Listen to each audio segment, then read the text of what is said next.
Yes! No way! Live coverage of the Minn Bassmaster Elite at the St. Lawrence River is sponsored by Toyota. Well, here we go. It's the last tournament of the year. Of course, yesterday was supposed to be the day that we kind of got past the storm, the rough weather, and sort of just survival day. Yesterday, day number one.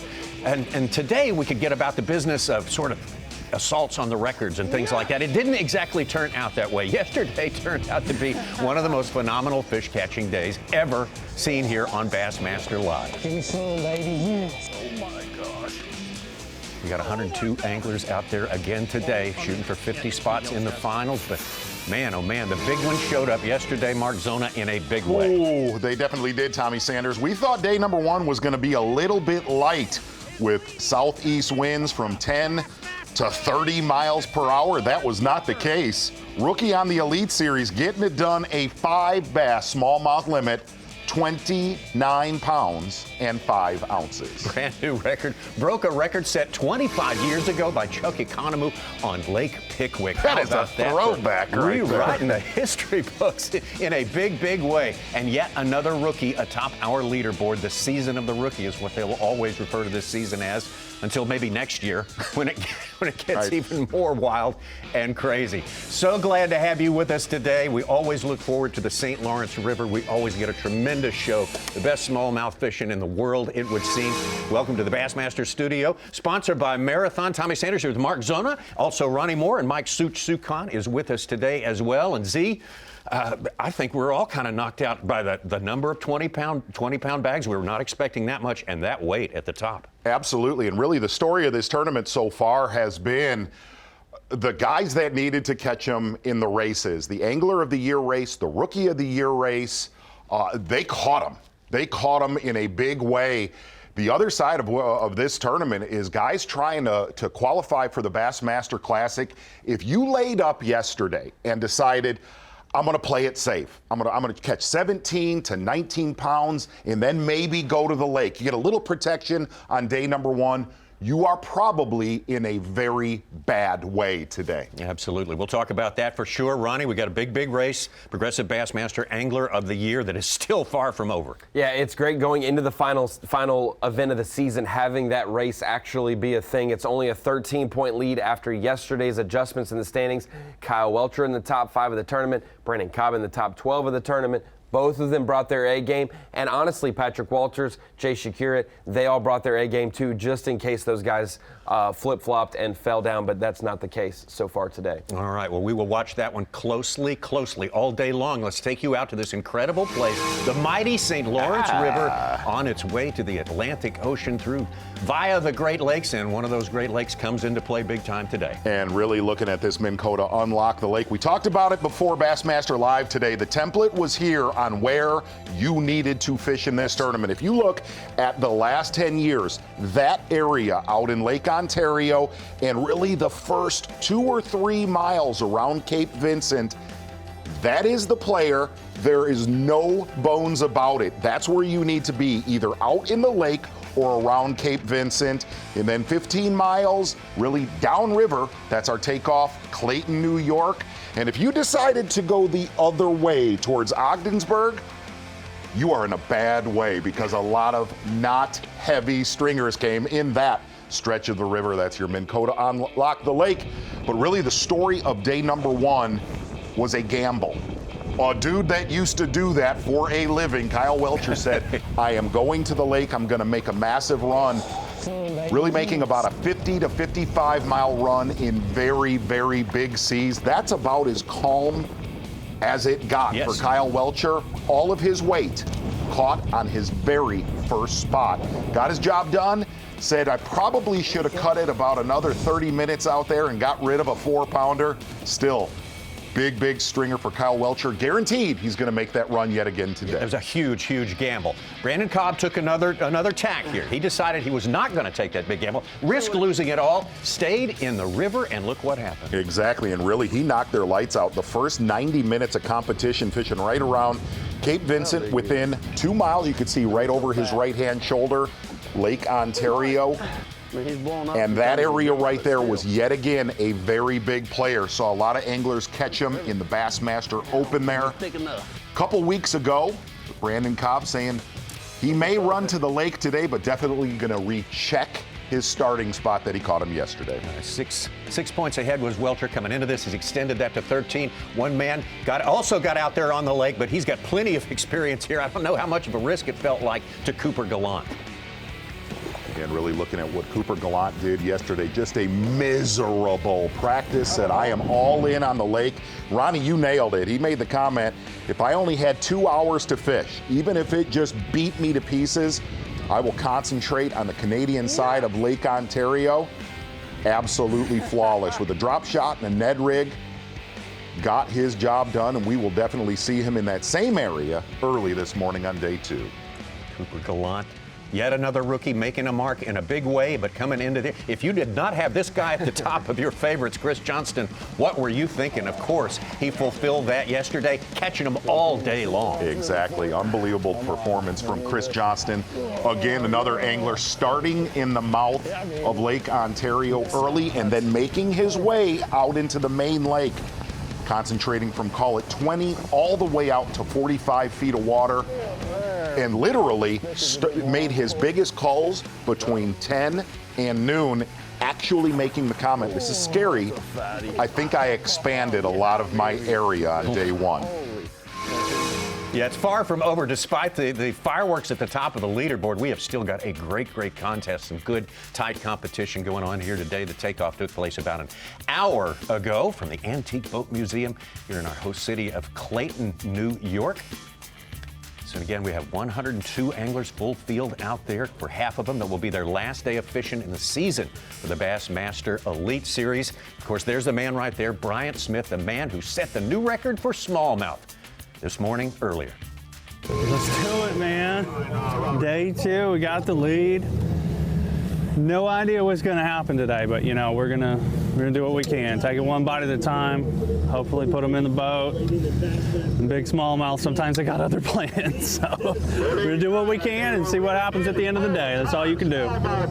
Conditions are vastly different than yesterday, and I know that smallmouth don't sit still, so definitely got to get in the area where I think there's some big ones and locate them again, because I've learned fish for smallmouth as they move, at the drop of a hat. So hopefully today we'll be able to locate them. We got a long day today. That's really going to help me out, because when conditions change, they're definitely going to move, and all it takes is a short couple of flurries to have a really big bag here.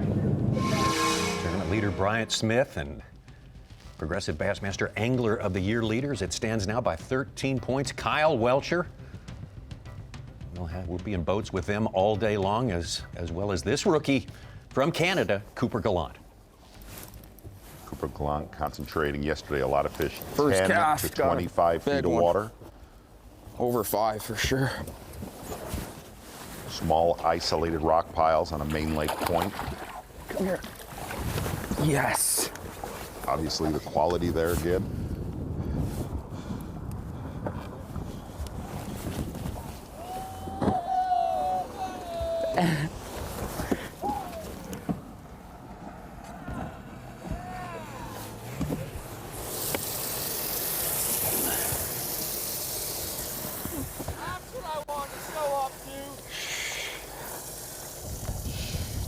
That's a good one, eh?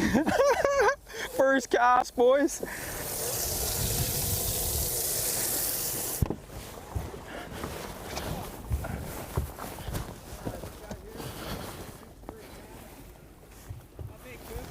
Five and a half.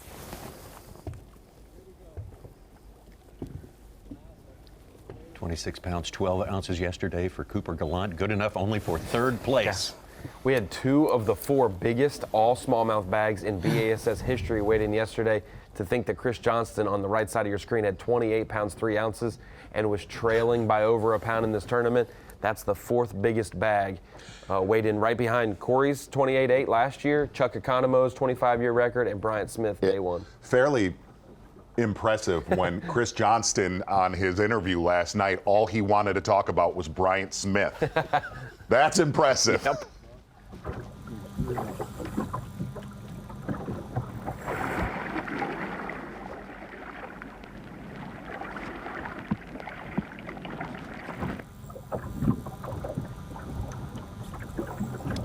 Have a lot better wind situation today. Obviously, the lake, a big player for your leaders yesterday, or this area right around Cape Vincent.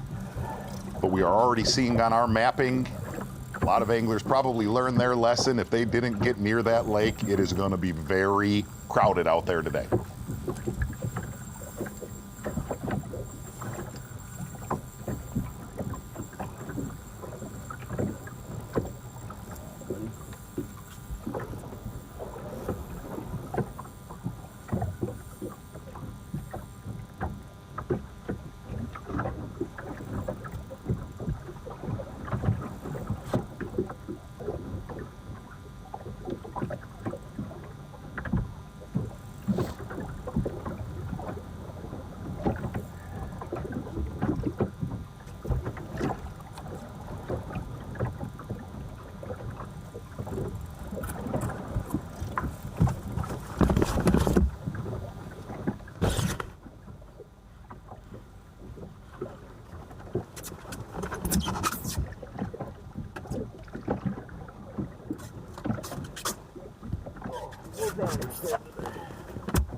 We're not getting skunked today.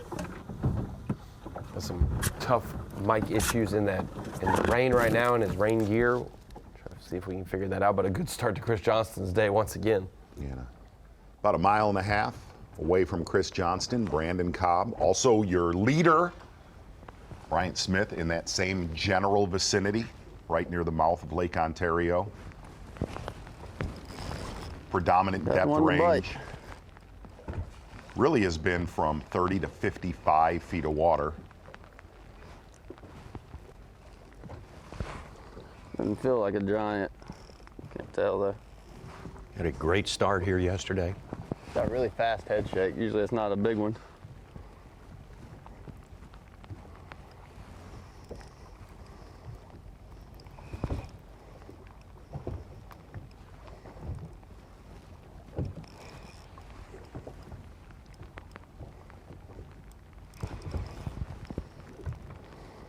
No, he's a little guy, but he's a keeper.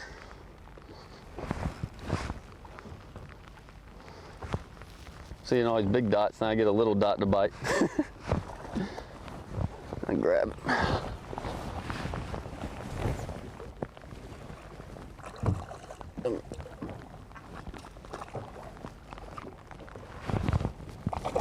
And the real scary thing Big, but it's number one. for your Angler of the Year leaders, the guys that are leading this event, Might be a 3-pounder. Let's weigh him and see. boy, you don't want to get stuck in that numbers, that 18-pound game on this body of water. Yesterday, so much quality. We're almost on camera, almost a 4-pounder. Didn't even mean anything by noon yesterday. And a lot of the guys that kind of stayed around Clayton and went northeast that were on that 17 to 20 pounds, boy, that'll put you in a world of hurt here this week. Well, that's right. The memo was issued yesterday, just like last year. 20 pounds Yes. can get you nowhere. Fizz him in just a second. Chris Johnston keeping the mouth of the river honest, said he's going to stay there for about an hour this morning, then make his way out into the north side of Lake Ontario. Gotcha. Had to let it soak down there. He must have looked at that thing for 30 seconds. Come on.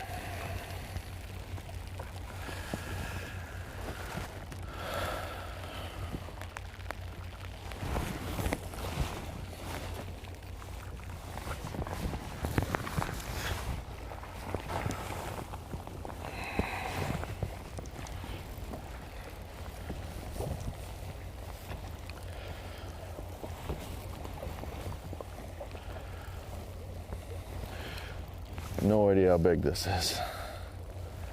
Feels solid.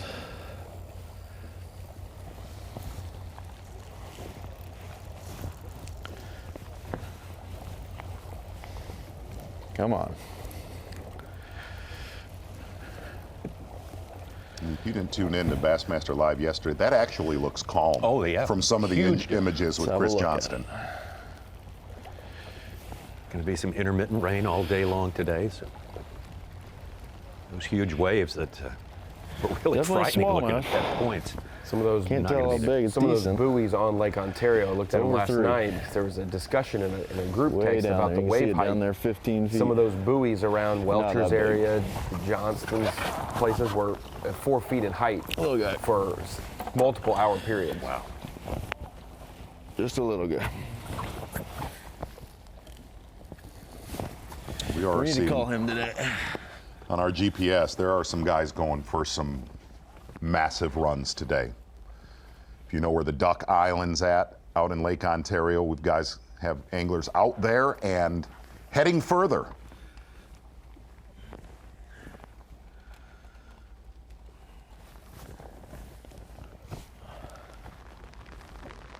Couple in the live well for Chris Johnston. Again, he had 28-3 yesterday. Taking a look at Brandon Cobb, you can't fault him for his decision where he fished yesterday, but you also can't fault his rival there, right at the top of that race, Kyle Welcher, for doing what he did. Absolutely. Just a different game Right. plan. I think you're going to see Brandon going Cobb down. hang here for a while and keep it honest where there were good stringers around Cape Vincent yesterday. But you're already seeing other anglers gamble. Joey Cifuentes, who did damage a mile away from Brandon Cobb, he is already a third of the way. Past this point. Yes, blew past here and is already out at the Big Islands in Lake Ontario.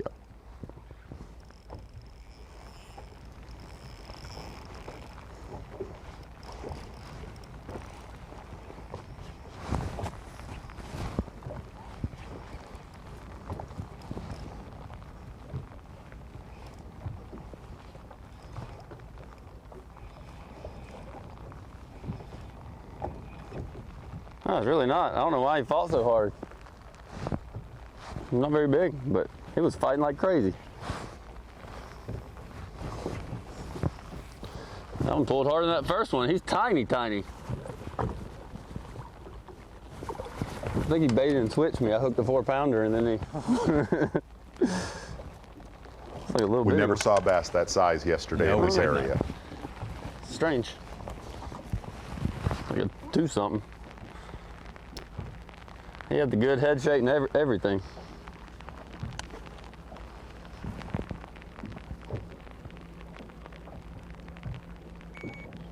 Yeah, about a 2-pounder.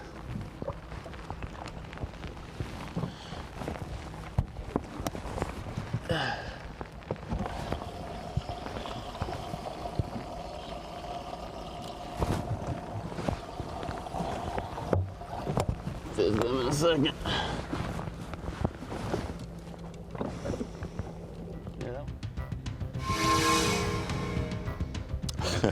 Oh my gosh, there's Now the mouth. that looks so much smaller than it really is. Oh yeah, it's huge. That's miles and miles. Joey Cifuentes all the way out at Galoo Island. You see Kyle Welcher making his way to the Prince Edward Point area, Kanakamura. Brian Schmidt, Matty Wong around Amherst Island. That is a long way out there, Tommy Sanders. Yeah. But you could see the majority of your field definitely making their way to Lake Ontario early here on day 2. Chris Zaldane actually making a very long run today, still running early today. Gonna get with Bryant Smith, your day 1 leader, kind of get his thoughts on record-breaking performance yesterday. Okay.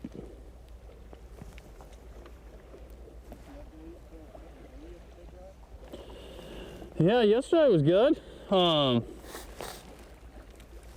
know, it was just one of those dream days. That's all it was. Couldn't have scripted it any better.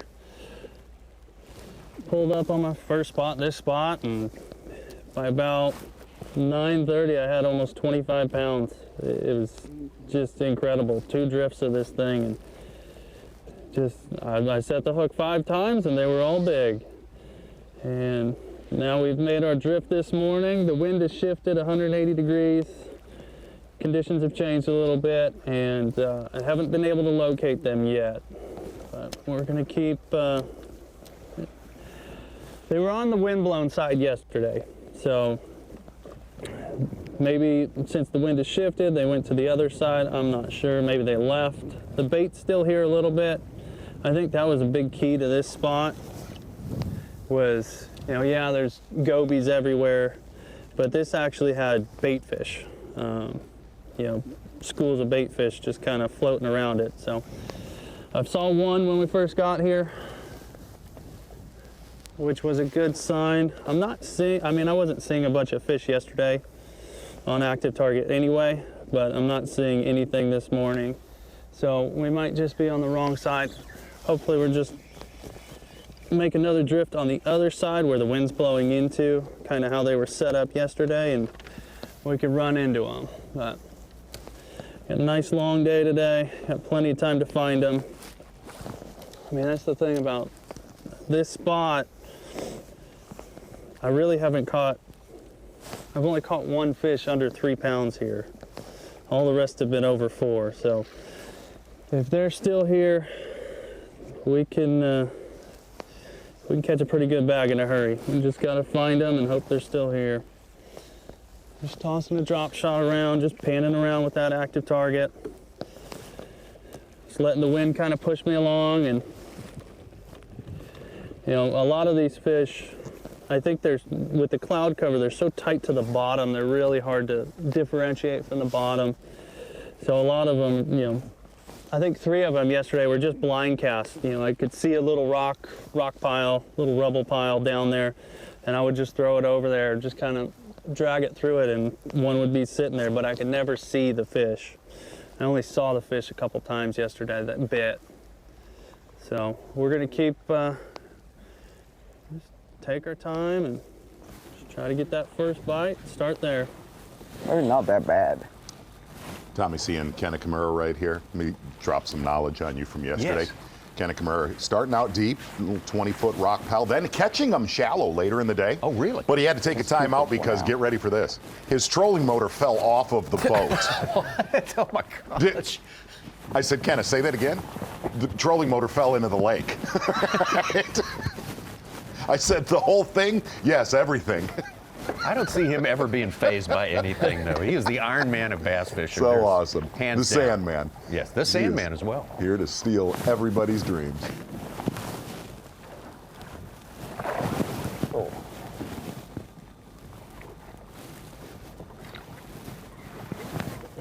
He's not the only angler we have seen their trolling motor fall into Lake That's Ontario. right. No. Corey Johnston, I got to witness that with my own eyes one day. You were alongside.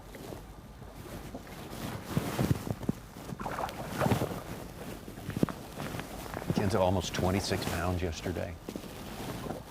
Ken really said that, Tommy, that fishing the open here a couple weeks ago basically was just like a practice session. The majority of what he's catching he found in that tournament. Actually, fishing after that tournament Yes, because the anglers were not able to run into the lake. Oh, that's right. He decided to stay for quite a long time. Just Good 3 call. pounder. I'm gonna have to let off of it.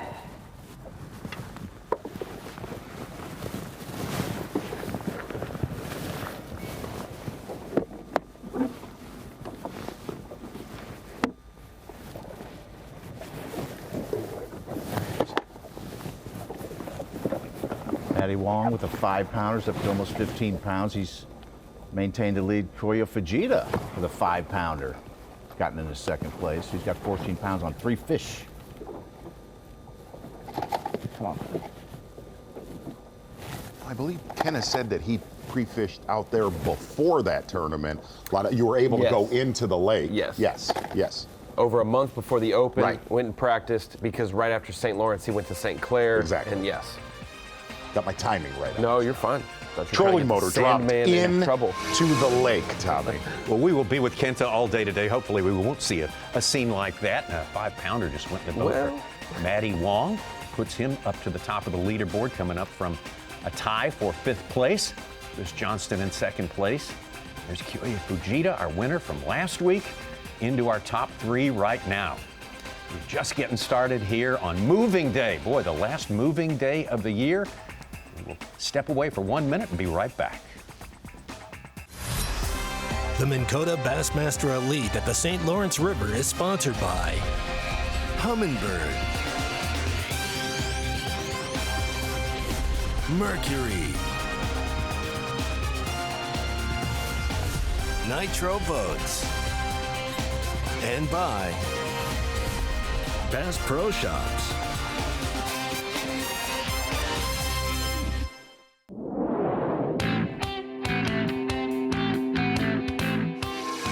On the St. Lawrence River and any smallmouth tournament, I trust spinning gear mostly. I use my Cobb Series rod, spinning gear, and I like braid to fluorocarbon leader. I know that's kind of the norm nowadays, but that's what I've been using for years, and that is by far the best way to target smallmouth. I use 10-pound braid, Yo-Zuri Super braid, but what I feel like really gives me an upper hand is I like to use 6 or 8-pound leaders, especially 6. That's what I used all day today.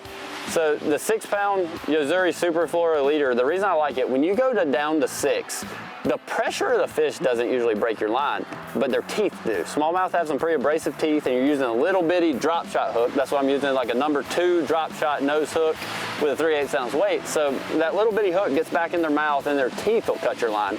Well, this Yo-Zuri Super Fluoro is a little more abrasion resistant than most 6s. So I don't have to worry about their teeth cutting my line. So the right setup makes a big difference. 6-pound makes a big difference, I think, to get more bites. I use 8 sometime, but here I'm using pretty much predominantly 6, and I don't worry about breaking the fish off.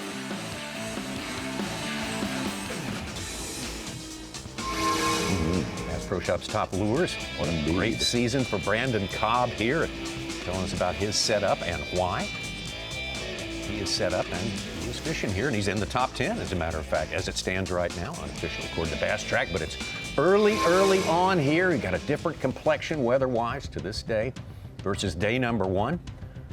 Let's get out to Chris Johnston. We saw him put 2 in the boat already today. Exactly. In second.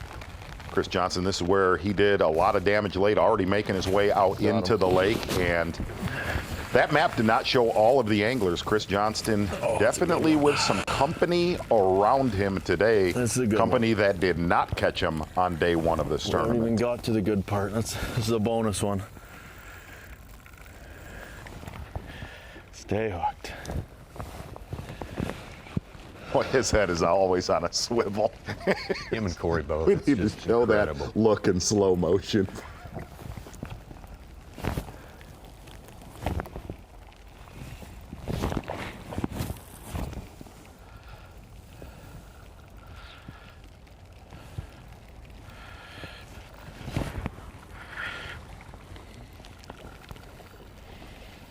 Boy, so much nicer there today compared to, there was 5 to 6 footers right there yesterday afternoon. Here we go. Come on.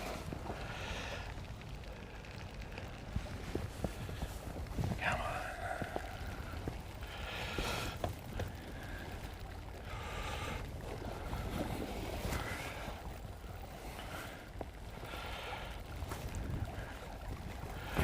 Heard Chris make the comment, this is a bonus fish, wasn't quite to the juice. One with them.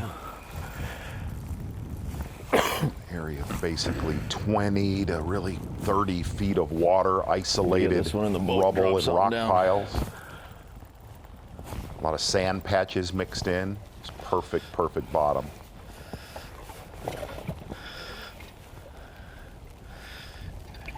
It's a decent one. Chris's big win here in 2020 made him the first Canadian ever to win a Bassmaster Elite Series. A 4-pounder. Come on.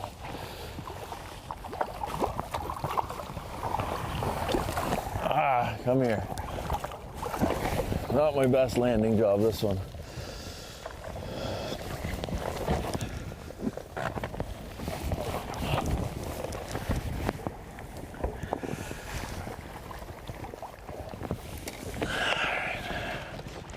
Four-pounder.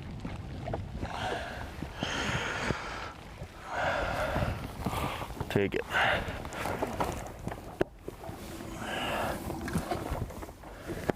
Sad one. 4-pounder. Look at that one under the boat right there. Hey, how about a big fish alert from Skeeter Boats? All right. 2 Toyo of them. Fujita, his second 5-pounder of the day. Got 14 pounds on 3 fish, second place from 11th.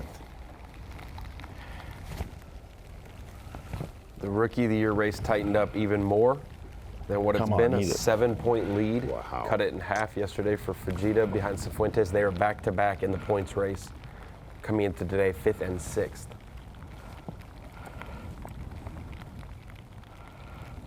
We have 3 rookies in the top 10, including this man moved into 9th place in the AOR race. So 5th, 6th, and 9th are all rookies. With David Gass and Cole Sands getting inside the Classic Cut, Ronnie. You Yep. got 7 rookies. 7 of our 10. Possible. And what's really amazing it's time is to party, boy. Cifuentes has experience here. You talked about it sure. at length yesterday. Brian Smith No. has 3 days experience on this body of water. I can't imagine Koya has that much time on Lake Ontario. For sure. Like we said, his worst B.A.S.S finish ever was the Open here Wow. in July, Hopefully. which was river only. They just So lake, don't like you quit. said with Kenta, it would have had to been before the month off limits Right. to there. Brian Smith went top 4 last week at Lake Champlain. Had a great tournament there. Should jump again. Had a great swing through South Carolina this year also. He was one who came from the NPFL, fished the Opens for the first time, qualified through Brian the Smith Southern. was? Brian I Smith did not know that. was one of the most consistent. Luke Duncan had mentioned how, like, as soon as he started fishing the Right. Opens, he said, just keep an eye on him. Oh, Then he okay. qualifies, and he says he's going to be very, very versatile, one of the best guys out the gate. And he's been in the top 3 or 4 of Rookie of the Year all year, but has not gotten the limelight like the other guys have with their victories. Yeah. That would be you tell someone in 5 years, yeah, I got 9th my rookie year in Angler of the Year, and they'll be like, man, you won Rookie of the Year too, didn't you? No, I got 3rd. I got 3rd. Got it. Different sort of year. 17 to 25 feet of water on about a little quarter-mile stretch north side of Lake Ontario. Little rubble patches, said not real defined rock, and got to see a 30-pound plus stringer on the 2nd day of practice. Brian Smith did right here. What do you want over there? I need you back over here, girl. Come here. Don't go back, girl. Pretty much all of his damage with the drop shot yesterday, and really kind of similar depths as Cooper Gallant and Chris Johnston in this region of the lake. The Strike King half shell on the drop shot. I didn't even see that fish. I just saw a boulder on active target too. And it's just, well, why not? I haven't seen one yet. Throw it in there. Just a baby little tick. Pull up on that Alpha Angler DSR and The let scary the thing rodeo with start. Brian Smith yesterday, Tommy, Yeah, you just 8 bites all day long. But he said he was in good Unbelievable. shape because he caught 25 pounds in the first 2 hours of competition. TH Marine Weather Watch today. Yep. Cloudy might affect that shallow water bite that we love to see here on Lake Ontario. But the key is we're going to have light winds. The wind's actually going to be subsiding pretty soon. Tomorrow, AM storms. Perfect wind, north wind, 10 miles an hour. Yeah, that photo of him, Lisa, and Dave holding up those fish, it looked like something photoshopped. It Yes. just did not look real. Absolutely crazy. Did not look real. That looks like another one of them. To almost average a 6-pound smallmouth and have 29.5 for your 5 fish and not even sniff the big bass of the day. Like, this, how many 6s were caught yesterday, and he had almost 5 of them. Kyle Yeah, Welcher. Smith had that 6-9 at Tide Welcher for 2nd. Kyle Welcher finally getting to his area way on the north side of Lake Ontario. This is where he did all of his damage yesterday, and it is so much nicer, so much more pleasant Does today, not look Tommy. like the same place. I'm sure cameraman Jake Latondras does not hate that. No. Did you see Jake's video of them running back in? Yes. Oh, yeah. Welcher was soaked. one time. Oh my God.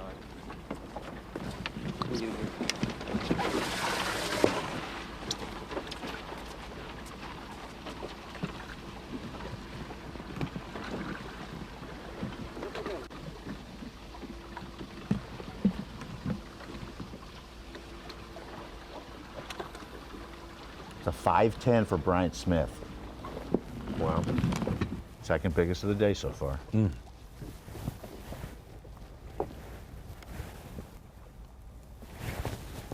There he is.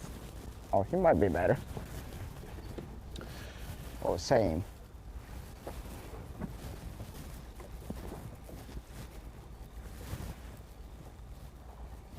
Yeah, I shouldn't even play with this school. They're all three.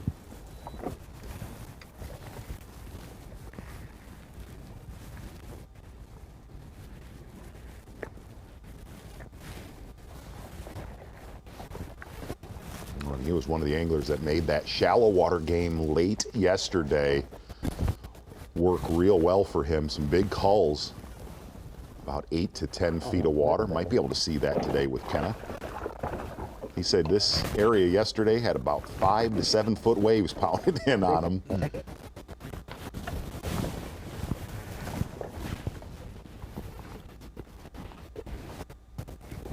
48 20-pound bags. I don't know. So right between right in your between us. 35 and my 66. I was a little excited there. I think you might get that today, though. Yeah. You may get that.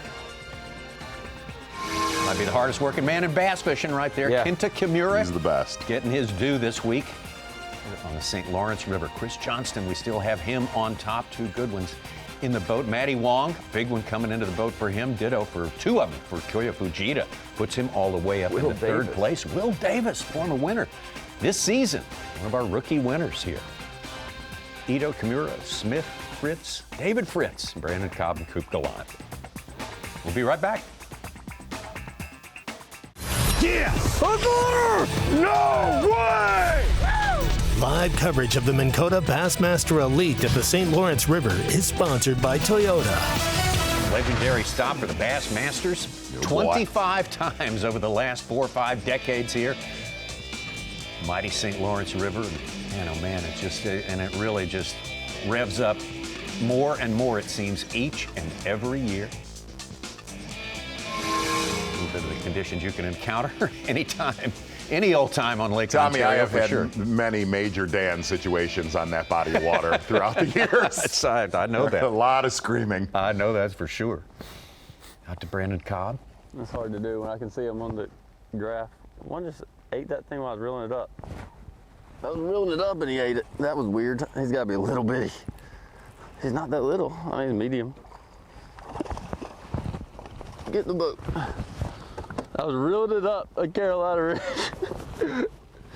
And he ate it off the top on the speed crawl. There you go, man. That was weird. But I'll take it. The spotlight real quick. It's one of the right size ones though. Not a big one, but at least a medium. Thought we would have seen a Carolina rig bite last week at Lake Champlain, and got to see one here. More like the ones I was catching yesterday anyway. Than those first 2. That was weird. Z, Yeah. you said earlier that David Fritz talked about catching largemouth and that he was doing it again. According to the blog, he's got a nice smallmouth in his hand. Ooh. Nope. Did you see him eat that thing? That was weird. But Solid one right there, showing there's still some quality left in the mouth of the river for Brandon Cobb. Back out on the lake right now, Chris Johnston. Just a second. It's 3. It's right on it.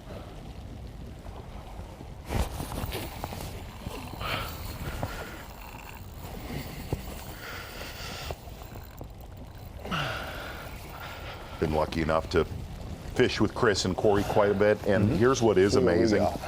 It's not like they have like some secret lures, like nobody know. You know what I mean? They just know how to do this. Everybody in the field has the same lures in their boat that they have.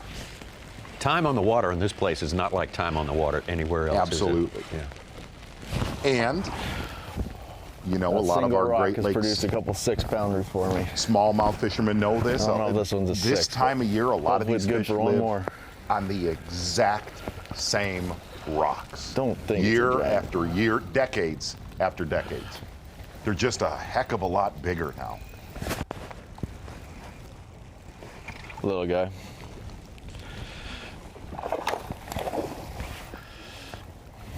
Little guy.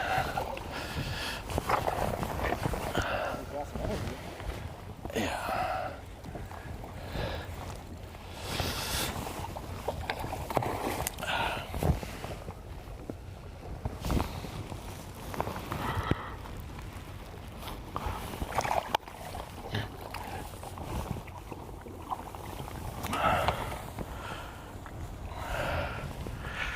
We can't weigh him in.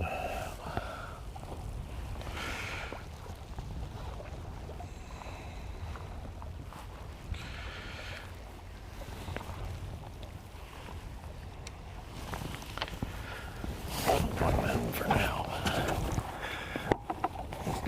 4. We're gonna leave Chris Johnston. Get to your Angler of the Year leader, about 35 miles west of Chris Johnston, Kyle Welcha.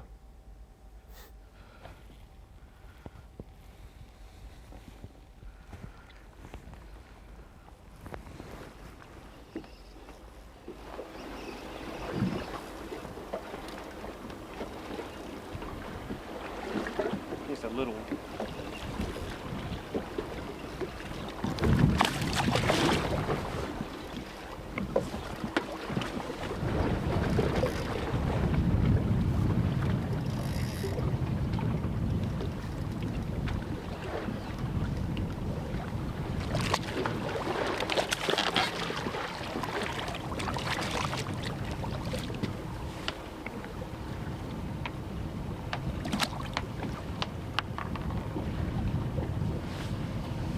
All right, so now you're on your third one.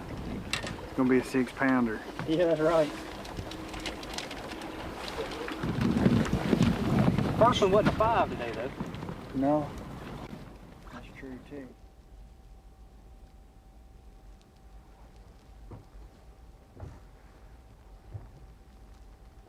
Points apart, these two, to start the day in their quest for Progressive Bassmaster Angler of the Year. It's like a baby too.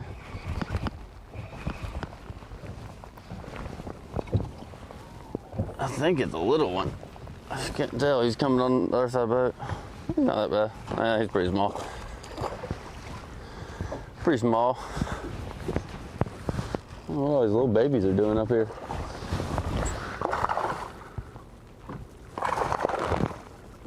Quit.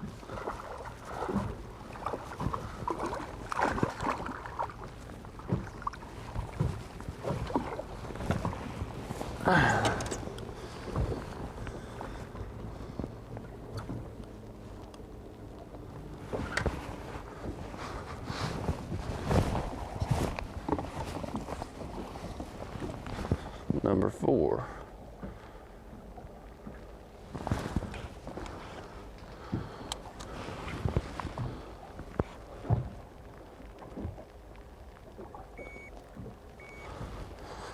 Little under 3.5. Was that 3.6, 3.7, something like that? Sounds like a plan.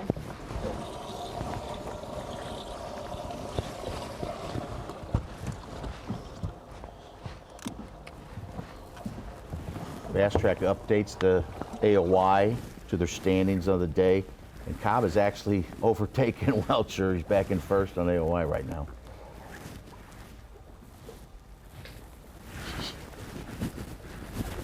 Kenta blowing a dart right there.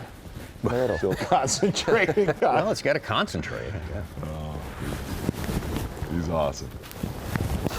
He's awesome. Oh, Kind of got like a Keith Hernandez gig going on. Dave Parker. Oh my God. Kenny Stabler. Yeah. Yeah. Hey, look, it's the end of the year, man. That's the best part about it. It really is. It's hats off to all these 102 Absolutely. guys. Man, half of them going to have to go home after today, but Today's we a hard celebrated weigh-in today. for Mercer. Today's a tough one. It's weird because you have a lot of celebration and you have a lot of the opposite end of that spectrum. Kent is far from done this year. He's got 3 more opens to fish. He fishes all of them and has done so for 10 years.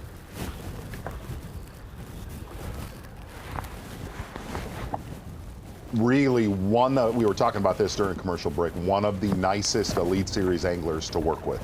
As far as, really giving us knowledge to pass on to a lot of the viewers. He said one of his key deals up shallow here was clean bottom, where that, that kind of that green moss grows on a lot of the rock. And he said when you found stretches of clean bottom, that's where a lot of the big ones were at. And he attributed that to a warmer winter. And I said, Kenna, you must not have been up here last winter.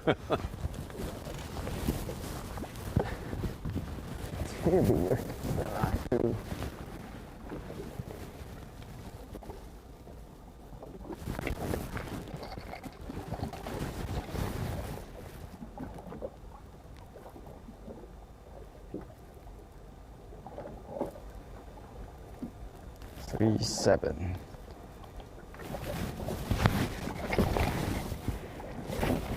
His home Lake Biwa in Japan. Welcher.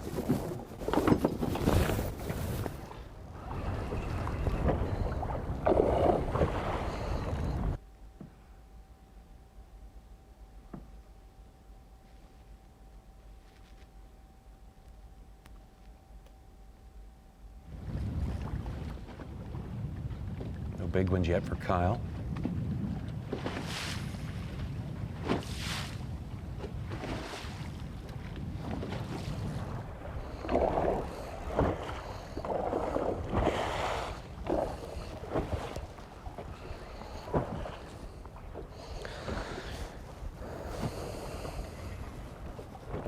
Kind of feel, whether it's the shift in the wind, different situation for a lot of the same areas we were looking at yesterday, especially Kyle Welcher, just a different vibe. Brandon Cobb, there were so many aimless 4-pounders early yesterday morning on Bassmaster Live.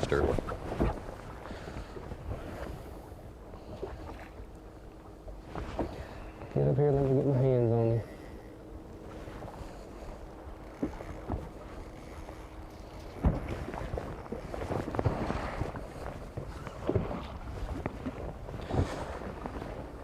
Kyle Welcher concentrating 17 to about 25 feet of water in this spot that he caught him early yesterday. Has a few more areas down in that Prince Edward Point region. And when I say Prince Edward Point, that is a huge, huge, vast area. Yeah.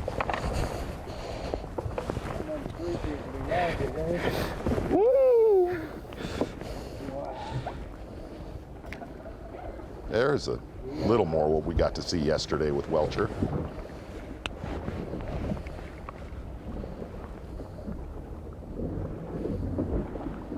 Beautiful markings on that fish, like a reptilian shapeshifter. He's not a 6, but he's a 5 3/4. Yeah.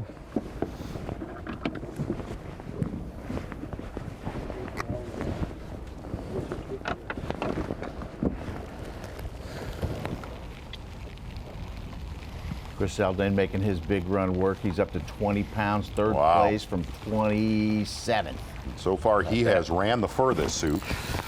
Oh, no way. He's out That's there. a giant one, too. Got him.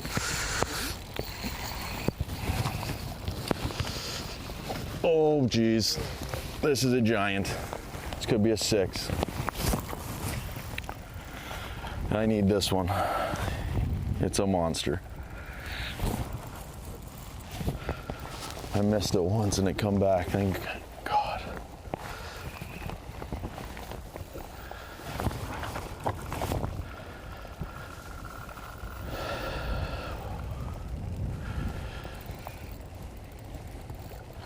Come on. Stay hooked.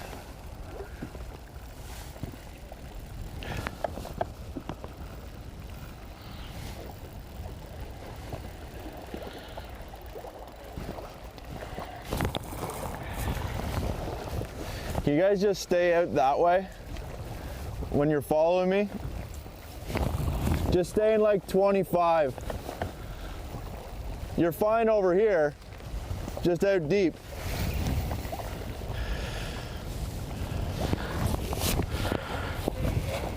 Just stay that side.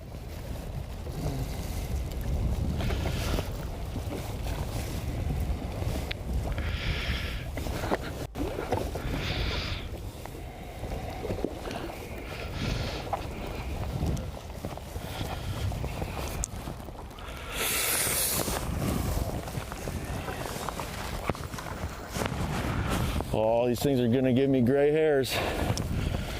This is a monster.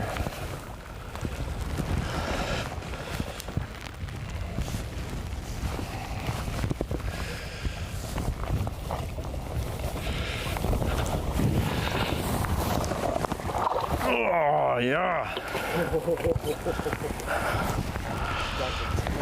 That's our first real keeper of the day. It's been good. The old gammy got him good.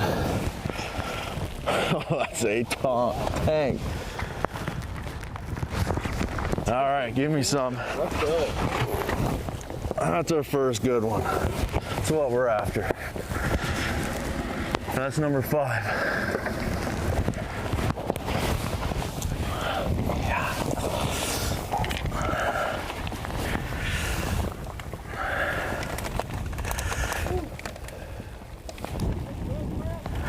Well, you heard Chris Johnston make the comment. That is the first real one of the day, playing traffic cop with his camera boat right there.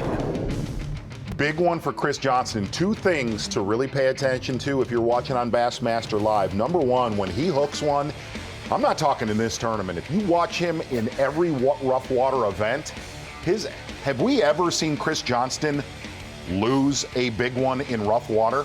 Like literally, you've never seen him lose one big one. The other thing is, he has only done his damage off 2 spots, and he has a lot more in the back pocket for the rest of the week. He told us about 20 minutes ago the juice was coming next. And he wasn't kidding. Chris Johnston, 4-pound lead, almost 4-pound lead, right on top of that leaderboard with the one in the range of what his average was close to yesterday. Wow. So, man, oh man, things are revving up here on day number 2 on the St. Lawrence River. We're going to take a quick break and come right back. Yeah! No way! Live coverage of the Minn Kota Bassmaster Elite at the St. Lawrence River is sponsored by Toyota. Getting into our 3rd hour of fishing on day number 2 of this Minn Kota Bassmaster Elite at the mighty St. Lawrence River. We got the full field, as always, out there today, and really trying the best they can to extend their season by a single day. You do that by making it to the top 50 today. Bassmaster Rookie of the Year watch. There it is. Joey Cifuentes on top, but not by a big enough margin to call this thing at all. Koya Fujita right behind him. Bryant Smith there in 3rd place. And what a season for rookies. Bryant Smith reminding us yesterday that the majority of tournaments this season could well be won by rookies at the end of the day. Never seen anything like it. Never seen it. I don't think that we'll necessarily have a crazy rookie domination like this every year of showing up in the top 15. We normally have 1 or 2 standouts. To have this many, but with the Opens EQ, testing them through all 9 Opens, I would 100% good. You're going to have some good ready anglers. Screening mechanism. 100% think it's going to work.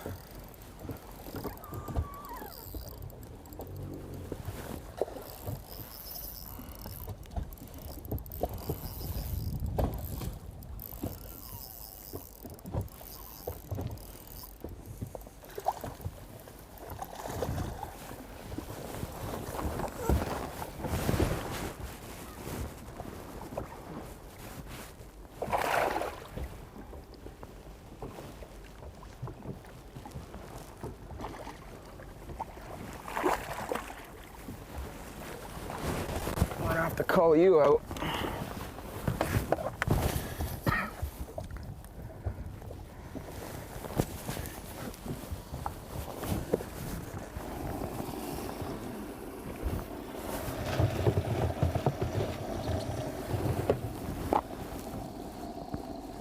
Number 2, cute little one.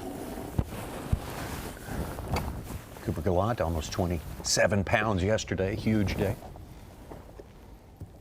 Another rookie, Will Davis, up to 4th place. Dang. Got over 20 pounds today. 35th to 4th right now. Ian.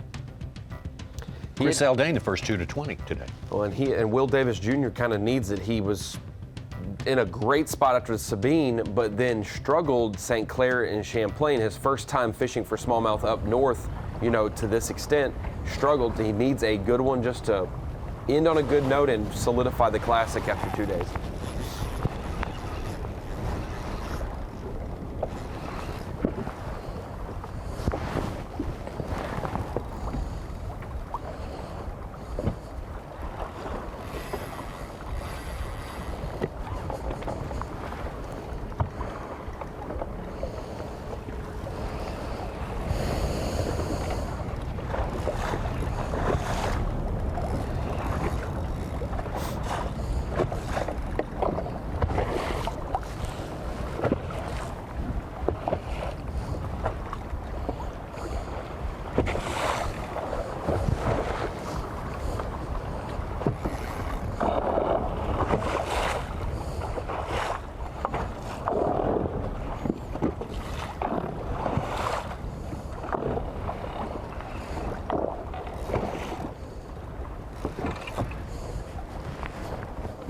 Welcher's made every cut this year. Tremendous consistency. Getting bigger by the second.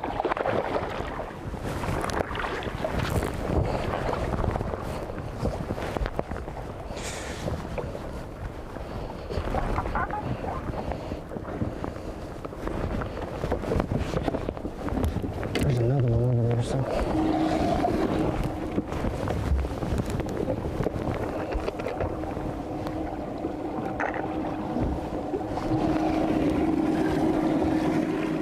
Never understood why they bleed like that.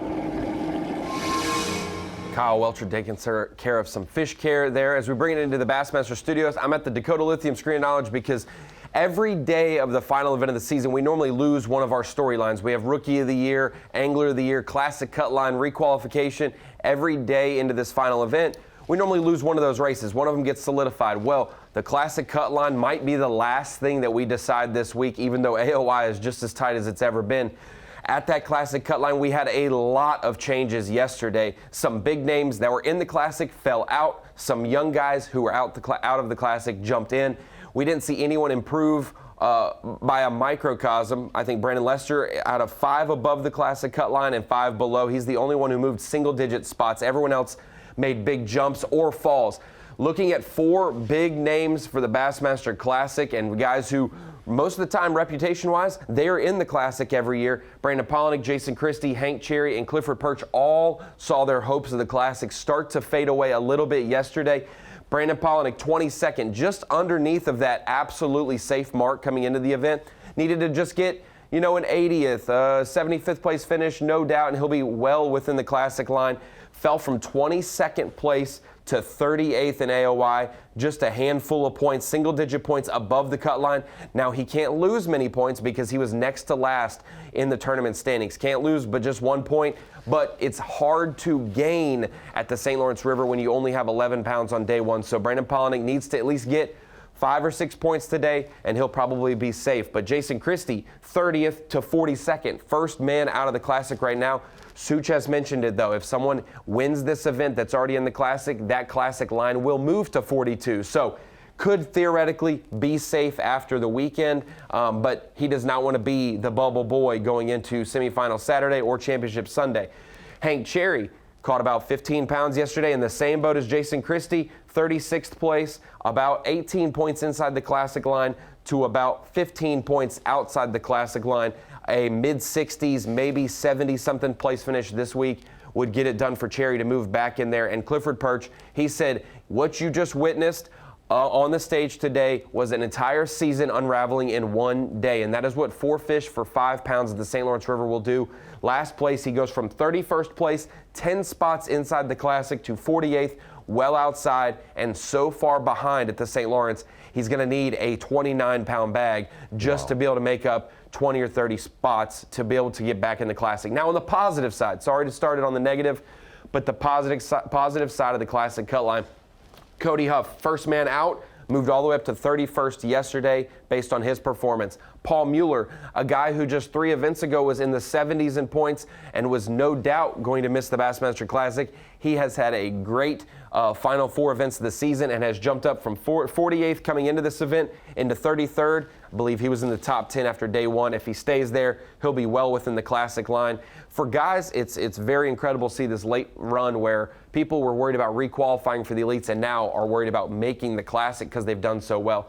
David Gaston and Cole Sands, 2 other rookies in our Rookie of the Year race. 43rd just out for Gaston, 47th for Cole. After starting the year 103rd in points, he has jumped all the way up, and they are 34th and 37th respectively inside the Classic cut line. And even, guys, another bright note, Taku Ito was 80th place, had an ailing arm injury, goes to Japan, gets some treatment on it, has moved from the 80s, and he is the last man in the Classic right now. Yeah, good stuff. A lot to take in there.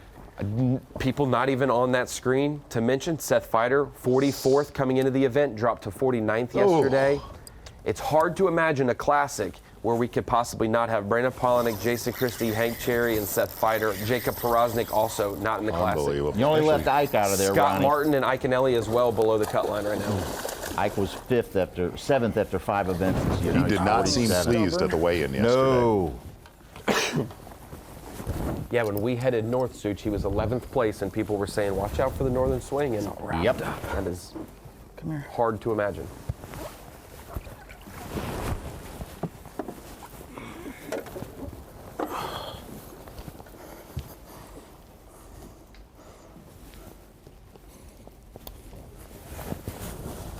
Number 3. Not a big one, but I think we're starting to figure out what they want to eat.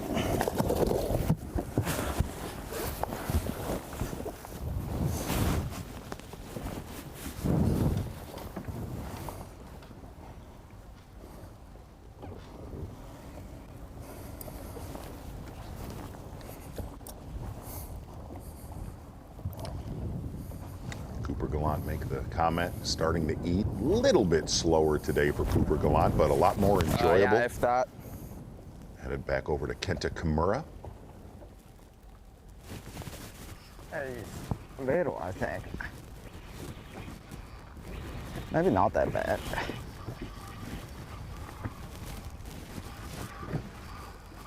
No, not that bad.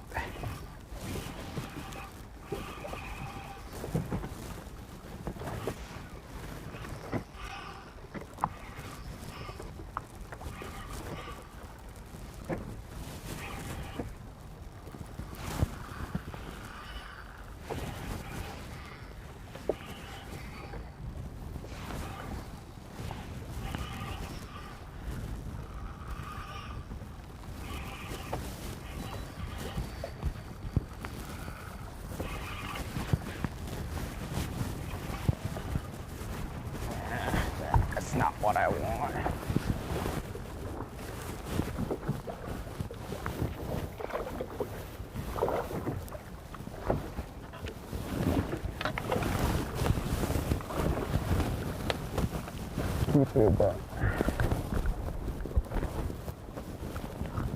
Keep it, but let's keep the 2 of them. Not what Kenta wants right there. Tommy fishing like a Nico rig worm.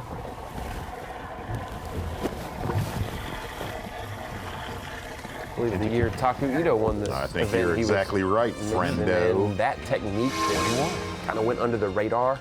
I remember when people used to catch him on a tube. Remember that? In Lake Honda. I remember where they actually used to tie him on. And right. All those old-timey memories. My God. There's something else. Chris Johnston, man on top right now. Matt Long, good solid lead there for Chris as it stands right now. Chris Zaldane was our first angler to 20 pounds today, making a huge run out into Lake Ontario. There's Takumi Ito trying to salvage his season out there. Will Davis having a good day as well. Plenty more to come. Second quarter of this game on the St. Lawrence. Yes! No way! Live coverage of the Minn Kota Bassmaster Elite at the St. Lawrence River is sponsored by Toyota. Day 2, always an important day. It seems even more important here at the last event of the year. St. Lawrence River and Lake Ontario for the Minn Kota Bassmaster Elite. Got a big race going on. A Progressive Bassmaster Angler of the Year, one of the top 2 awards, very top 2 awards in the sport of fishing. Kyle Welcher, you can see right there, the 13-point advantage. This is the start of the day today, I believe, over Brandon Cobb. Still very, very close, still far from being decided. Kyle Welcher making a long run out into Lake Ontario. Yes, Let's get out to him right now. In a place that's known for bird watching. Is that right? Yes. Really? Yes. That's the actual park dedicated to it out there I on did that not know peninsula. that. Yes.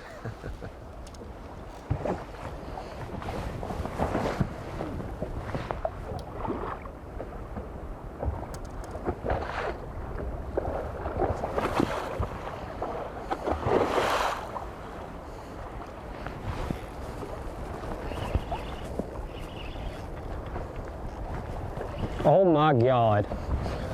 Yeah.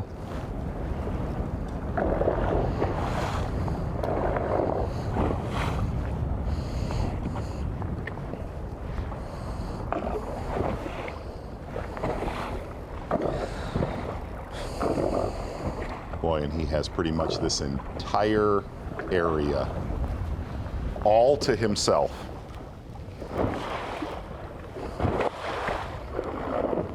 I would love. We have the private bass track map, Zian, so we can see where guys are. I would love to see that same thing in practice, just to see if anybody even practiced in here with it calm like it was. Like, you know, like maybe they didn't make the run, but was this a place where 5 or 6 people and no one showed up? You can see Zaldane obviously did. He's about, call it 3.5 miles around that big peninsula right there over the left-hand shoulder of Kyle Welcher. But look, this dude used to be a gambler, right? What he did in this tournament so far is a massive, massive gamble.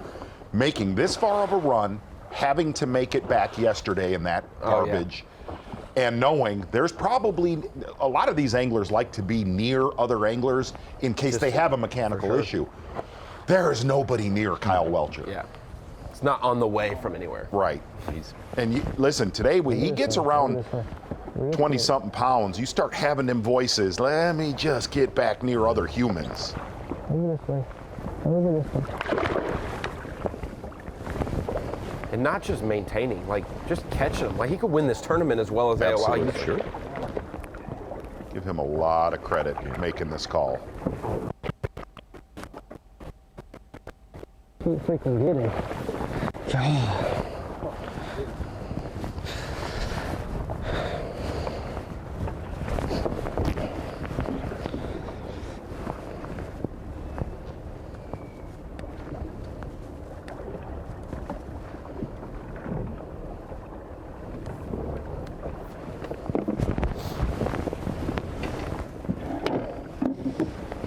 He ain't as big as he looked when he was airborne, I'll tell you that.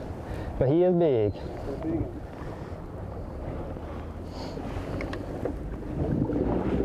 And really watching Kyle Welcher in a lot of the tournaments that we have fished here, he's been notoriously shallow water, smallmouth guy on the U.S. side. Oh, and he has got a look about him today. It's like the bass guitarist from Warrant. No. He's a 5-pounder. He looks like the good old days of WWE. No doubt. Sweating. Brett the Hitman Hart. Good catch right there for Kyle Welcher, getting it done. Working without a net on multiple levels here for sure. Kenta Kamara getting up shallow. A lot of work yesterday with the Mega Bass Hasdong shad, 3-inch. He has been up shallow for Kenta. Very, very long casts. lot better than what we've seen him in offshore.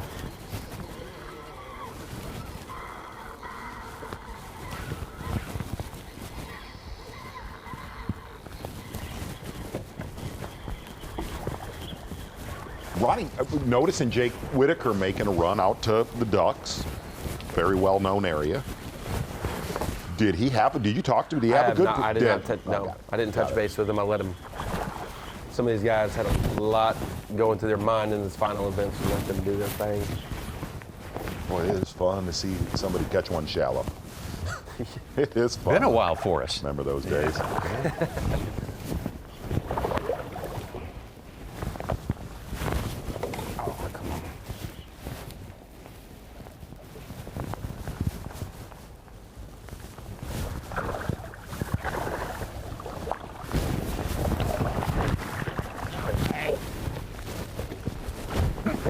It's full.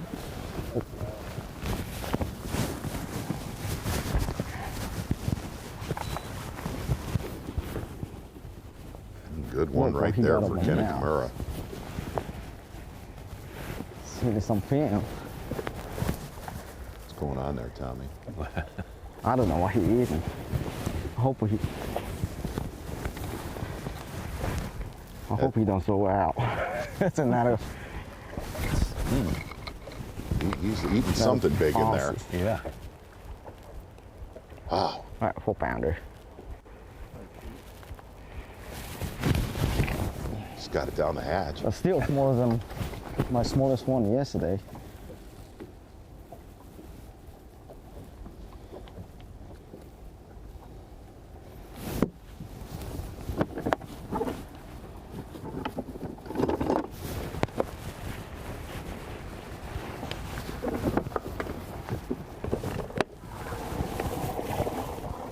Fish move Welcher up to 4th place. 16 pounds, 6 ounces. On 4? 4 fish, yes. That's what I'm gonna do. I want to see Kenta throw like a glide bait. He's the big bait guy of the Japanese contingent. I want to see him throw like a mega spoon out there. Don't feel like you may not see that. You might not get your wish. No. Chris Johnston in his area where he did a lot of damage from 10 until noon yesterday.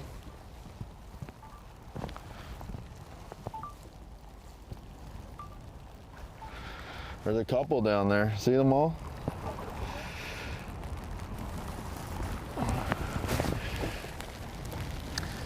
Chris Johnston is really right outside of a major spawning bay, very popular spawning bay throughout the decades. A lot of these fish pretty much just funnel off of those main lake points after they get done spawning, really about 40 days ago.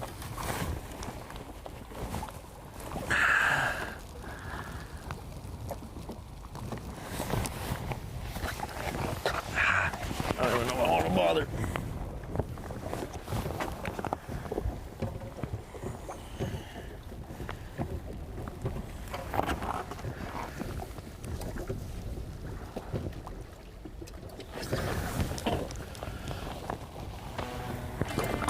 Oh, yes. Johnny Sanders. Been a great day for Chris. Yes, we don't have many of these left this season. BMC on point. Chris Johnston starting right around Cape Vincent, catching one fish right here and punting like he did yesterday. The interesting thing, yesterday morning, he did catch 2 5-pounders. I'd say that one right there is in the 4-pound range, getting it done early. This morning, the size not quite there, making his way out into Lake Ontario. Most of his work so far in this tournament has been done with a drop shot, 3/8 ounce weight, small swim bait style, soft plastic on that drop shot. Chris Johnston really concentrating for about 18 to 24 feet of water out on Lake Ontario. Will be interesting to see how long he stays in this section of the lake today. The VMC on point. Chris Johnston already with a good stringer of bass. VMC on point, Chris Johnston. 28 pounds, 3 ounces yesterday. Don't know if he realized he was leaving the door open. for Bryant Smith to crush the record for last quarter century.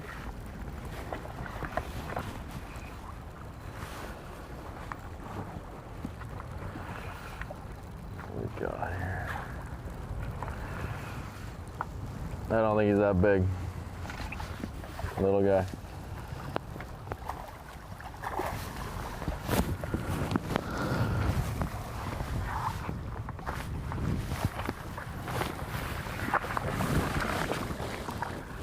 They've gotten smaller on me.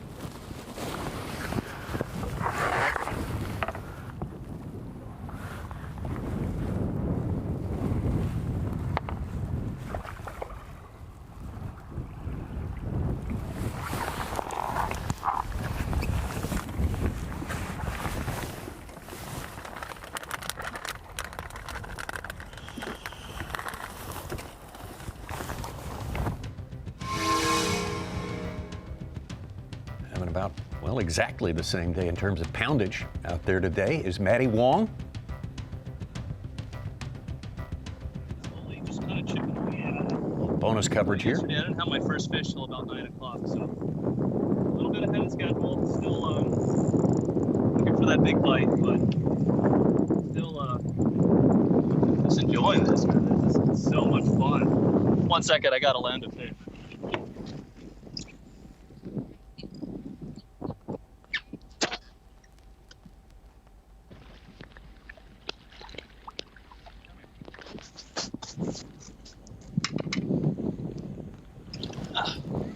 Nice little St. Lawrence bass, not gonna help, just shy of 3 pounds.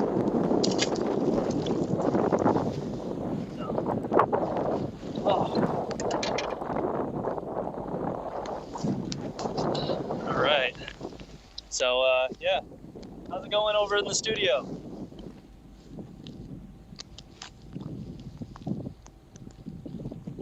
But the good thing is, like, the wind did switch around a bit, so we don't have this crazy southeast wind.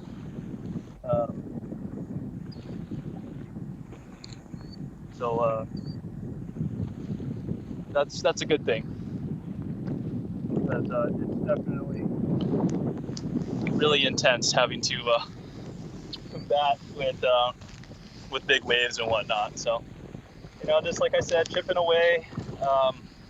Just shy of 19 pounds right now, but I think we got a lot of space to call up. I mean, it's still early yet, it's 9:30, and I'm gonna go and explore some new water today, and you know, I think I have enough to make the cut, but I need to keep going because I need to finish in top 70 AOI or else my elite dream is done. So a lot on the line this week, a lot on the line for me, but you know, I'm just super grateful that I can be out here doing this because, I mean, this is a ton of fun. So, you know, just trying to enjoy it while I can, you know, and that's all you can do. You just have fun with it. So, just slowly chipping away. That might be a good one right there. Pretty good season rally for him. After Lay Lake, he was 97th in AOI. Got that third at the Sabine. Oh, hold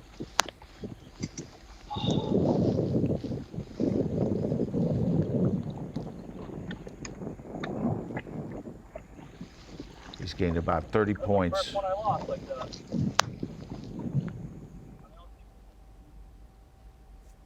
Got himself a cut at Champlain last week. Top 15 in this tournament, top 10 in this tournament, and he could stay inside the top 70. He's moved to 67th right now from 97th.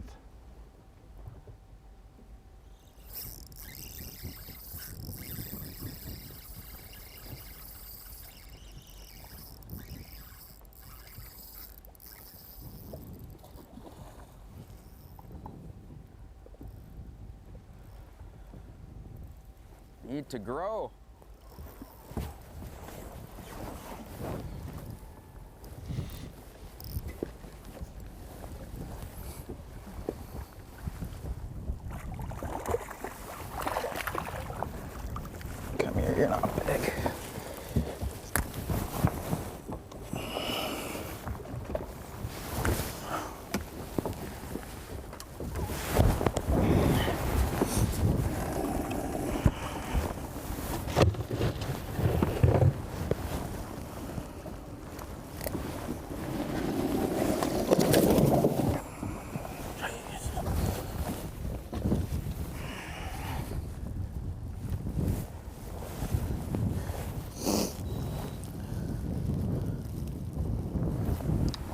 smaller this morning for Cooper Gallant after that big one to start the day on the first cast. Well, at least I hope they're bass. Back over to Wong, just lost one a little bit ago. Sick bonus footage right here. Yes, sir.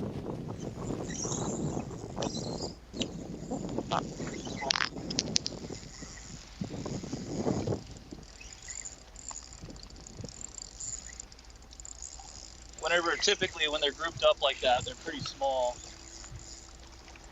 But sometimes you get lucky, like yesterday.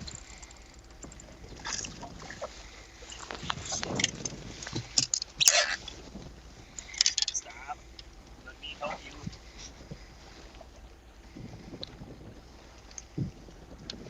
But yeah, pretty small when they're grouped up. Got one of two California anglers having exceptionally good first 2 days of fishing here on the St. Lawrence River. Take a look at our leaderboard. 2.5 pounds behind Chris Johnston as it stands right now. Chris Zaldane, originally from California, making his home in Texas now. In third place, there's Kyle Welcher. Getting the job done today, taking some risks and having them pay off. Taku Ito, Will Davis, Cooper Gallant, Kenta Kimura, and the rest will be right back on the St. Lawrence. The Minn Kota Bassmaster Elite at the St. Lawrence River is sponsored by Ranger Boats, Yamaha, Toyota, and by Dakota Lithium.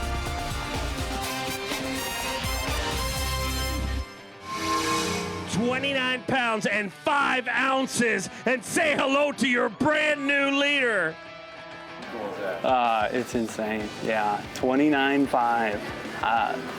It's absolutely ridiculous. Like it's not even real. It doesn't even seem real. Setting the record like that, that is so cool. You know, coming into this season as a rookie, you don't know how you stack up against these guys. And I mean, fishing largemouth is one thing, but coming up here, up north, fishing for smallmouth is something that I've really never done before. You know, it's a dream come true to win an Elite Series. And, you know, whenever, you know, hopefully it does happen. And if it does happen, you know, it's going to be kind of the pinnacle of my career in bass fishing for sure. Hopefully one day it happens, and maybe it's this week, maybe it's, you know, another time, but, you know, I know it'll be special when it does happen. Strike King half shell on the drop shot.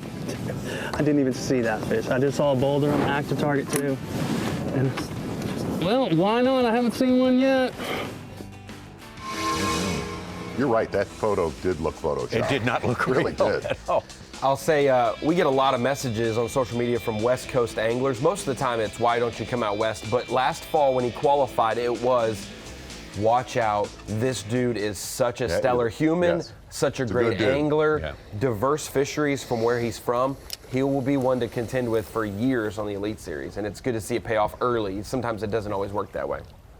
Mark Zona pointed out last year his Lake Shasta is one of his favorite lakes. That's possible connection to what we've seen him Clear do water. these past 2 weeks. Absolutely. Yeah. Big spotted bass guys tend to be big. do well in situations like this. Paul Mueller's one up.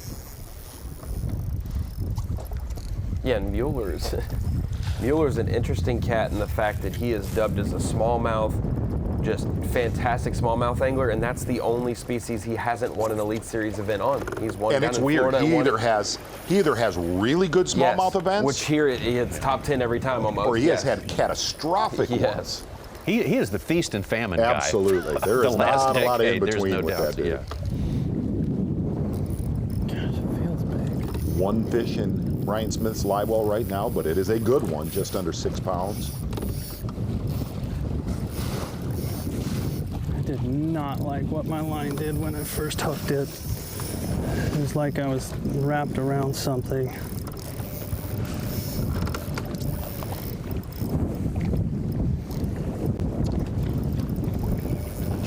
Come on, baby.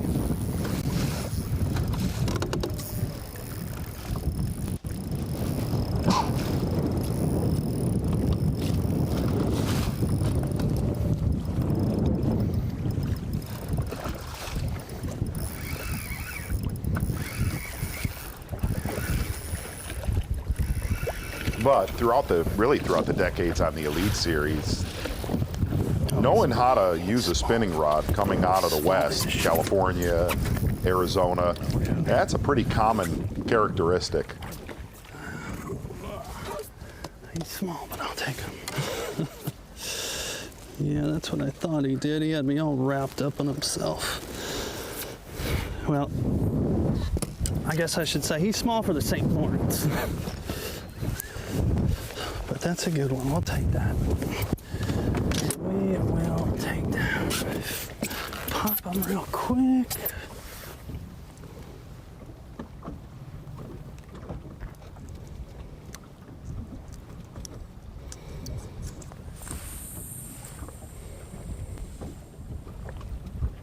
Two fish has Bryant now 8th place as it stands now. Okay. Surgery, make him feel better.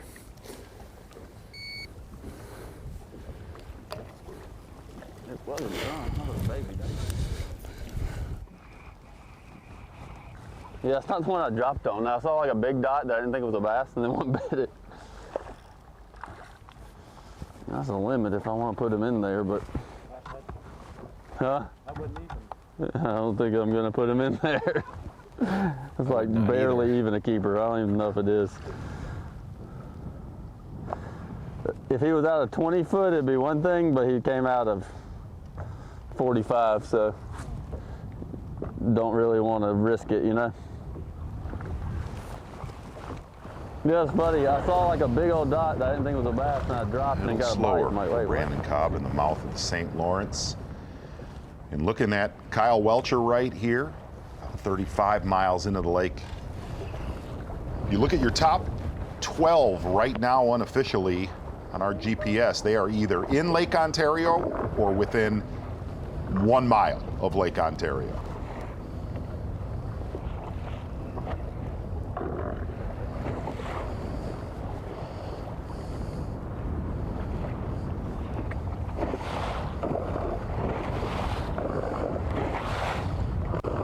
Did find it interesting on the stage yesterday. Mark Menendez making the comment that he ran to Lake Ontario yesterday, wasn't happening, and turned around and went the other direction to Ogdensburg. What? That is unbelievable. Now, did he clarify what wasn't happening? Was it him not wanting to fish in those waves, or are they just not biting out there? That I don't know. But that is a long time is. behind the steering wheel. Yeah, that's a major call there.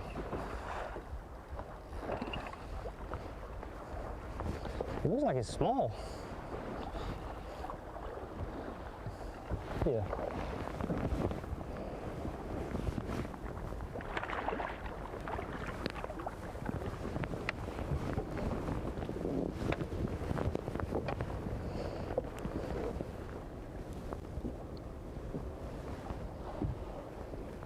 That one may play for a limit, but just barely.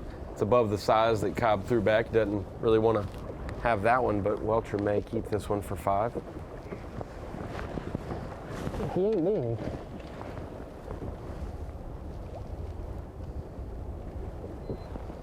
Interesting, Chris Johnston, Cooper Gallant still in their main lake points area that they started on pretty much this morning.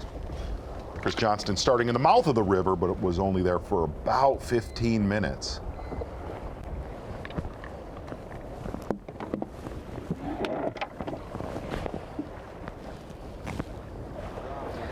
Wait, what?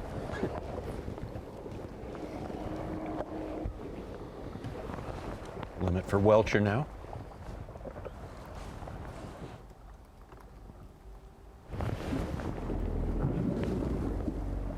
Brandon Cobb with 3. They are in 2 different weather systems. Different plans. Fish is going to pop Welch up to 2nd place with 18 3/4 pounds. Another little one? Oh, God. I didn't even see him. I don't think he's very big. I mean, he'll probably go in the live well, but I don't think he's very big. Why are these biting now? It's like maybe a 3-pounder. Nah, not a 3-pounder, but Thank you. Oh, he splashed in his face. That's weird that these are biting. They wouldn't bite yesterday, and now they're biting, and those up there, they're bigger, won't bite.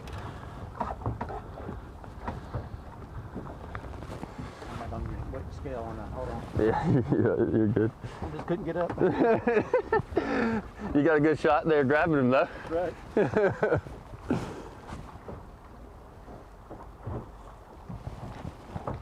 Well, another place filler, but there was a lot of south in that wind yesterday flowing with the current. Biggest change today, that wind is pushing directly against all of that current where we saw those big stringers around Cape Vincent yesterday. We really can only weigh one, and that's if we catch a lot of bigger ones. 1, 2, 3, 4, 5. It's kind of weird these are biting. I couldn't get them to bite yesterday.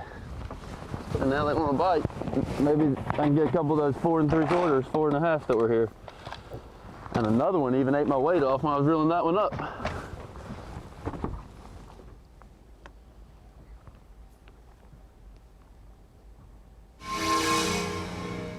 Back out to our leader, Chris Johnston. Oh, yeah. A little company, yeah.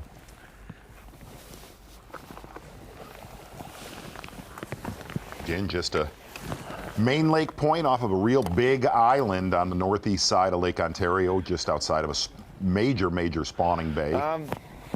Catching numbers, but the size has gone down. So I kind of fished some of the stuff I fished yesterday. And now I'm gonna go probably where I caught the 6 yesterday, and I caught 2 5s. Gonna do that in about 5 minutes here, just trying a quick spot.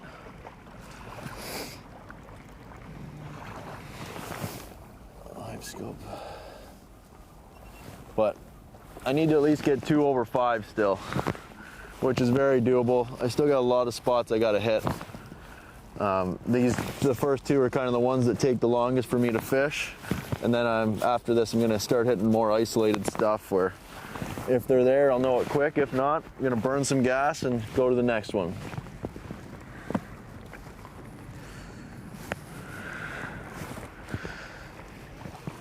We were talking about Mueller's record here at the St. Lawrence, which is very segmented and broken up because we've been here for 7 straight years.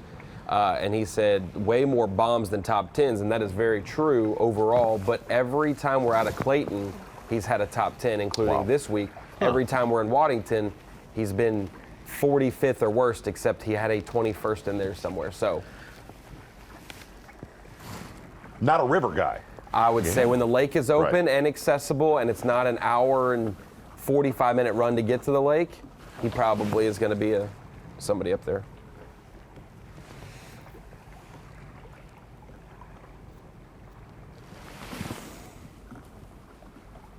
Brandon Cobb, that last fish, put him in 11th place. So obviously, he needs to be back in the top 10 before this day is over, where he spent most of his day yesterday. Wouldn't that be something if we did have a Cobb Welcher in the top 10, and it was one of those deals where one needs to finish 9th and the other finish 3rd? Yeah. I see that as an entirely possible scenario.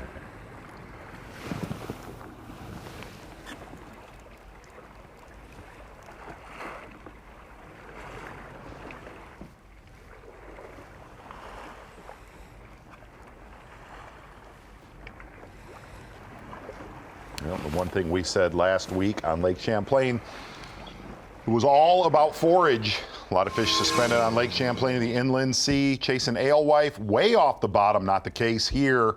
And throughout the Great Lakes, that right there is the greasy little cheese stick that they survive on. Lives very close to the bottom. Cute as a button. I want to kiss him on his little nose. That's right. All meat and muscle and protein. Obi. They're built to sit on the bottom. They got to get a little setup with their fins. They do not get and off the bottom. No, that's where they're made to live. Fun little rascals. Remind me of my twins. Chris Johnston. Good boys. Kyle Welcher moving up into second place there. That is significant. We're keeping our eye on that right there. Matty Wong. Chris Zaldane needs a win in there. And Chris Zaldane in fifth place there. Taku Ito moving up into fourth. He's in our top 5. Let's break away and come back in a moment. Bassmaster Live. Yes! No way! Live coverage of the Minn Kota Bassmaster Elite at the St. Lawrence River is sponsored by Toyota. Time is passing through the morning here on day number 2 at the Minn Kota Bassmaster Elite St. Lawrence River. Again, we got our full field out there, which is 102 anglers and only 50 spots available to fish tomorrow. Day number 3. Got a great Angler of the Year race going on here. Smashed a quarter-century-old record yesterday, did Bryant Smith, for 5 smallmouth at the Bassmasters. How crazy is that?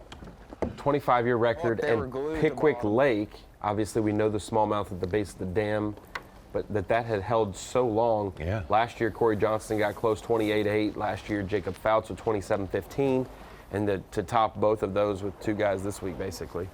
You know, what's strange, I was talking with Mike McInnes about this, and we really closed the show yesterday. It was not that long ago where on Bassmaster Live and regional tournaments where 20 pounds it started was like, wow. Oh, yeah. And then it went kind of to 22, and it's gradually gone. And granted, you've heard 35 to 40-pound stringers out in the West where fish chase kokanee, salmon, and stuff like that. But for the Great Lakes, I mean, it at this point has made a 22 to 23-pound bag virtually It don't feel big. Oh, now. Yeah. No. Yeah. Good for you. Good for you. Yeah. Feeling bigger.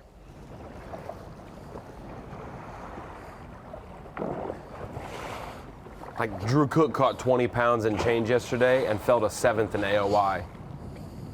Right. Because 20, I'd love 23 to see, is the number you have to hit now. I'd love to see what these guys could do. Granted, I know there's been massive spawning events, 30 to 30-something pounds on this body of water, and that's phenomenal, I get it. But I'd love to see what these guys could do in a true cold fall tournament when these fish are actually feeding. Yeah, like compared to now. Like later than late September? Yeah, like later October, than that. Like I'm talking mid-October on. And granted, we would have cancellation days. Yes. But just plan on a week and we'll sneak in 4 days when we can. It would be impressive.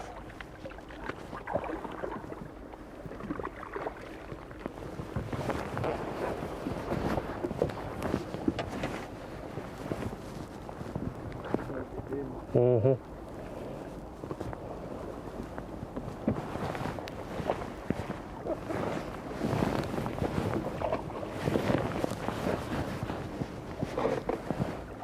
Tyler Rivetto had 24 yesterday, just popped in all his fish. He's got a 5-6, couple 4s. That's up to 6th place with 19.6. Zaldane called with I don't care if he called by an ounce, that's a liability. Give Zaldane as much credit as Kyle Welcher. They have made a run on the north side of the lake.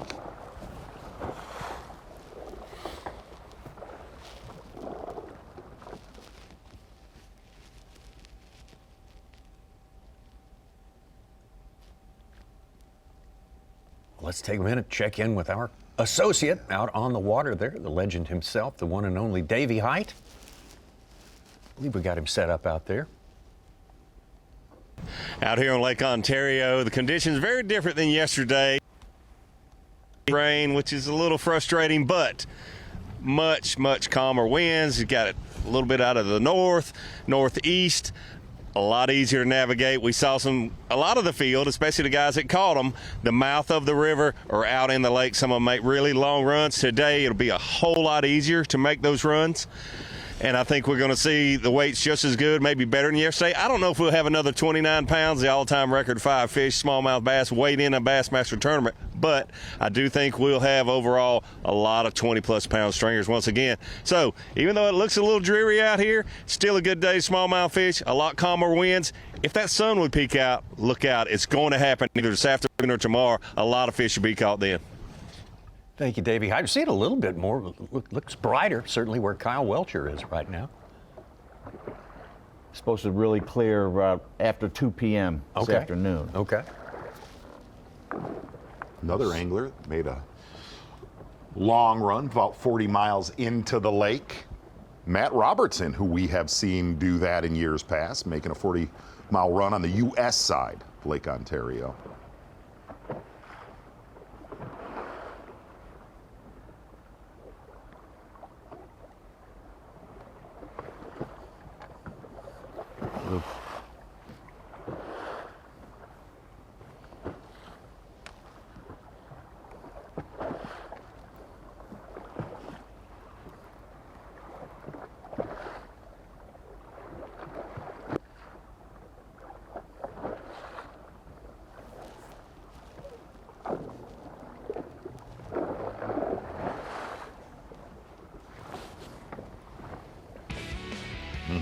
Another day, another limit for Kyle Welcher, making that long run. Being the gambler a little bit. Yep, Prince Edward Point area, we'll just call this. Really concentrated on one spot yesterday, 17 to 23 feet of water. Looks like he's been throwing a small Ned rig yesterday and today, maybe a little drop shot and here and there. Said there's been 2 big feed zones in this area of Lake Ontario, 17 to 23 feet of water and 30 to 45 feet, but also made the comment he may slip shallow in this region, and there are a lot of dumb ones shallow if that sun pops out, which we might see on semifinal Saturday. But again, one of the anglers in the field trying to win Angler of the Year, gambling, making a very, very long run. Definitely has some quality in his boat, and as he said, very critical today. He's going to have a longer fishing day because he only fished here for about 2 hours yesterday. Kyle Welcher making a big run and getting it done. Luke Palmer, one of our 8 anglers who had 25 pounds yesterday, is back in 7th place. Just filled his limit, about almost 18 pounds. Yeah, Kyle Welcher only one top 10 during the course of this year, but he has been so phenomenal keeping those bad finishes off the record. It was that 84-point swing at Sabine. And Cobb finished 91st, and he was 7th. Big difference. Tell them how your tournament's gone so far? Yesterday and today? Yeah, tournament yesterday, it was good. I was catching them pretty steady. Today is a lot tougher.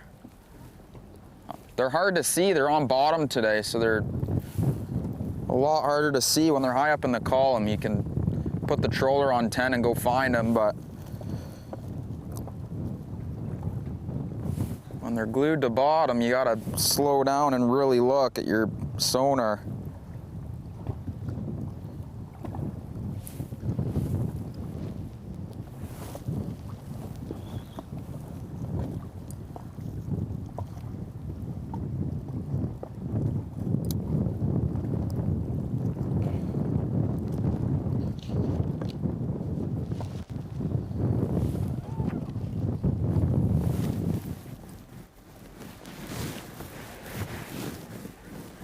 Gallant picked up a win at Cherokee Lake last year. Qualify out here. That was part a of his effort. weather shortened 2-day event there. Yep. Welcher hooked up. We were letting him make another cast, and he was on there. No, I said it was a pretty one. Oh, I got it. You think it's a pretty one? Yeah. I think he's prettier in just a second. He looks like he's a 4.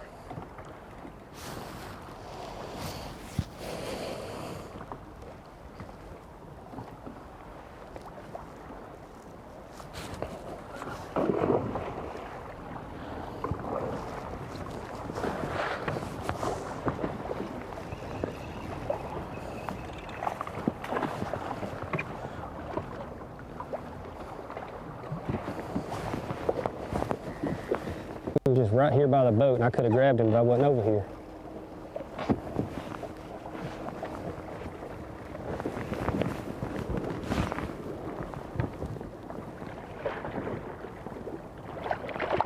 I got too much line out now.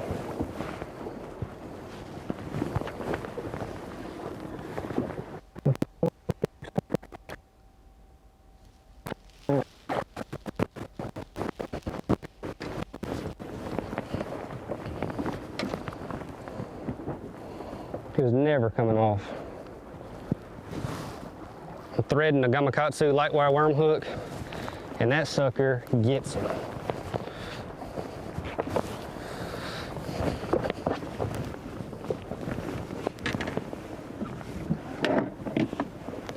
Never in a million years.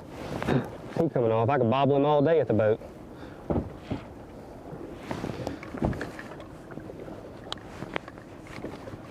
That's gotta be a solid 4. Yep.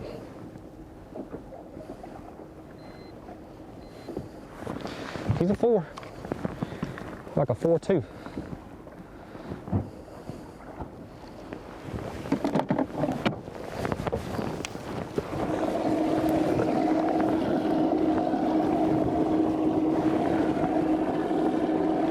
Getting rid of that one. See ya. Getting rid of a 3-pounder.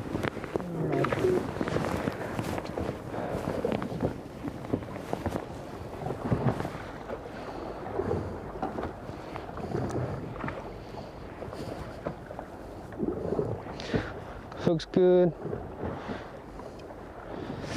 Barb's good.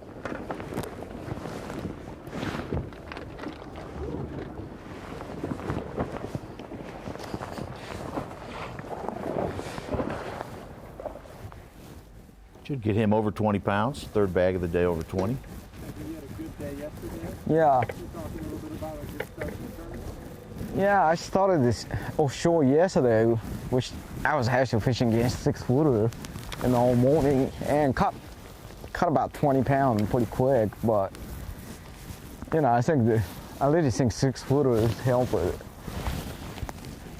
it. With a calm day like it is today, I feel like I have to fish in shallow. I mean, I caught probably 2 over 5 in the later day doing this, fishing shallow, so I feel like this is the best chance to win this thing with just staying shallow. I don't get very many bites, but they're definitely better quality, and I always see that happen today, so that's what I'll do.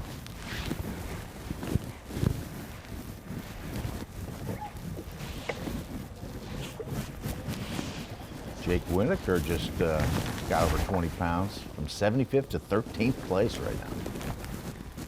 Well, you could see that sand and rock mix up shallow there. 5 to 10 feet of water for Kenna Kimura. That'd be fun to do that the rest of the day. Oh, yeah. That breaks up the... That's some visual fun right there. A lot of work with a Mega Bass Hazadong shad, 3 inches on a jig head up shallow.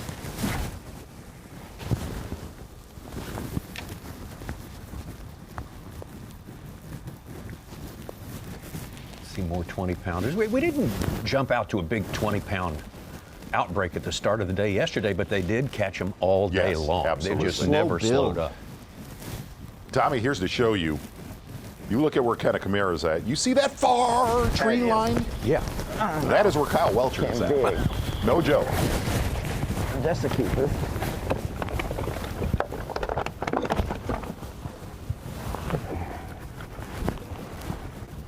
I don't know. I shouldn't keep it. They're here.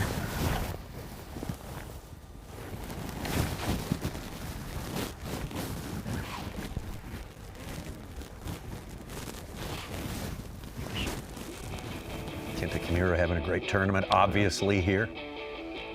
Tommy, it's fair to say he is definitely our guy, starting out in 20 feet of water. A lot of his work yesterday, caught about 20 pounds on that rock pile in 20 feet of water. But you also heard him make the comment Might be better.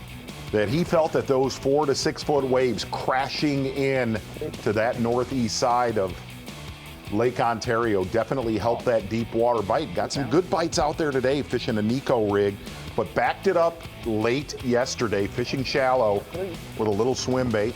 As we said, a Mega Bass Hazadong shad. Very popular bait on this end of Lake Ontario or anywhere else in the world where smallmouth swim. Going up shallow a little bit earlier, catching this good one. Like to do that the rest of the day. Yeah, well, that looked fun. It all looks fun out there for sure. What a day number 1 and a day number 2 You're motoring right along through it, that is for sure. Chris Johnston. Big day yesterday, only topped by Bryant Smith. Bryant Smith now in 10th place as it stands right now, but he didn't get many bites yesterday, so he, biding his time. We'll see what he can turn up as the day goes on. Kyle Welcher, Matty Wong, Takumi Ito, and Chris Zaldain in our top 5. Be right back. Yeah! No way! Live coverage of the Minn Kota Bassmaster Elite at the St. Lawrence River is sponsored by Toyota. Yeah, baby. Call that number 2. You have to have some groups of fish. Like the way I normally fish it here, I'll hit 10, 15 spots in a day. You can't do that on days like today. You have to have a couple groups of fish where if it takes you an hour to get there, it's fine, but you gotta be able to catch 2 or 3 off that spot. So I think if I could get 25 a day minimum, I think that's probably gonna be enough to win from here on out. But I don't know, I'm disappointed on this place if I don't have 25 pounds. So you never know though. Luckily the big ones are biting. Hopefully I left a few for tomorrow. Oh, that's a fatty. Oh, yeah, baby. That is the biggest one of the day, and we were just fun fishing. Holy, that's a giant. That is absolutely awesome. It has been fun to cover Chris Johnston on this body of water out on Lake Ontario. Just around the corner from Chris Johnston, Day 1 leader rookie on the Bassmaster Elite Series, Bryant Smith. A little bit slower today. Starting to see where maybe that straight northeast wind against that current hurting that river mouth bite a little bit early this morning.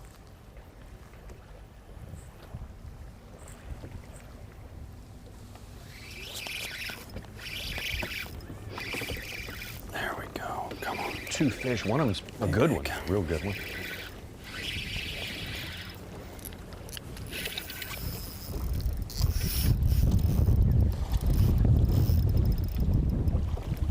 A bass too.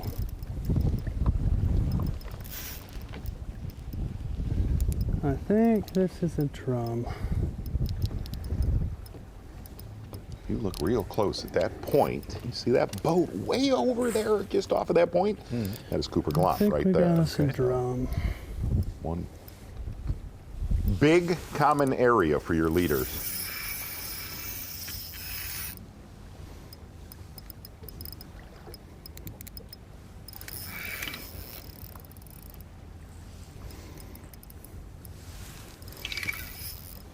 Come here, drum.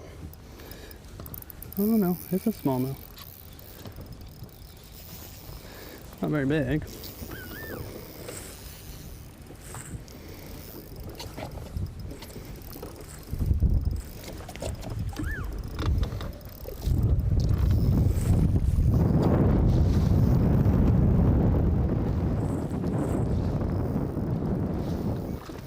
Where are you going, fish? Oh, this is just great.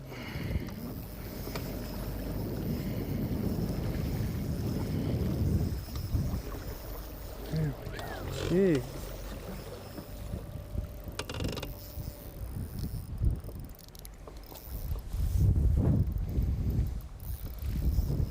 You ready? Good work. Come here, little guy.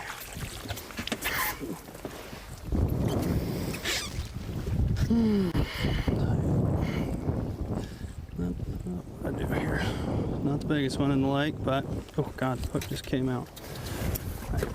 We gotta get 5 first, I know that. Most of his damage yesterday, straight king half shell and a drop shot, a little bit of work. Like he did last week with a baby Z2.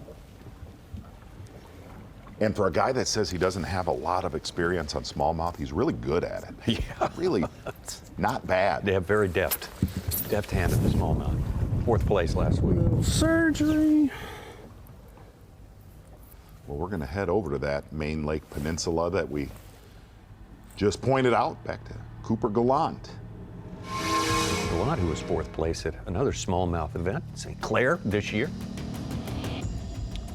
Ronnie, I eerily remember he is fishing really, really close to where we covered him in a open years ago. Yeah, very close. Never saw a second of him on live, but Right, yes, we right. had a camera in the boat. And Coop actually asked me for that footage in hopes of combining it with this week, that somehow it would line up and stars would align, and he's doing that this week so far. After that early 5 pound, 12 ouncer, hasn't caught a fish over 3 pounds. See just how long of a rod he uses. Gets a lot of leverage where the smallmouth down. I believe that's a 7-foot 5-inch model rod.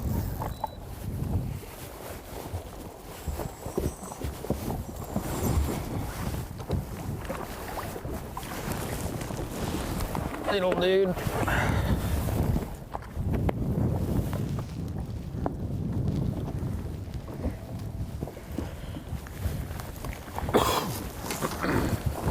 It's number 5, I believe.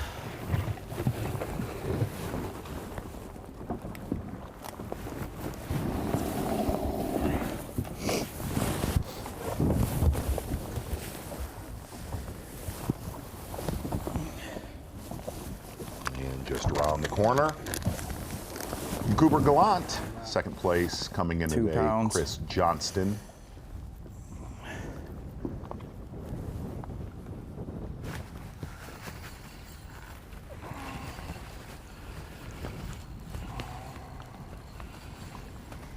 Come on, be a big one. Need a big one. Don't think it is.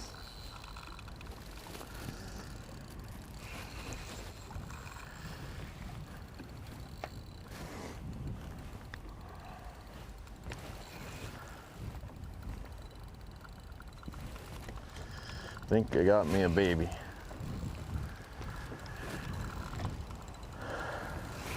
That area right there is where he caught those late day calls. Had a 6-pounder right here. Definitely a shallower area that he was fishing in the morning. Help, but not a big one.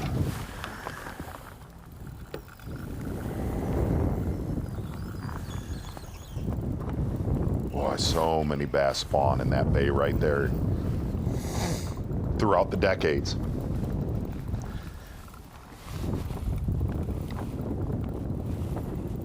Come on.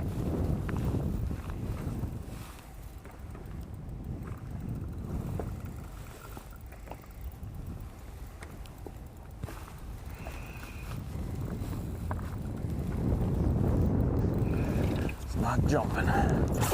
Okay with that. Not that big though. Come here. Not the ones we need.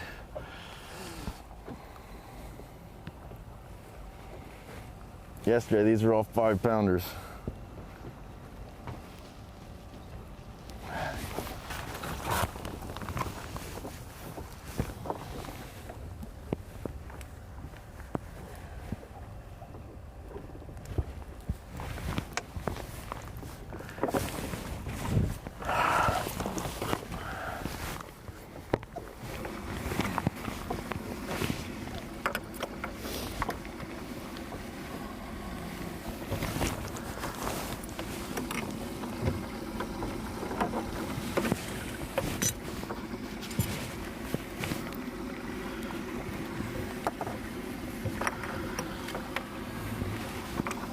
Chris Johnston about 10 pounds shy of his mark set for yesterday, so still some work to be done. Does not want to be below 25 pounds. He's laid that out for us. How about coming in yesterday with 20, 20 and a half, maybe 21 pounds and being 8 pounds behind the lead? Right. That's so weird. That's so 23 and a half and I'm 5 pounds back. Like, what in the world? I think it's 12. I'm pretty sure. It is amazing, though, a lot of these areas that contributed to these 25 to 30-pound bags yesterday, seeing a lot different quality with a lot of the anglers we're having on camera today. Get underneath you real quick.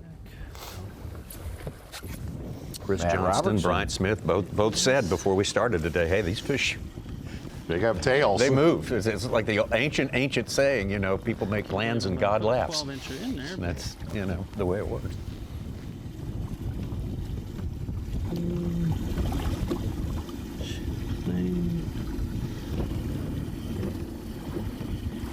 course, I got no network. Great. Matt Robertson up to 9th place from 24th with 19.5 today. He's You got a do not want 4:12. to be confirming the length of keeper-sized bass on Lake Ontario. No, not what you had planned yet Well, again. is that the sky breaking up near Kennakamura? It is. Look at Wow. First time we've seen that in this tournament.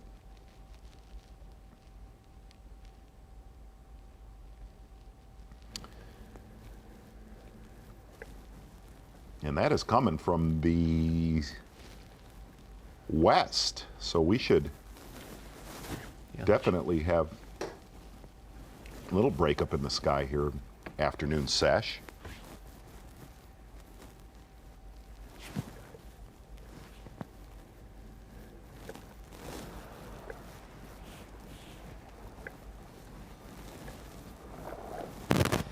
Those are.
Jake Whitaker, Jonathan Kelly, moving into the teens from deeper than 70th, 20 pounds today.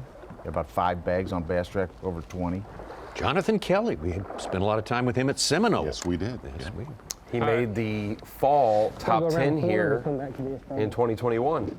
Oh, did he? To bookend his qualification. He won the points race. That was the same northern group. That was Jonathan Kelly tied with Mike Iaconelli, and then Alex Redwine. Those were the top 3 qualify. Joyce of Pennsylvania having a tougher day today. Got 4 fish for about 9 pounds. Who was that? Joyce of Fuentes. Nothing over 3 pounds today.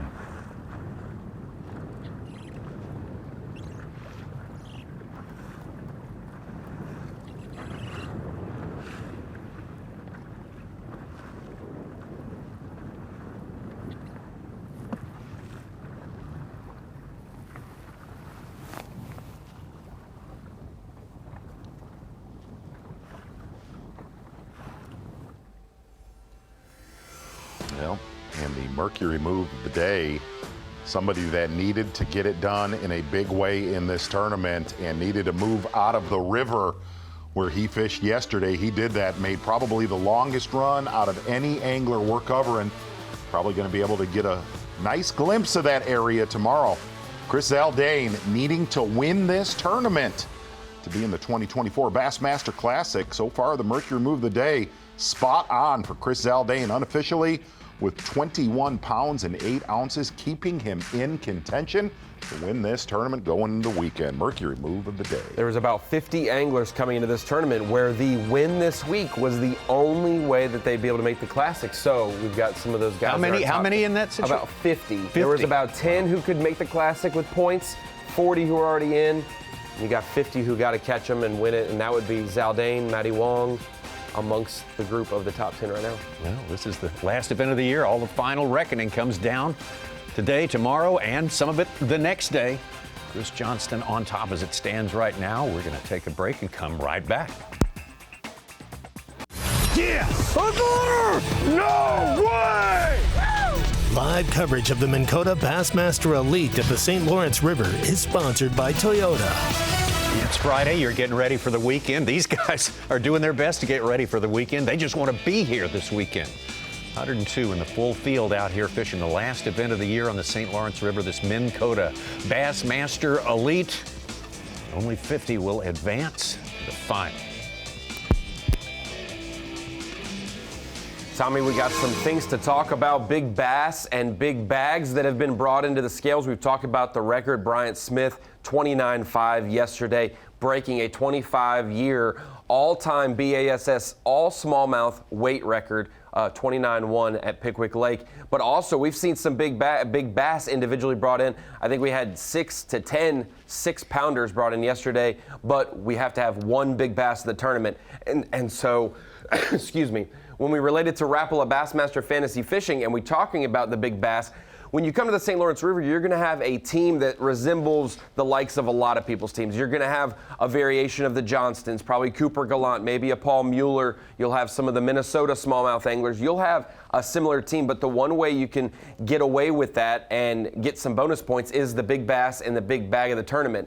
Looking at the big bass winners from past years, currently Paul Mueller holds the big bass of the tournament, 6'11", caught yesterday. Kyle Welcher had a 6'12" last year. Walters with a 6'5", Mueller once again with a 7'13", and then Steve Kennedy a 6'2". These are all dating back from 2019 to 2023.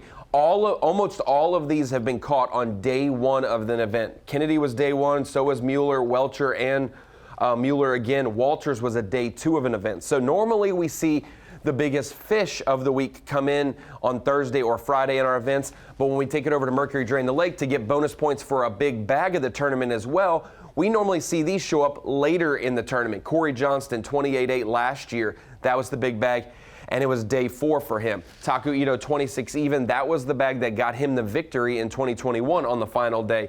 Mueller's 27.1. That's an anomaly. That was day 1. That was paired with his 7.13 that he caught for the big bass. So that was the big bag of the tournament.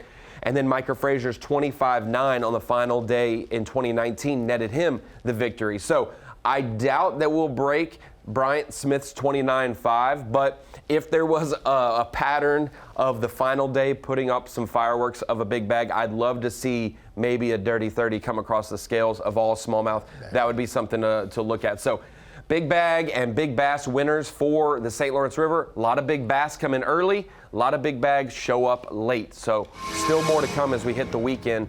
And if your fantasy team is down and out, as long as you have an angler fishing, you still have a shot. Tommy, do you want to see a dirty 30 like well, Tommy yes, just I brought do. up right there? I didn't say it like that. I mean, come on. I'll put my glasses and up. interestingly enough, really kind of looking across the leaderboard, this was moments ago with Cooper Gallant. A lot of our leaders that caught him really between Fox and Grenadier and Chameau Bay, a lot slower today. Guys like Jay Shakurit, really good stringers yesterday. Not the case so far this morning.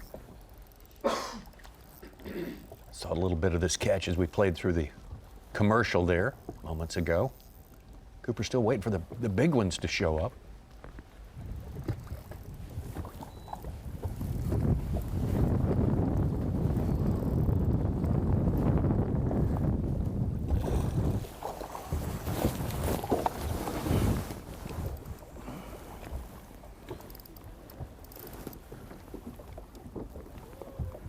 Come here, little buddy.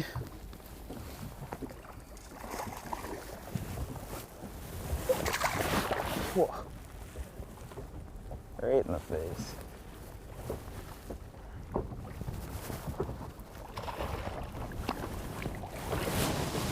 He choked it.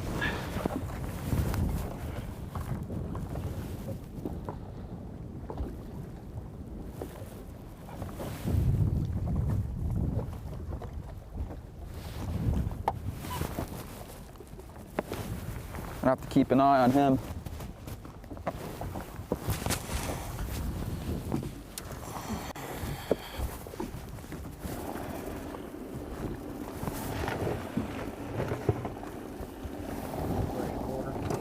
Yeah, not even. Yeah. Make some small upgrades for Cooper Gallant and get back over to Kyle Welcher. We talked to you, nailed this, Ronnie. Talked about Kyle Welcher really trying to put away that Angler of the Year title. He's in contention to win this tournament now. He is very, very consistent, and as we said, pretty much all left alone. Second biggest bag of the day so far. 21.2. Left all alone.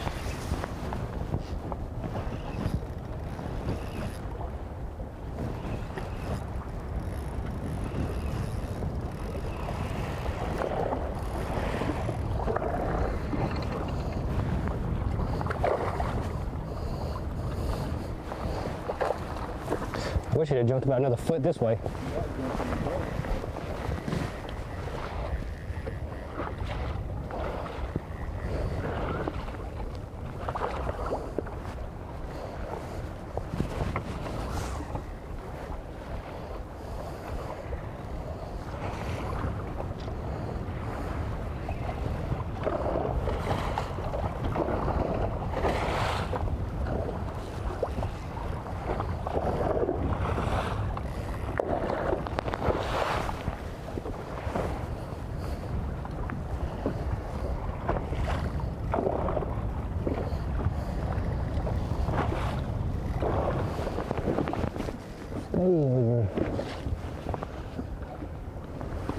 This is the biggest separation we've had between Brandon Cobb and Welcher in this whole tournament right now.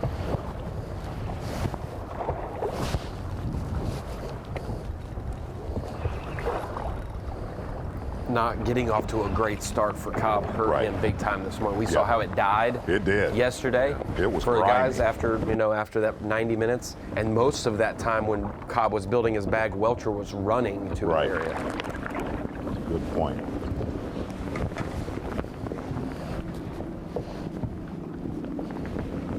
Got the smallest at 3-pounder.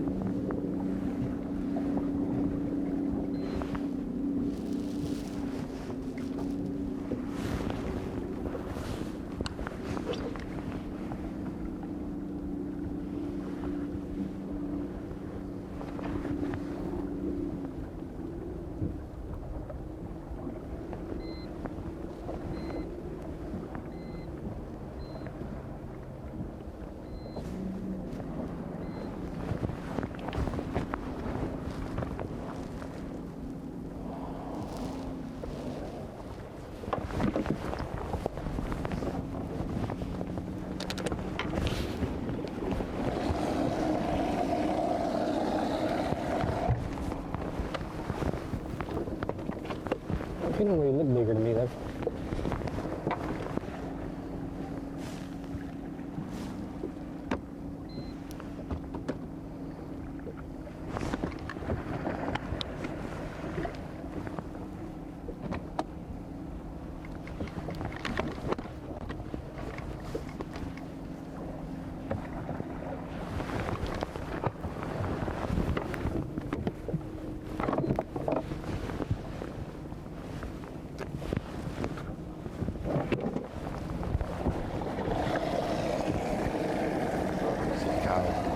Fizz needle there.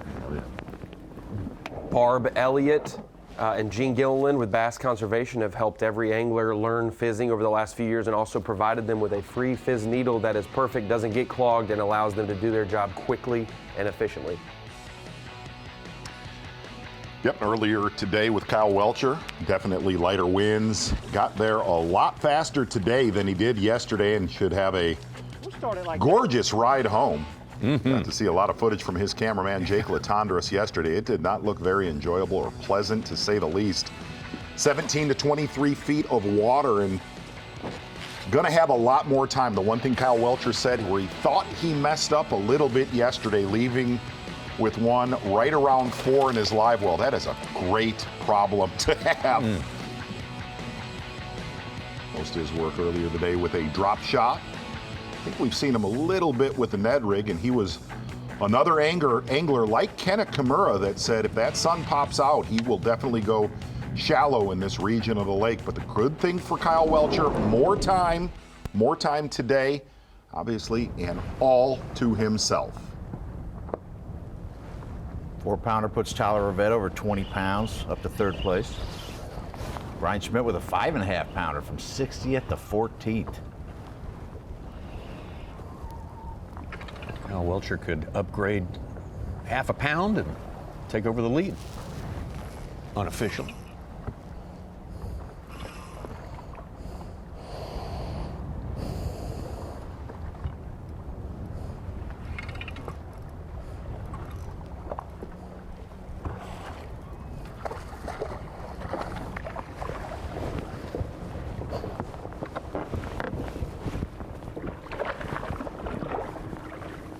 Look at him, his throat.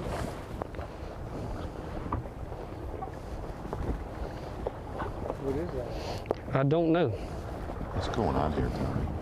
It's an unidentified object there. But I know he is greedy. Because Kenta is in the same region of that lake and had one just like that. Yeah.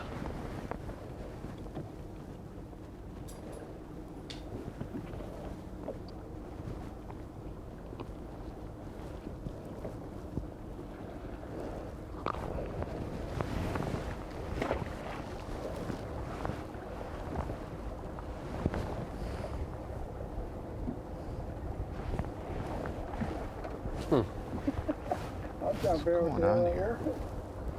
Where's all this going?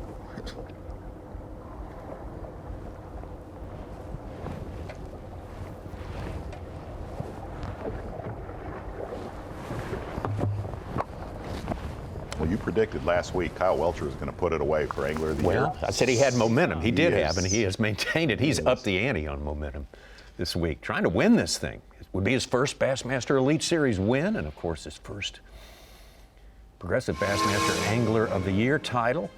That's very, very important. Kyle Welcher just a few ounces out of the lead as it stands right now. And unlike last week on Lake Champlain, where we did not have a very hostile leaderboard, that is absolutely not the case That is here right. on the St. Lawrence River. And there, the Yeti hot seat is the cut line so right there. Oh my hot. goodness. Bill Lowen. It's like a lava cake. Drew Cook on top. Mark Menendez, the man on the cut line right now. Alex Redwine had such a great tournament last week. First man out. Very, very important. We got a lot of fishing to do. Needs another decent one this week. Yes, he does. He sure does need another good one. They have caught him today, but not quite as big as we saw in the first half of the day yesterday.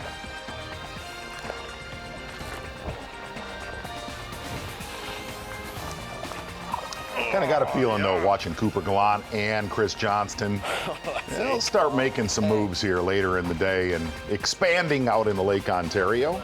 There's an angler right there that needs to get the wheels back on. Brandon Cobb, a little bit slower morning here on day 2. Yeah, it's on him for this afternoon. He's got to get things going. We got some more of the morning is remaining as well, so plenty of fishing time left today.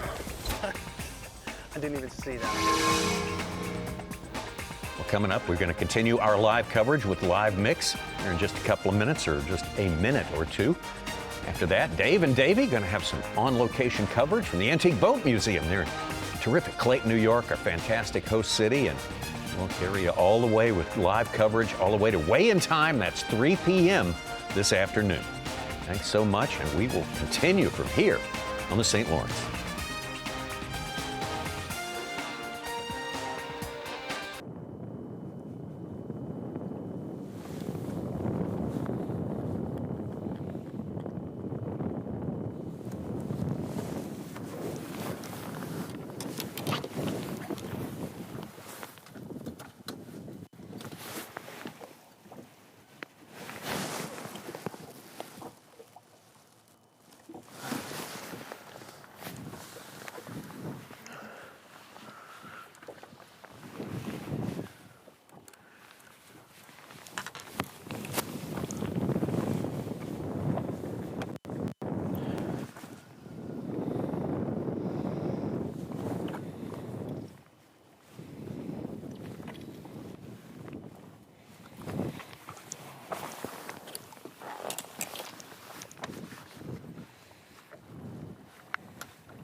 All right, give up on that one.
I don't think I seen that coming, man. When I started fishing, it was just like fishing.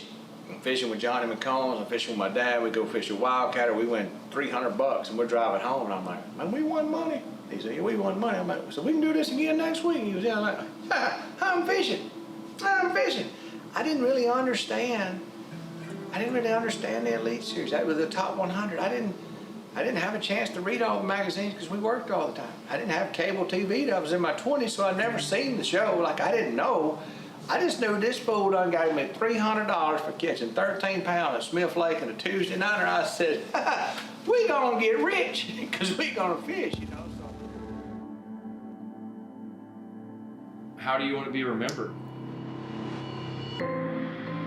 As a good guy. When it's all said and done, I don't care if the Bass Fishing Hall of Fame ever looks at me. I want to be remembered as the guy who just tried to do the right thing.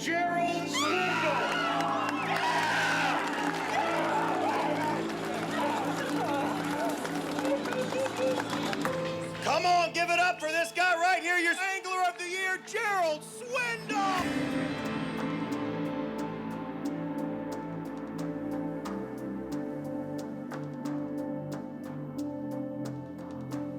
Get loud for your 2016 Toyota Bassmaster Angler of the Year. The G-Man gets it done and finishes in spot number 1. I think the whole start was my father just taking me fishing and me watching him catch a few fish and me catching some as a little kid, and I'm thinking, man, this is awesome. I just never knew it was going to go from an aluminum boat to a glass boat to a career. I just knew early on in my life I loved the whole concept of fishing. And I guess remember some of my childhood memories is just watching Dad catch them and me catching a few and then fishing with him thinking this may be the greatest thing in the world. Actually, one of the first things that let me know that this is where, I knew I kind of was headed in that direction, but I didn't have a game plan. Like I just kept fishing and I was winning at a level where I'm like, okay, I don't have to work all the time. But I tried, I was qualifying for the top 100, fishing the Opens, and I got invited to fish the FLW, first ever FLW event on Beaver Lake, the $150,000 one. I went up and I won it. And I knew driving home that if I think I can make this, you know, I knew I had the money then to try to sustain the road and do what I had to do. But it was like in '98, and that same year I made my first Bassmasters Classic. So like everything started clicking. You know, you win this. At that time was one of the largest paid cash events we had in the country. And then all of a sudden I'm in the arena at High Rock, and I'm thinking, this is as good as it gets. And I don't think I've ever lost that focus on wanting to get back there. It was hooked right then. I'm going to do this somehow. No marketing plan, no skills, barely graduated high school. But I'm like, this is my road in life, and I'm going to drive down it. Got him. That's a good one too. That is a big one if it's a bass. Look at this, huh? Look at this.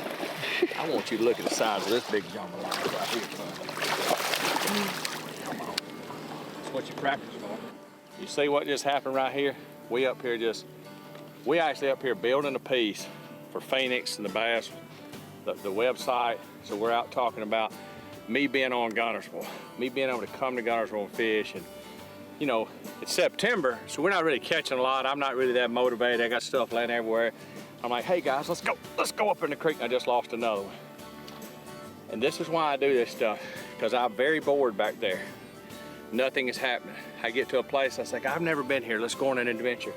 And I pull in and I'm analyzing what's in front of me. Creek drain in. Me and Tristan's laughing. This is drain clear. This must be where the spring is. I lose one. I throw back out and I get about a 6 on right here to the boat. I lose him, I throw back out to get another bite. That's why I say I want to go fishing when I get home, because that keeps your mind sharp. That's what takes you to the next level in the elites. I may not get all the blue trophies.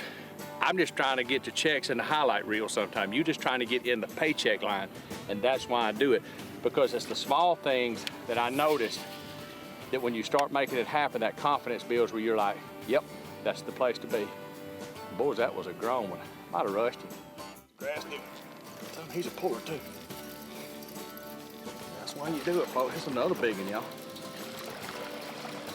So what did I learn today? I come all the way up here to the lake, and I'm just playing, but now I have learned something. Y'all got to check it out. It's Gerald Swindle behind the scenes, living at home, doing it wrong or doing it right, boys. I want to do it all night.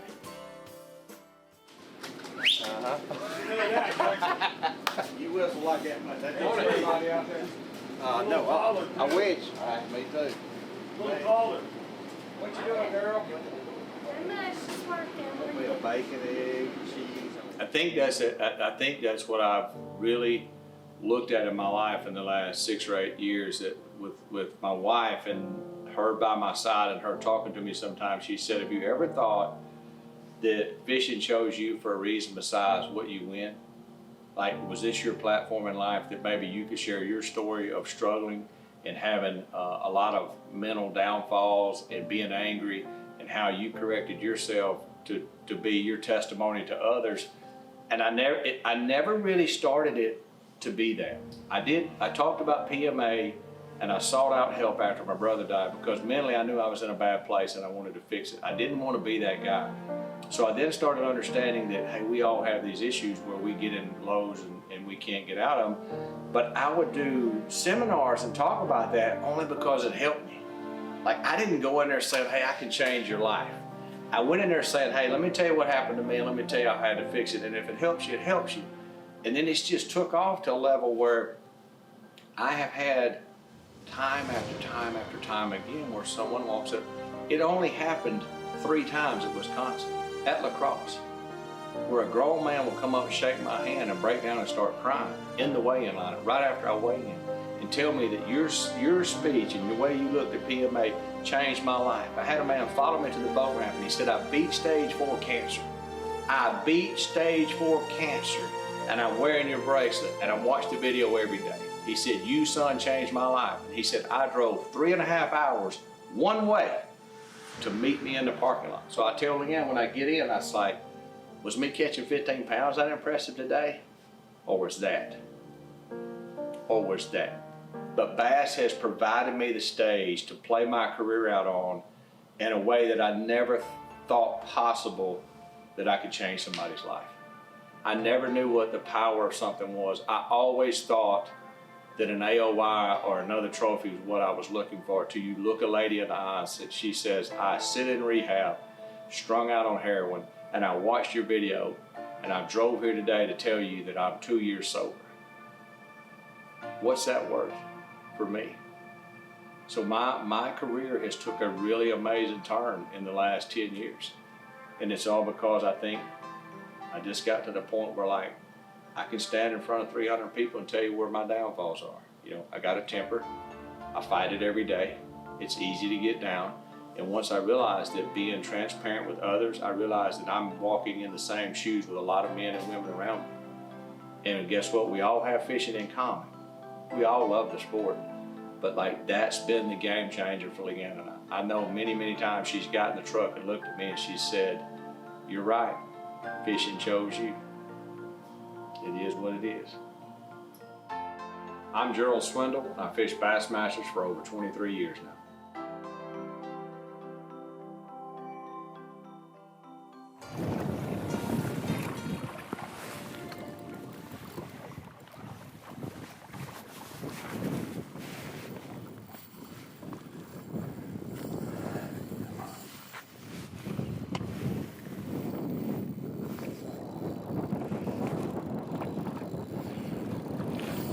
Pulling like a giant, but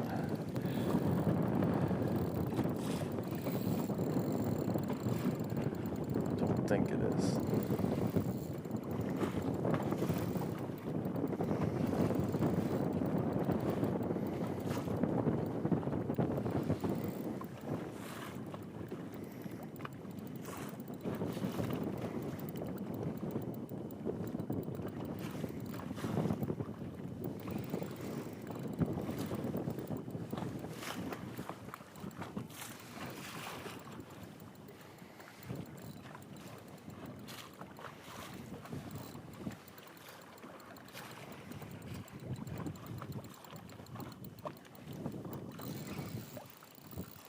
Come on. Play nice.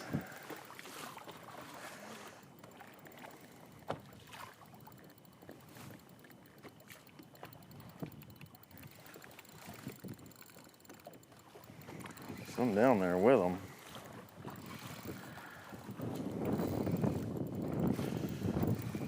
There we go. Oh, it's a big one. Pretty good one. I need this one.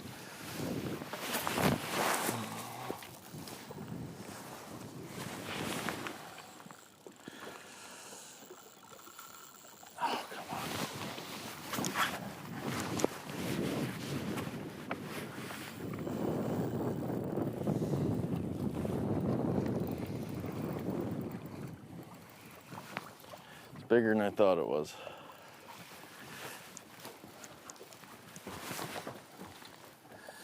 All right, here it comes. It's a big one. That's a better one. Not a giant. Better.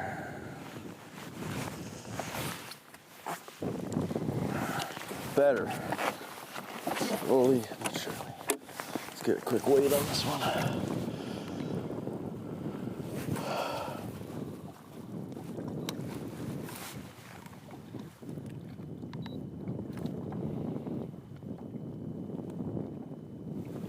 Four and a quarter.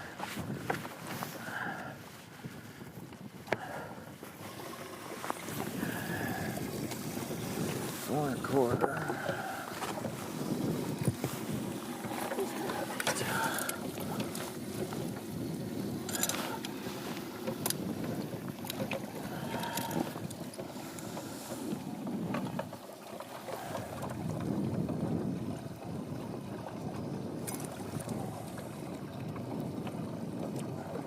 Black's bigger.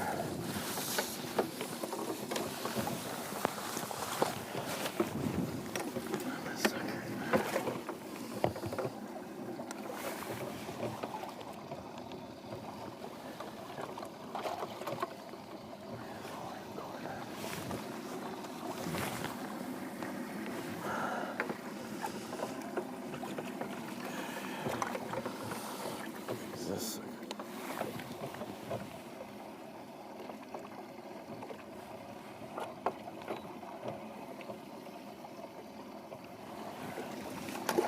okay. We got to get rid of one with a 6.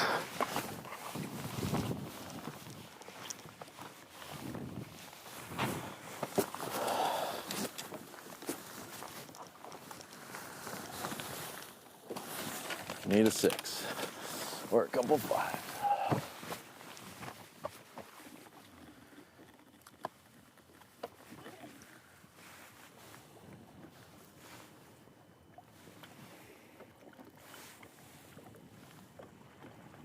Tunes are just jamming.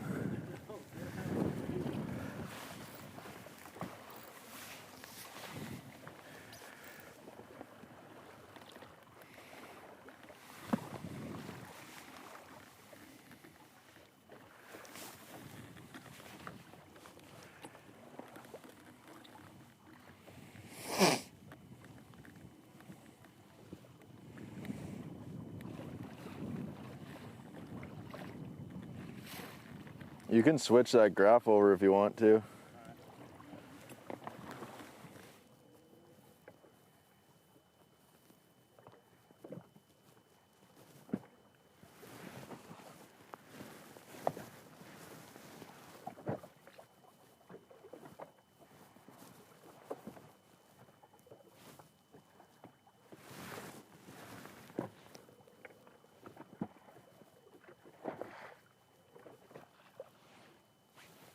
Seems like a pretty good one.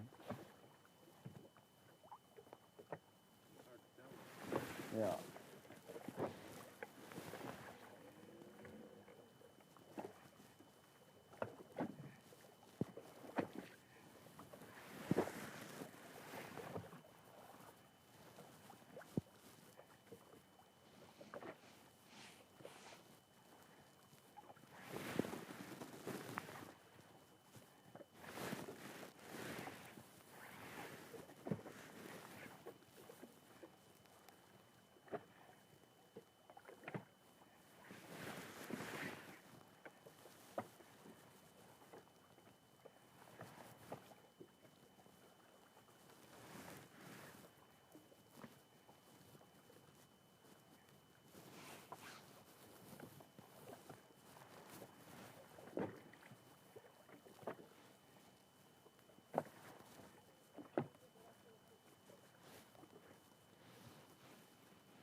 You can't hardly cast because these gobies haven't been that bad.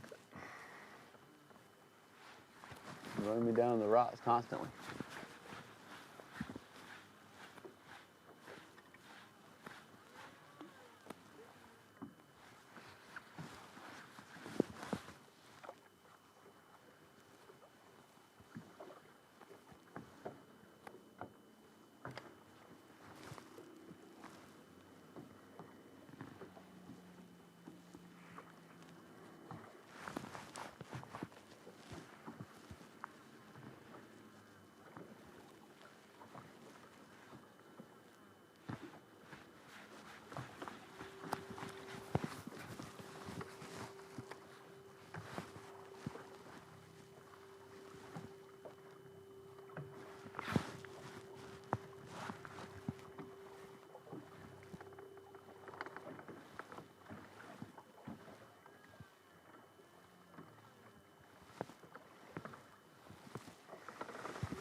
Oh, there's one.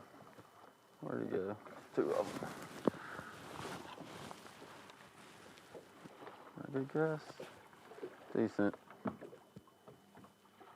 I saw it.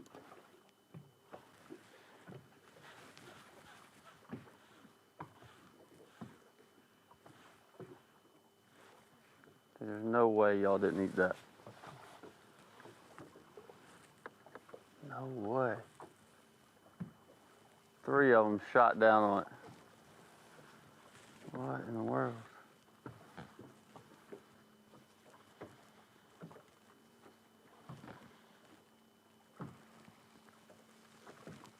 They didn't, though.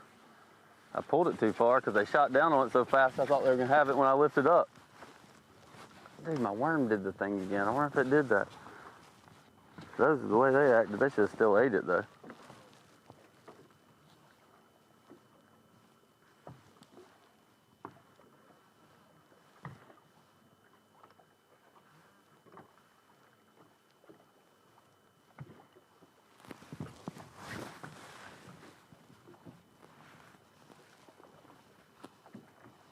Those look like great big ones, too. Where they went now. Not bad. Don't think that's a fish.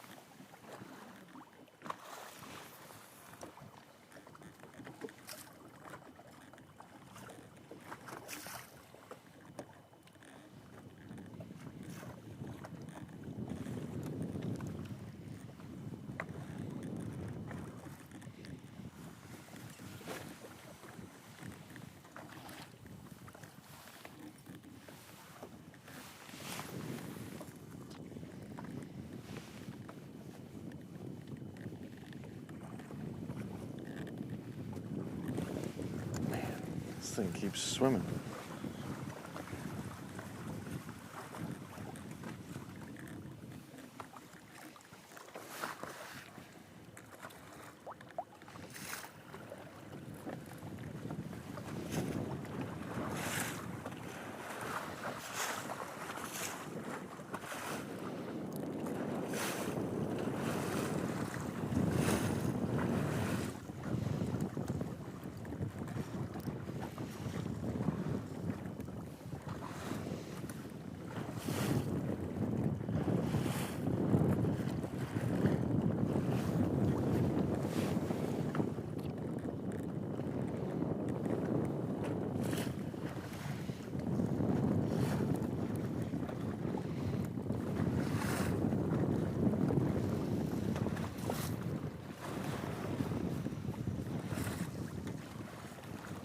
Okay, ready?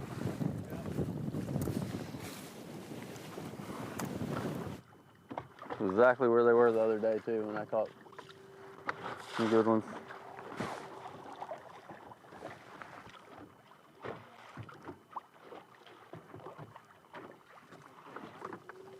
All right.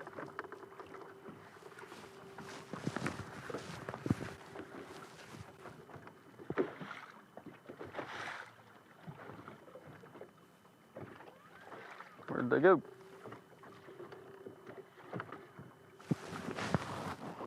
Those were perfect. Usually when they're sitting high on a rock like that, it's about to happen. Threw my bait up there and one shot up to it and the other two chased it down to the bottom as soon as it went by them. And then they vanished.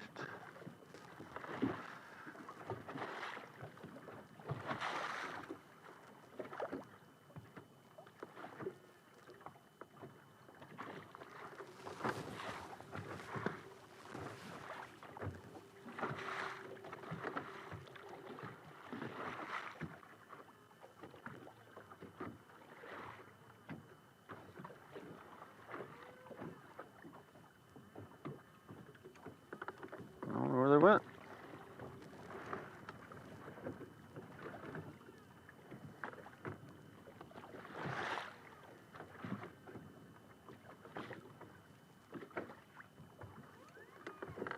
I don't know.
Something. I don't think that's bass though. I'm gonna toss at them, but not look like them.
Go through this last waypoint here if I don't see anywhere to move on.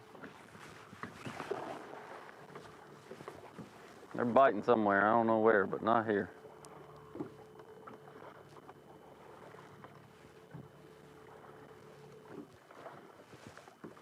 Actually, I got 2 more waypoints up here. I'll move quick to them.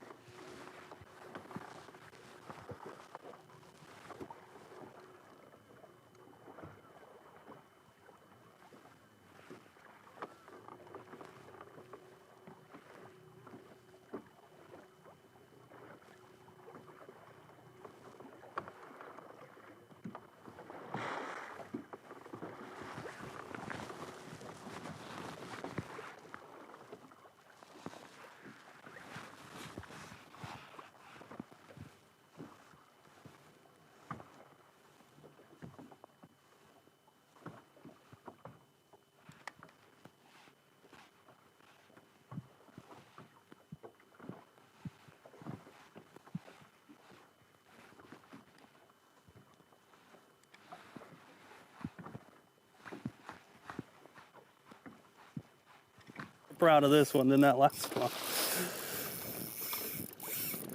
Come on, baby.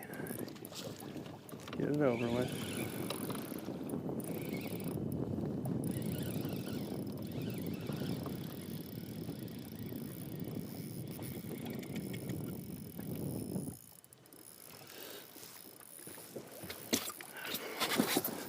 Not huge, but number 5.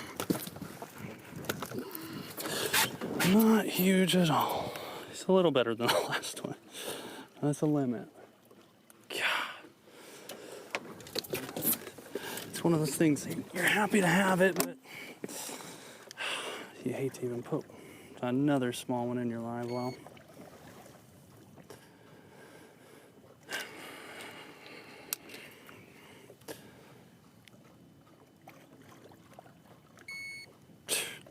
Playing it like it was a 4-pounder, 2.5, 2 1/4. But that is number 5, so that's good. And there was a bunch more over there. Hopefully there's a couple more good ones over there. Put him on the small side. Okay. Well, took long enough, huh? Jeez.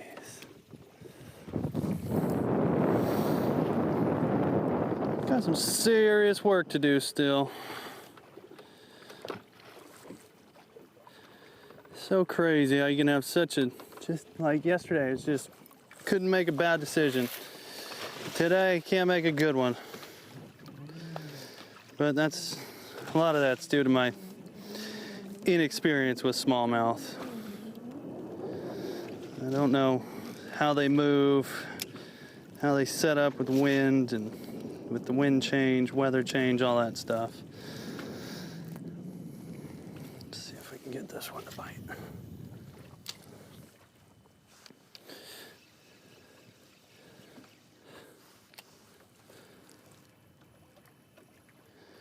There's 2 more there. Oh yeah, come on. Go grab that thing.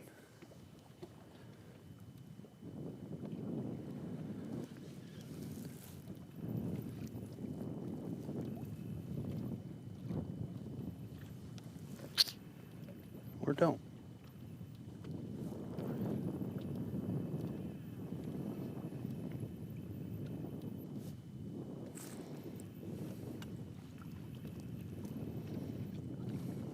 Come on, there's 3 of you right there.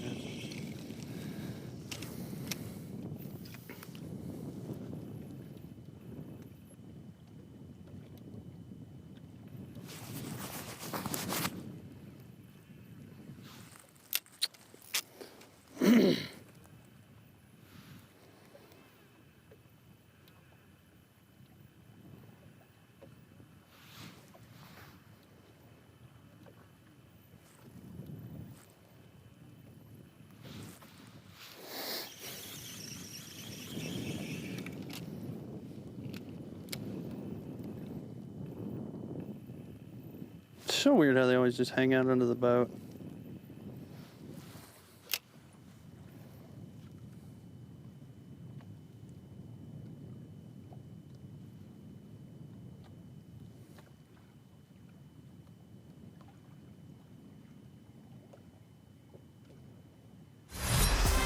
The Minn Kota Bassmaster Elite at the St. Lawrence River is sponsored by Humminbird,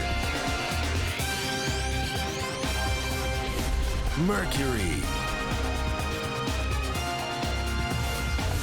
Nitro Boats, and by Bass Pro Shops.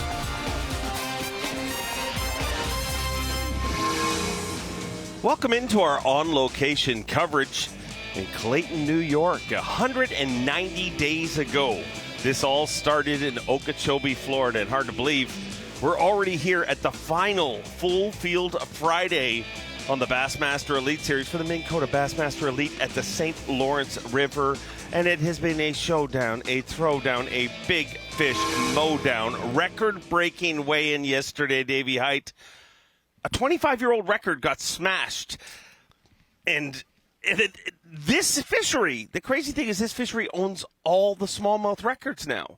Obviously, what we saw yesterday with the biggest 5 fish, last year with 102 pounds, 9 ounces, J.C. Keurig, the biggest overall weight ever, and biggest smallmouth bass ever, which was Paul Mueller a few years before that. So they ran the board, if anyone's ever wondered if the St. Lawrence River is that good. They certainly did, and I'll be honest with you, I was there 25 years ago on Pickwick Lake when Chuck Economy brought in that big stringer of smallmouth, but it was in Tennessee in March, pre-spawn fish, and I really thought, man, it's going to be tough to ever break that, but records are made to be broken. But I really thought it's going to be tough up north in the summertime post-spawn to break that record. And when Chris Johnson weighed in 28 plus, I thought, wow, nobody's going to beat that. He's going to be day one leader, no doubt about it, and no surprise that Chris Johnson would do that. But then 29.5, I guess it was, Brian Smith, absolutely incredible. And you and I both looked at Chris Johnson's fish really close and Brian Smith's, and just a beautiful sight. They're beautiful creatures. They really are. They truly are. And right when everybody is ready to give the, like, all of a sudden it wasn't 100 anymore. People talking about 110 pounds to win. Seems like it's gotten a little tougher so far today. Yeah, it's really mixed up a lot. Looking here at the maps now, you see Brandon Cobb and a lot of the other anglers on the northern side of the lake there. And it's really amazing how we've seen so many people just flip-flop in the leaderboard. And you don't usually see that as much on fisheries like this. But, man, a lot of things going to happen today. Like you said, the last full field Friday, a lot of things going to be determined today, and it'll be absolutely incredible the weigh-in this afternoon. Everybody has pressure on them today, whether they're trying to qualify for the Classic, win Rookie of the Year, win Angler of the Year. But let's get everybody caught up with what's been going on the water with our Toyota Midday Report. And why not start with the record setter himself, another standout rookie? Yeah, absolutely incredible to see Brian Smith come in yesterday with, like I said, a record that has been, that mark had been standing for 25 years, but really that's a record of 50 years of Bassmaster events. So just incredible. The thing that really surprised me, talking to him yesterday, he only caught like 8 bass yesterday. So obviously the right ones, but you have to be a little concerned when you only catch 8 fish, even if they are that size, and things have certainly slowed down for him here today. He did just get his limit a few minutes ago, currently unofficially in 5th place. But numbers usually not a problem here on the St. Lawrence River, Lake Ontario, but they might be a little bit of a problem for Bryant Smith. I think it's 12. He mentioned on stage, he said, I had a pre-fish day. His final pre-fish day was even better than what we saw yesterday. So I'm still counting on him, and a guy you can always count on. Trying to make his second top 10, Cooper Gallant. Yeah, Cooper this morning came out of the gates. I'm talking about full throttle. First cast, first fish, over a 5-pounder. Looked like a 6 to me. Maybe not quite 6, but certainly one you want to start with. Been much slower for him the rest of the day. Currently unofficially in 10th place at about 16 pounds. Did not have the greatest practice. Bryant Smith had a very good practice, had over a 30-pound day. He said he actually weighed 5 fish. But Cooper Gallant did not have that great practice. A great day yesterday and very, very optimistic today. Needs to pick it up a little bit to stay in that top 10, in my opinion, but certainly things are changing. The winds are even calming down more, and the sun coming out a little bit. So hopefully we'll see some of those bigger fish like Cooper caught yesterday. How about your Progressive Bassmaster Angler of the Year leader, Stone Cold Kyle Welcher? Yeah, just absolutely incredible. Incredible Kyle Welcher, currently in third place, so he hasn't slacked up not one teeny bit. He has really been incredible this week, to be honest with you, because he and Brandon Cobb have been back and forth. We talked about it a little bit yesterday. It always seems like, even though this race was close with the top 5 Angler of the Year, but Kyle Welcher and Brandon Cobb, we kind of knew it's probably going to be one of these two guys. Kyle Welcher, being the gambler that he is, made a long run yesterday in the winds, was able to get his weight and come back early yesterday. Today, made that run again, had a lot more time to fish. So, and not hardly anyone near him fishing, within miles of him. So not only might he win Angler of the Year, you better not count out Kyle Welcher for winning this event. And nobody is counting out Chris Johnston. Yeah, Chris Johnson, no surprise yesterday, and like we were talking earlier, I thought he certainly had the day one lead with 28 pounds yesterday. Came in early, everything just went right for him yesterday. He said, I thought I had a good solid stringer, so I tried to place it. I did not catch a single fish in practice.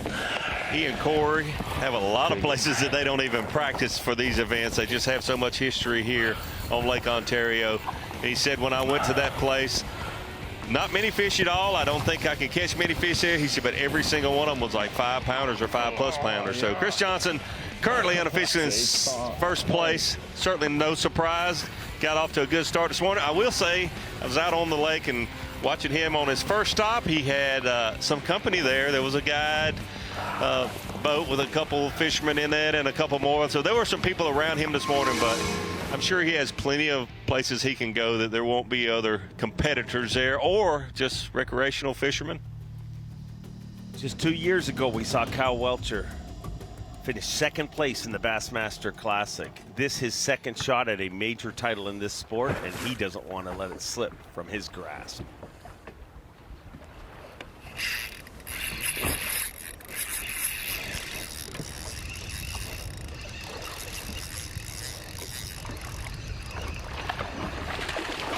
Oh my God. Oh. Yeah, big one, and that sucker went ballistic. That was beautiful. That jump, it wasn't a jump, it was a tail walk. It looked like a sailfish. It really did. That was incredible. Was that the shot you wanted? And maybe equally as beautiful, the blue over his head. That clearing of the skies. We should see some fireworks this afternoon. Yeah, we absolutely should. And the leaderboard has really moved around a lot today, but it could equal out if that sun comes out. You should expect to see more of these anglers with 20+ pound stringers if they have the last couple of hours of sunlight in their fishing day.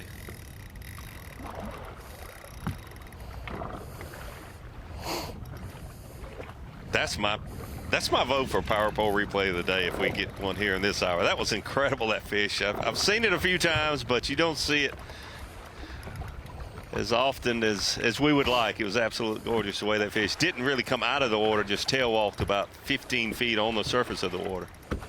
Isn't it amazing how your opinion has shockingly changed, Dave? You love watching them jump now. I imagine just a few years ago when you were standing on the front deck of your boat, don't jump, don't jump, don't opinion. jump. You're tired, please don't girl. jump, don't jump, don't jump.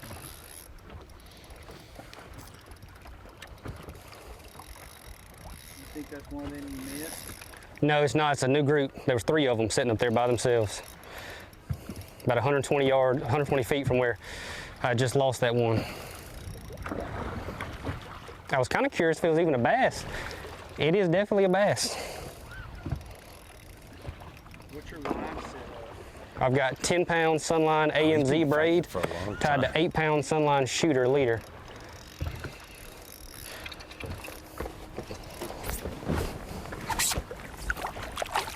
Freaking meat pie, baby. Look at that one. Woo! That's a turkey pot pie there, bro.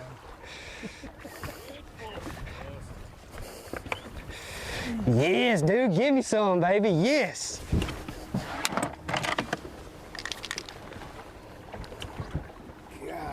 chunk, baby.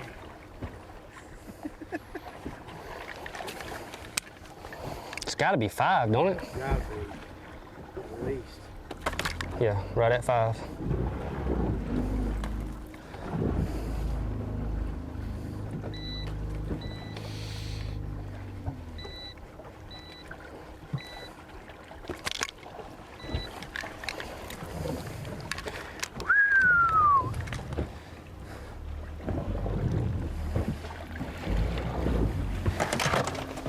I think we'll turn. Shots fired only by one Kyle loose now. Welcher. Smaller than 3 pounds, or smaller than 4 pounds. Yep. We're going number 1. Maybe it's got some shoulders. Johnston hooked up. Oh, hoping. Not a 12-incher.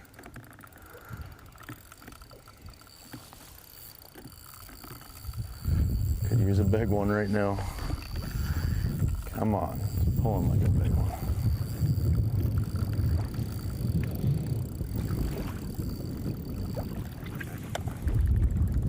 Last rock pile we were checking here. Just about to give up. Let's see what we got.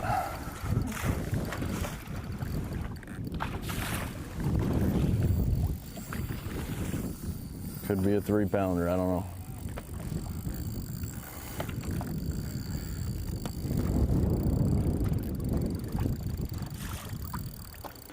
Just dogging. Not want to come up.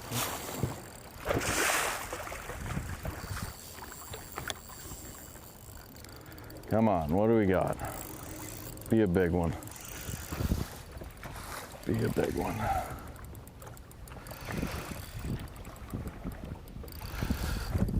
Come on.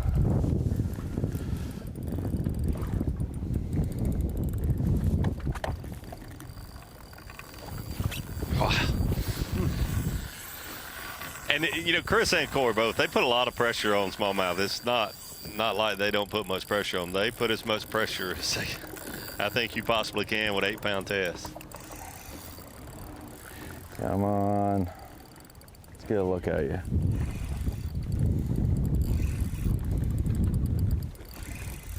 You look at the way Welcher fought that fish. I mean, he fought it perfectly because as soon as it came up, you know, it was docile, ready. easy to grab, ready. I mean, Just see the white down It certainly there. doesn't always work out like that, but I think that's the perfect scenario. Yeah. Not get them up beside the boat when they're still got a lot of Like a energy big in their one, but- green. Oh, sure. Still pulling drag this far into the fight. it's clearly got to be larger than his smallest, Don't which want is a horse, 3 you know. pounds.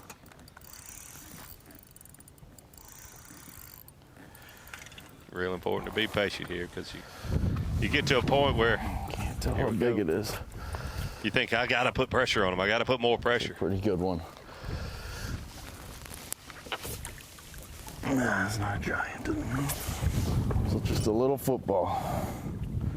It'll help though. Did he just say a little football? That looks like Not a giant. Not a giant. very nice football to me. Let's see what it weighs.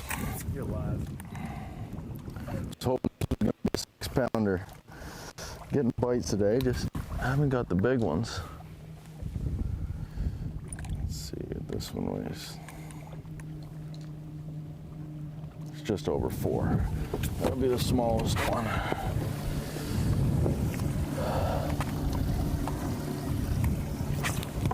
About a pound help, though, which he needs to fend off Kyle Welcher at this point.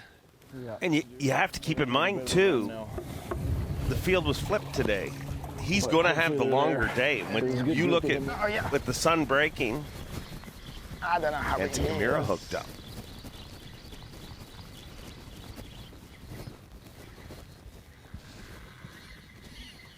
Not bad one. But so was Welcher. Yes. You know, he'll be the last one in. He might help.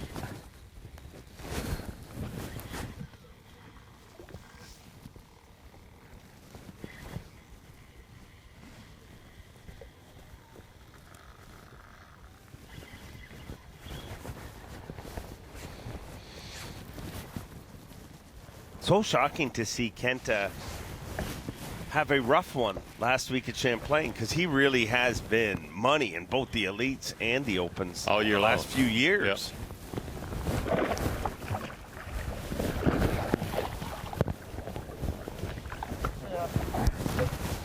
Up a little bit.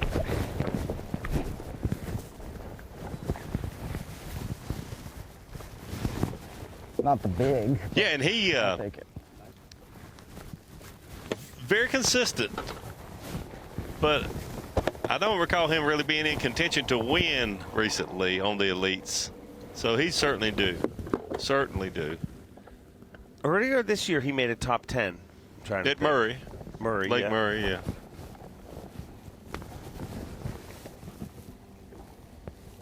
He's in second for Angler of the Year in the Bassmaster Open EQs.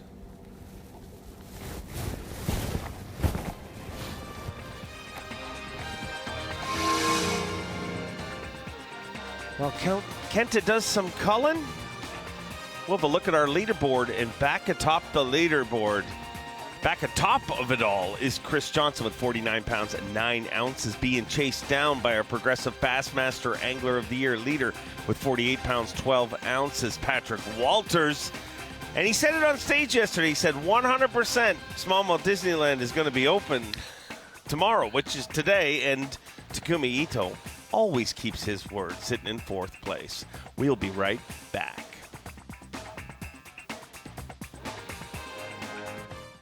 Yes! No way! Live coverage of the Minn Kota Bassmaster Elite at the St. Lawrence River is sponsored by Toyota.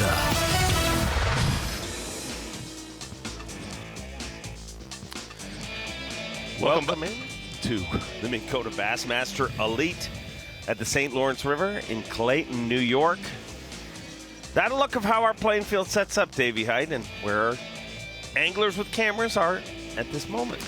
Well, they're not as close together as that picture, that those maps actually look, but it is really amazing how, even if we're on like the biggest fishery on the planet between Lake Ontario and all the many, many miles that they can access here on the St. Lawrence River, all of the anglers seem to kind of be in one general area again here this week. Kenta Kimura, he's replaced that 3-pounder. Had a great day yesterday. Oh, he's better one. Maybe not too early.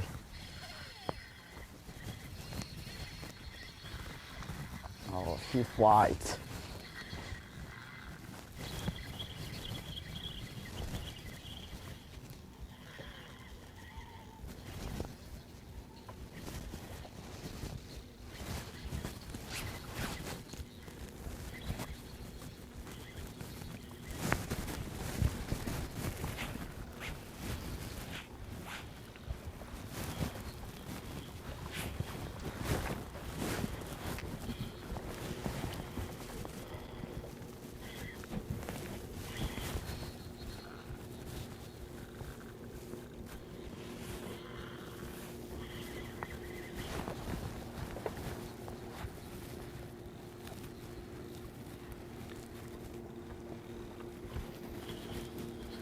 Things definitely picking up. Come on.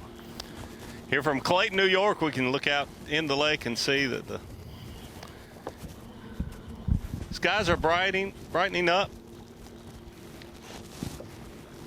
And I really think we're going to see that leaderboard level out a lot better than it has been so far this morning. A lot slower on some of these anglers than it was yesterday.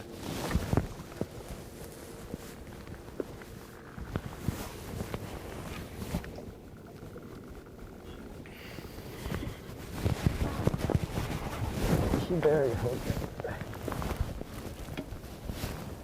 Come on.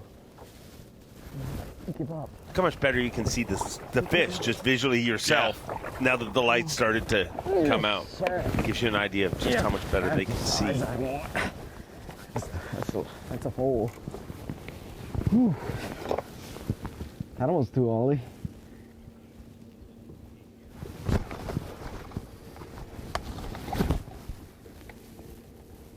It's 410 on the scale. Yeah, let's say 4.5. Ooh.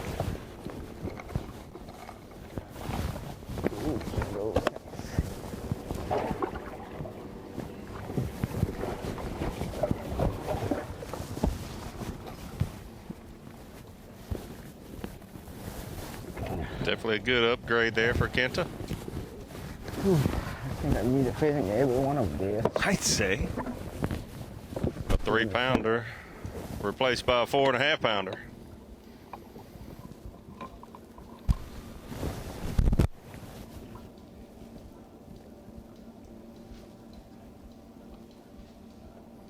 More anglers fishing this week than I think I can remember, to be honest with you.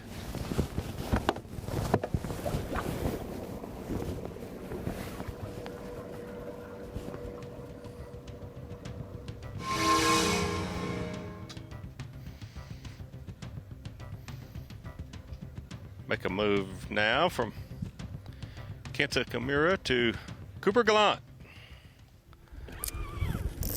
I imagine there's a lot of Canadians packing their bags and heading across the border for the weekend. Oh, it certainly looks like it, especially That's a big one. I don't think we've heard the last of Corey Johnson either this week. I think we'll certainly hear more from him. Oh, yeah.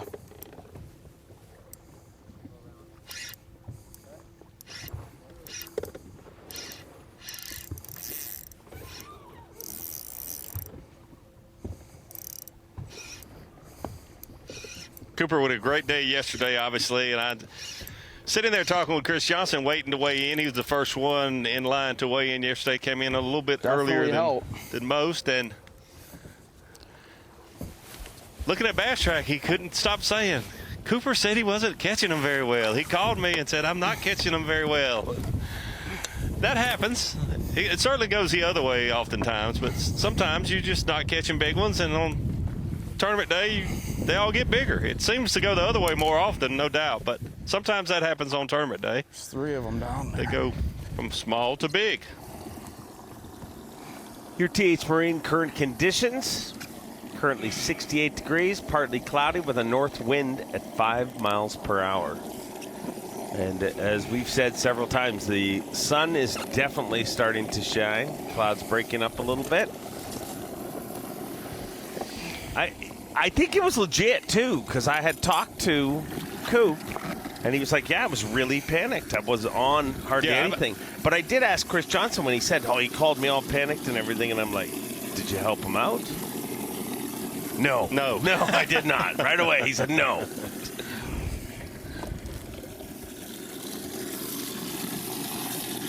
I noticed on the TH Weather Watch, TH Marine Weather Watch there, tomorrow morning, thunderstorm likely. With a little more wind, but still only 10 miles an hour. So. And from the north, right? Yes, north 10 miles an hour. So they'll be fine. They'll be fine with, if that's really what happens. Still just a forecast, but I was hoping for a full day of sun tomorrow. Maybe we'll get that Sunday, but it doesn't look like we're going to get it today or tomorrow. Sunday is forecasted for sun. So, hey, if you make it through the gauntlet and you're one of the 10 remaining in this event, it will be paradise on Sunday.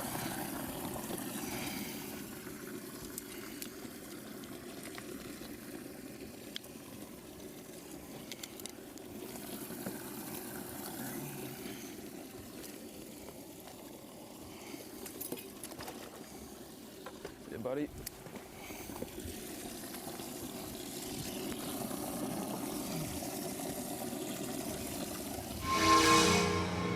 With that, From Cooper Gallant big old pike to our progressive Looks like a Bassmaster Angler of the Year leader.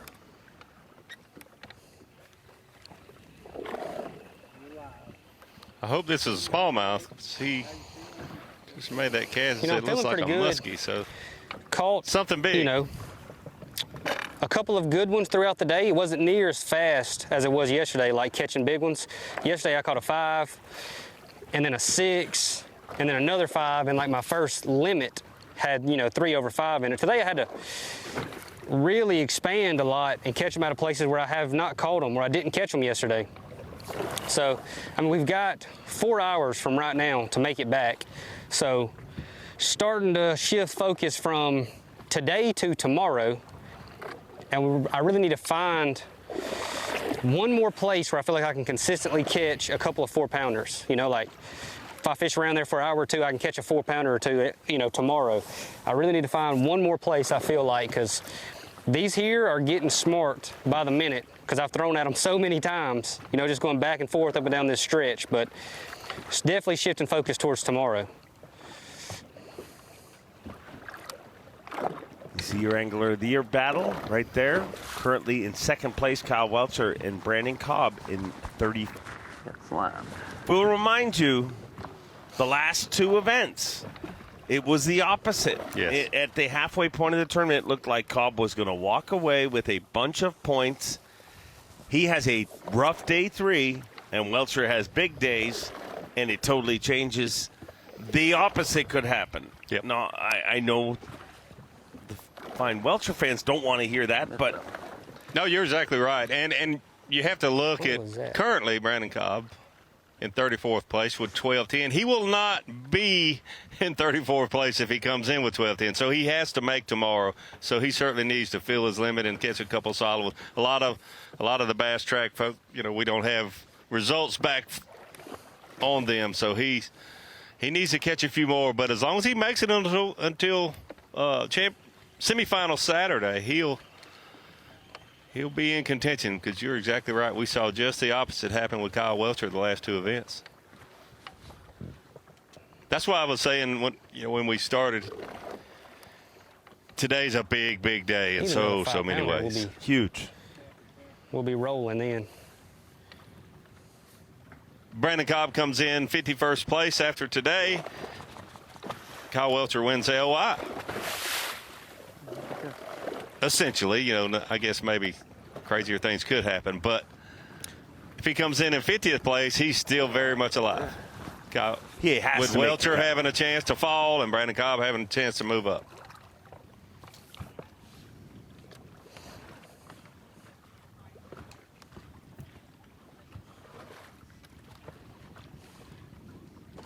Be interesting to see how long Kyle Welcher stays as far away from check-in as he is right now. Yesterday, I think he was very smart. Had a good, solid start, 25 pounds. Came back, got in the river with a lot of time left. Today, it is calmer. Will be an easier ride back, but you never know what could happen. He's a long way from check-in. But then you ask yourself, I'm sure he said yesterday, I'm sure Brandon Cobb said yesterday, man, I should have stayed and fished a little longer. He won't go away. So we'll see what happens. Depth perception So- off or something to keep making back cast. I'm obviously cheering for Cobb to make the cut. But let's say he finishes 51st. I know I hit him pretty good. It still won't be over today. Right, because there's other anglers that, you know, a Drew Cook or, you know, there's some other anglers that, if they do make the cut, could make 50 points. I don't think Kyle Welcher is going to fall back that far, but, you know, who knows? It won't be over today. No, but he can't officially be over until at that time. the points are official, right? Like he can, if he's 50th, Welcher basically has to finish 45th or better. Correct? Yes. If he would have finished 48th. Yeah. What is it? You're right. I'm assuming that he goes out and catches a couple fish and makes it back. No, tomorrow. of course, but, yeah. But you can't assume that. It's a small You're mouth. right. We've seen crazy things happen. I mean, before my bait would ever hit the bottom again, he would have it in his mouth again. Many times on the Elite Series. I don't know why I lost him so many times. That being said, they're both going to make the Not cut gonna today, I believe. We certainly hope so. And I think they will. Come here, dude. Again, Cobb is in the last flight. He's going to be out there till what, 4:30? Yes, 4:30 check-in. A lot of time. A lot of time. I land the big ones. Especially very with them little. not being very far away. I don't land them very good. A lot of fishing time.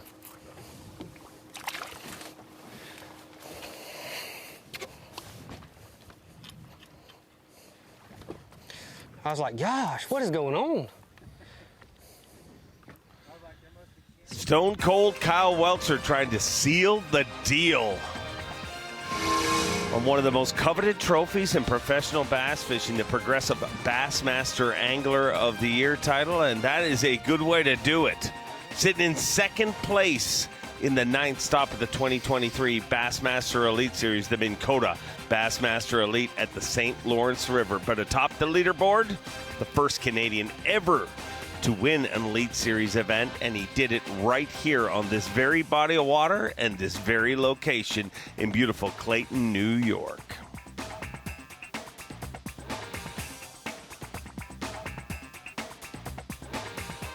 Yes! No way! Live coverage of the Minn Kota Bassmaster Elite at the St. Lawrence River is sponsored by Toyota. The final full field Friday of the 2023 Bassmaster Elite Series, the Minn Kota Bassmaster Elite at the St. Lawrence River in beautiful Clayton, New York. And today is cut day. Got to get inside the top 50 to keep your tournament alive and move on to semifinal Saturday, the final semifinal Saturday of the 2023 Bassmaster Elite Series.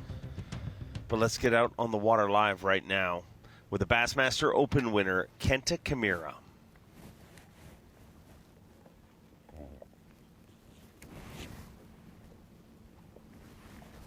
There you go. He got it. I don't know if he's gonna help. He might. Oh, yeah. It's cool. The other one was bigger. That's what I saw. Damn it. The one in the behind was bigger. Yeah. The other one was like 5. Come on. I don't think he's gonna call. Come on.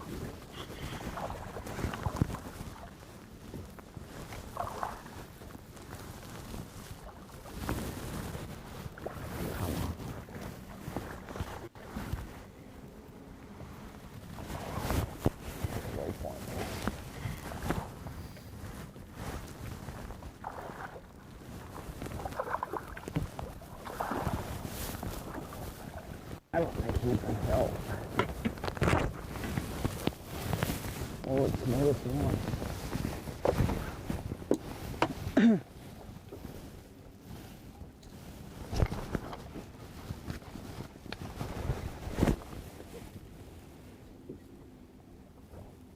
Nope. No help there for Kenta. I'm not 100%, but with the light, a little more light there, it looks like I'm seeing bottom. Like maybe he has moved up a little shallower, and that's what some of these anglers will definitely do when the sun comes out. Do you see that? You see what I'm saying? Yeah, no, it definitely looks like that. It definitely looks like patchy green, black, dark spots, green spot bottom.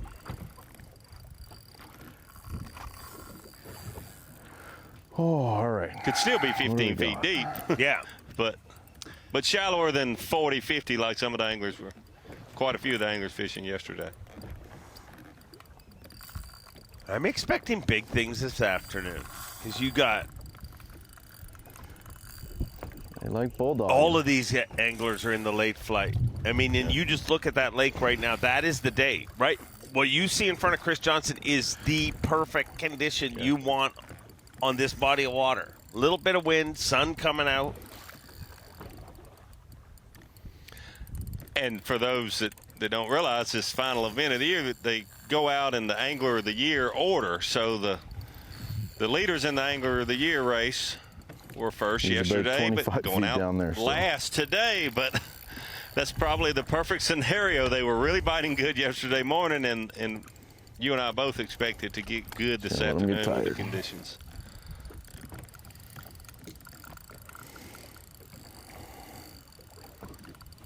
The other addition with them laying down the way it is, anglers are all of a sudden going to be a lot more nimble on a fishery that they haven't been nimble on. They've literally just had to get to where they can get to.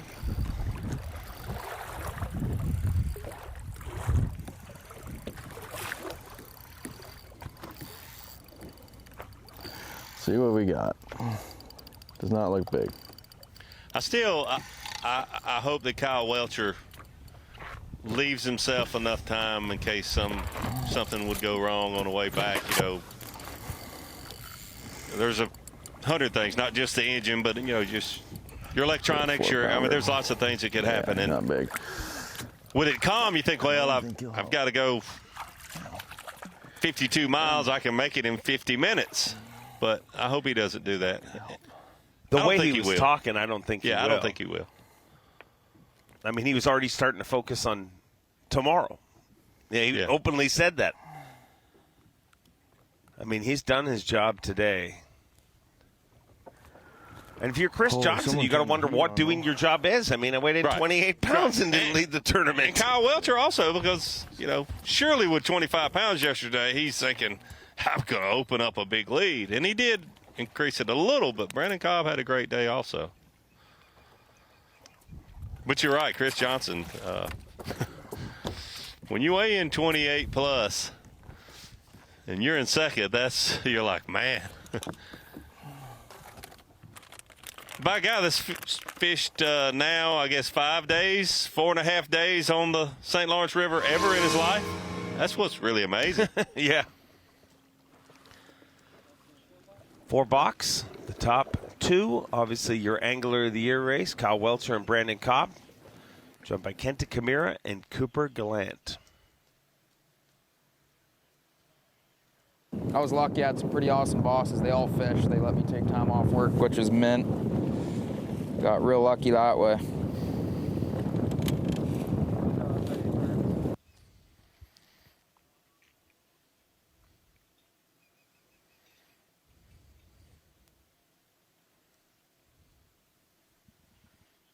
Got a good 4 box here, but something just came across my mind. With Brian Schmidt weighing over 30 pounds of smallmouth in practice, I don't remember ever doing that. Here we go, loud noises. He promised. Oh. Skeeter Boat's big fish alert. He's living up to his promise. He said 100% smallmouth Disneyland was open today. And Takumi Ito with a 6-pounder. Yeah, let's not forget about Taku. He obviously has won here before, but with that, it should really, unofficially up to 3rd place. Uh-oh. Can you imagine how fun it will be Championship Sunday with Taku up there on stage? Whether he wins or not, it'll be very enjoyable. He loves this place. This is truly is his smallmouth Disneyland. Boy, you can really see those highlights you were talking about with Kenta. Yeah. I mean, he's definitely moved shallower. Yep.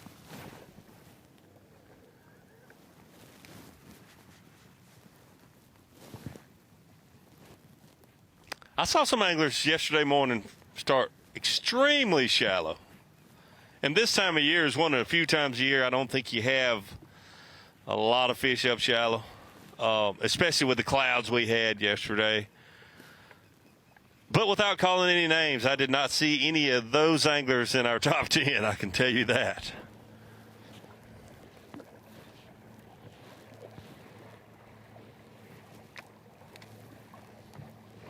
A lot of the anglers that were fishing 25 to about 45 feet deep. And unlike last week, a lot of these fish are on the bottom, not over 30 and 40 feet and only 10 feet under the surface. A lot of these fish are holding on boulders and a lot of different little hard bottom spots and big boulders here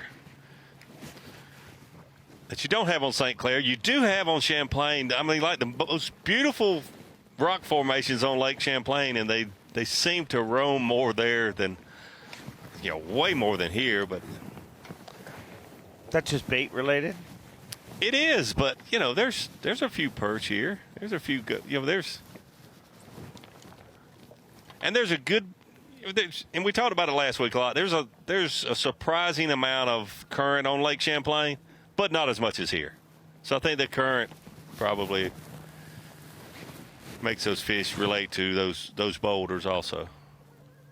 You've been swimming Snorkeling the last 3 days, you know what that current does. It'll push you right on down the river, won't it? It is surprising at times, Davey. I'll be honest. If you don't get behind a boulder. I mean, I'll just put it this way. There was a few times while swimming around all these islands and stuff that I never thought I wasn't going to make it. But there was a few seconds where I was like, I might not make it.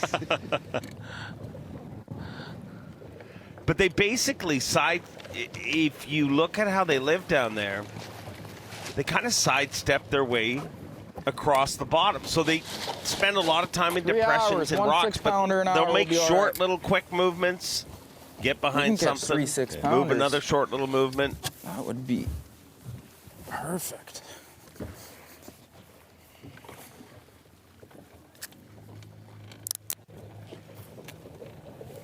And that's another reason why the forward-facing sonar is certainly being used here this week. No doubt about it. But these smallmouth, especially in the river, not as much on the lake, but both places, but especially in the river, they get so close to the bottom oftentimes. They're hard, very, very hard to pick up, especially if you have some wind blowing and your transducer is moving up and down, 18 inches to 2 feet, which is oftentimes the case even in the river with a 15-mile-an-hour wind. Looks like Kyle Welcher is preparing to make a move closer back to check-in with, put a little G-juice in the live well, sorting the fish. And if you were looking when he was sorting those fish, solid. He has definitely done his job today. Yes, solid. So many things going on in his mind. I've been there. You don't want to do something, just make a mental mistake and do something stupid that would cost you a title that you dream about your whole career, your whole life.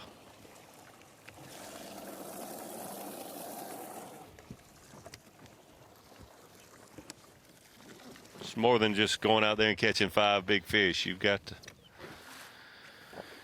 fish care, getting out there, getting back.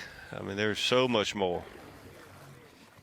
Especially when you're making most people never even long think about. runs, it's just really difficult to keep smallmouth alive. Like, you have to keep the water very cold, and the main reason for that is cold water holds more oxygen, and these smallmouth are used to super oxygenated water, like on these big lakes and a lot of this river that has so much current.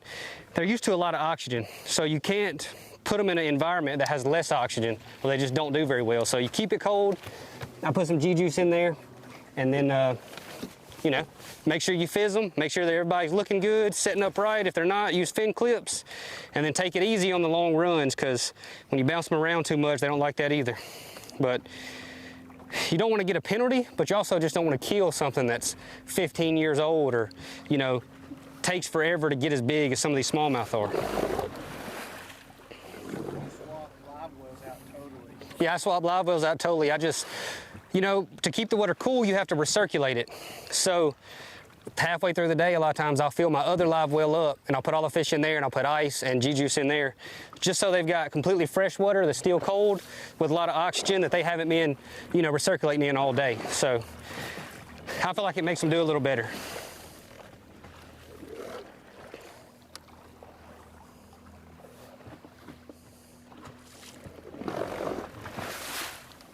Like I mentioned, 1,000 different things going on in Kyle Welcher's mind this week.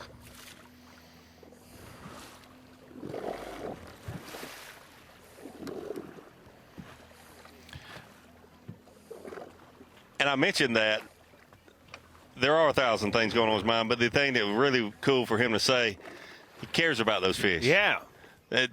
Not even talking about the AOI stuff and the penalties and all. You don't want to kill such a beautiful creature. That's awesome that he's thinking about that also.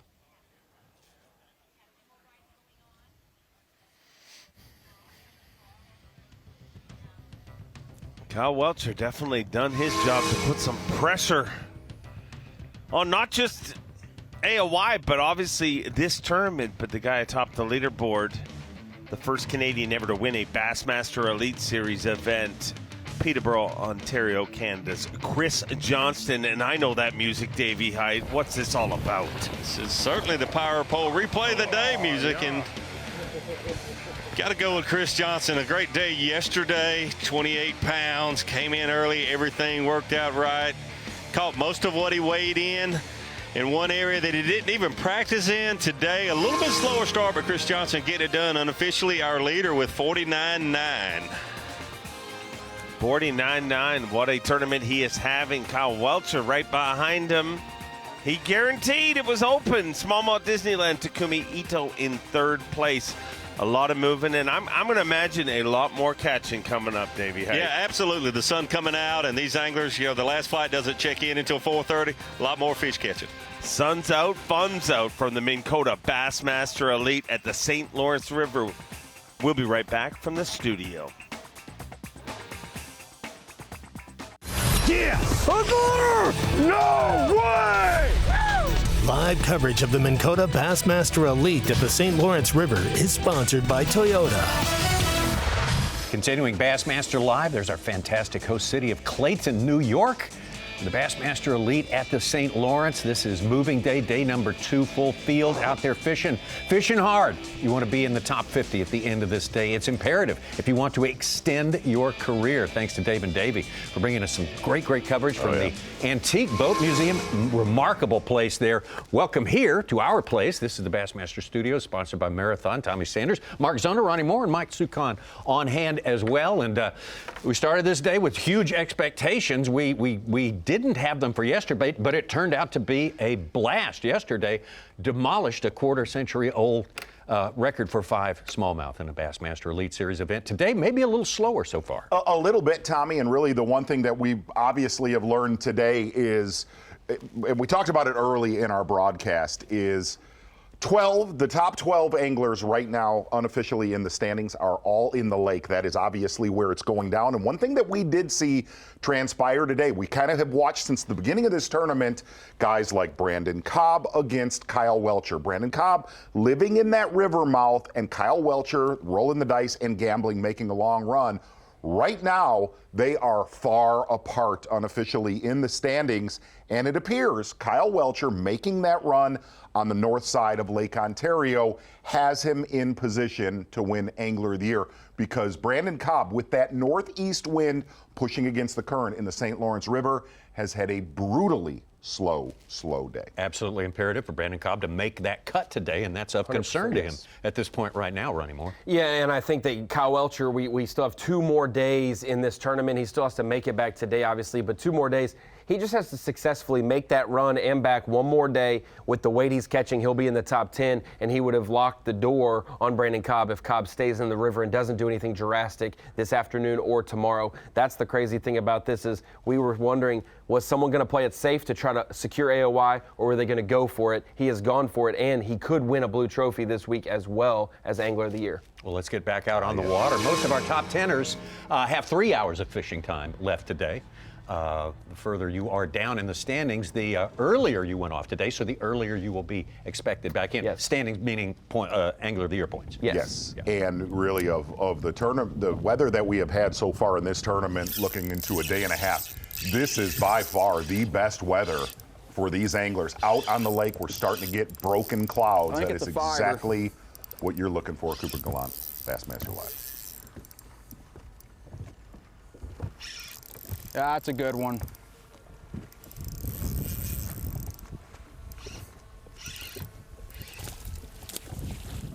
Big one.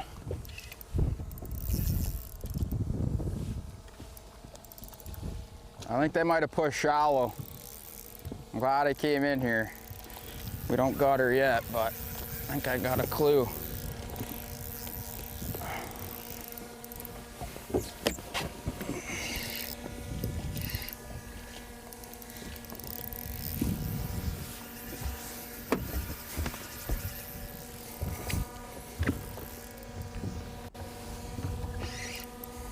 It's a big one.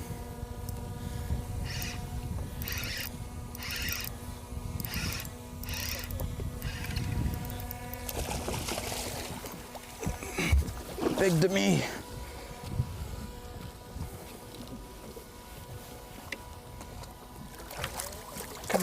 Come here, I don't think she's hooked good.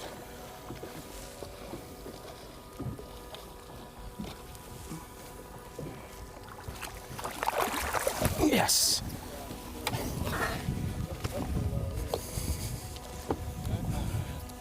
Skin hooked.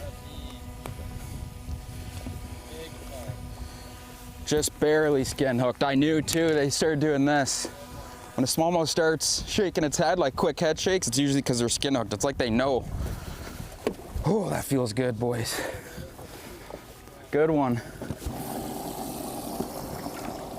She can go in there for now.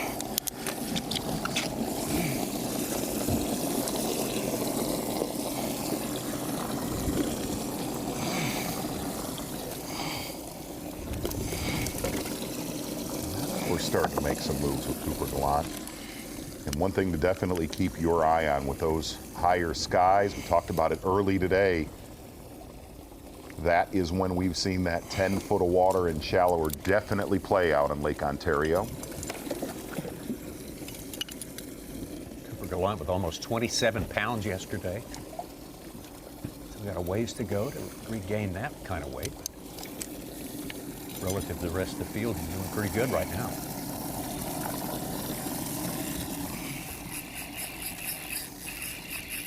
I'm saying we are going to have on FS1 tomorrow approximately 0 anglers fishing in the St. Lawrence River. It's shaping up. And to give a kind of how they're spread out, 3 of your top 12 are on the U.S. side of Lake Ontario water. Didn't look that big. Rest of them fishing on the Canadian side.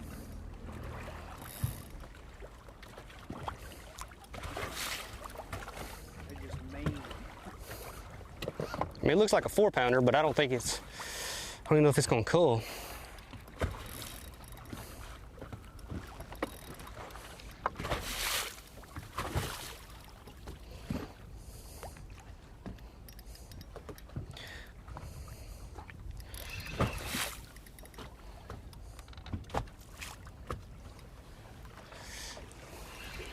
Maybe bigger than I think he is. No. He's smaller than I think he is. Yeah.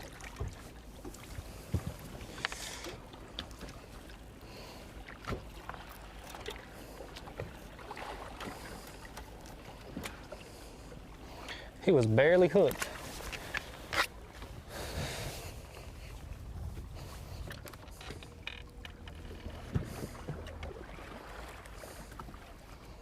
And Chris Johnston, obviously still in the driver's seat and starting to run isolated rock piles on the north shore of Ontario, getting away from his 2 primary areas that we watched them the last 2 days.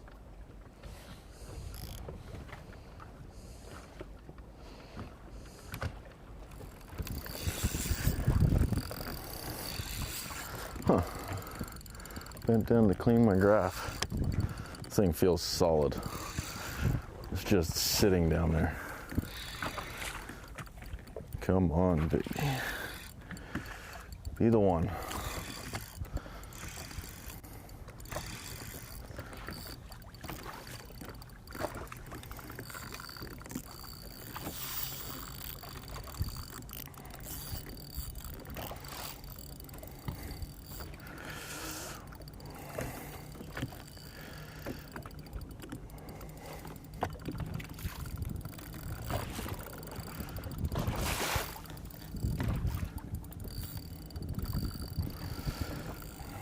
I'm going with this, the big one. It's a guess, could be completely wrong.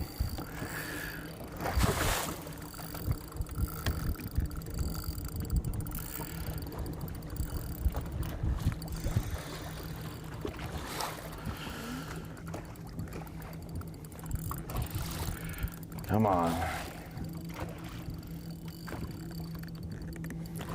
They're strong, that's what I'm thinking. It's heavy. I could be completely wrong, but it feels pretty good. We're gonna get a look here in a second. Doesn't look big. Baby, look at that thing. Am I ever wrong?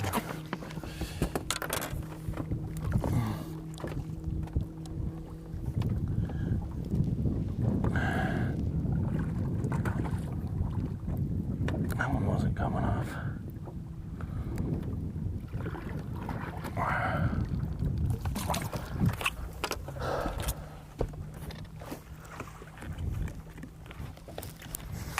Small one right there for Chris Johnston. Head back west over to Kyle Welcher. And something I was wrong about, I said he was in that area. And the area, the bay that Welcher is fishing in, it is a big area. But it definitely has got some attention today. Patrick Walters around there, Brian Schmidt, Justin Atkins. Not on top of each other, but definitely in the region.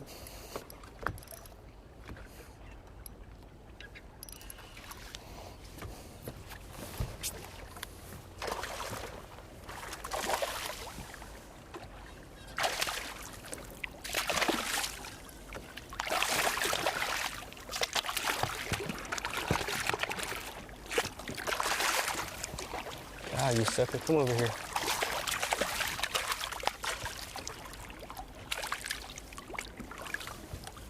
You could see the kind of the broken up bottom. There was one in there that looked big, all but too deep, 17 to 25. Definitely wasn't that one.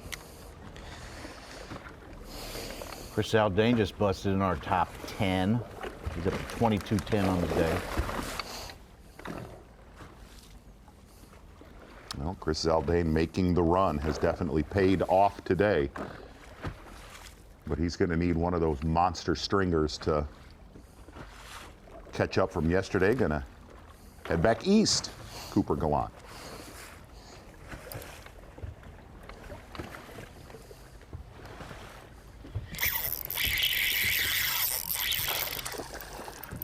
It is amazing when that sun comes out just a little bit how they get biting. Oh. Absolutely Those instant. took a while to get to eat. It's a big one. Stay right there. Stay right there. Oh.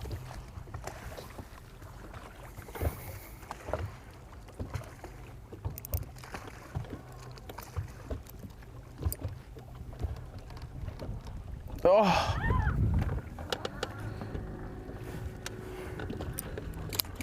Wasn't small.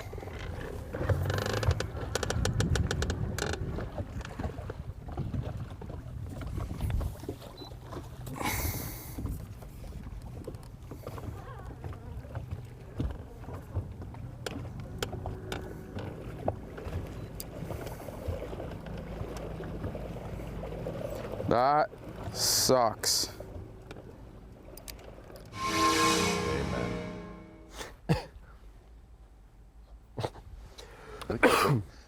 One of the first bass we've seen lost in this tournament. Kidding. Didn't see many last week. No.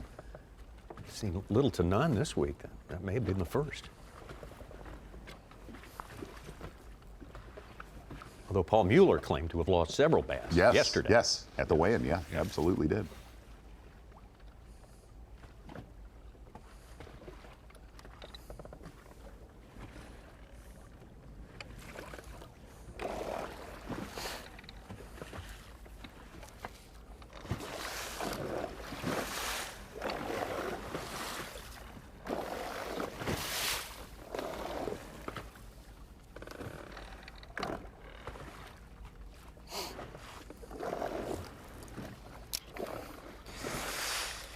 All right, let's go.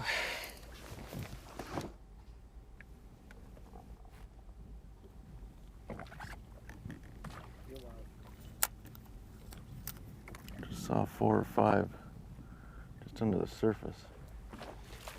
Just a update from Jake Latundra's, Kyle Welcher's cameraman. Talked about they have 23 or so on Bass Track. He thinks it could be like 25 again. Catching fish today. But Kyle's been a little secretive because Patrick Walter, some other guys have actually been around that area this afternoon. Yeah, 4 or 5 fishing around. stops, and I just can't get that 5-pounder, which there's millions of them in here. So a little frustrated. I need to I need 2 big bites still. 2 5s. I got one probably high 5, some 4.5s, and a 4. Which I think if I want to have a shot at winning this thing, I'm going to need at least 24 today. Hopefully that's him right here.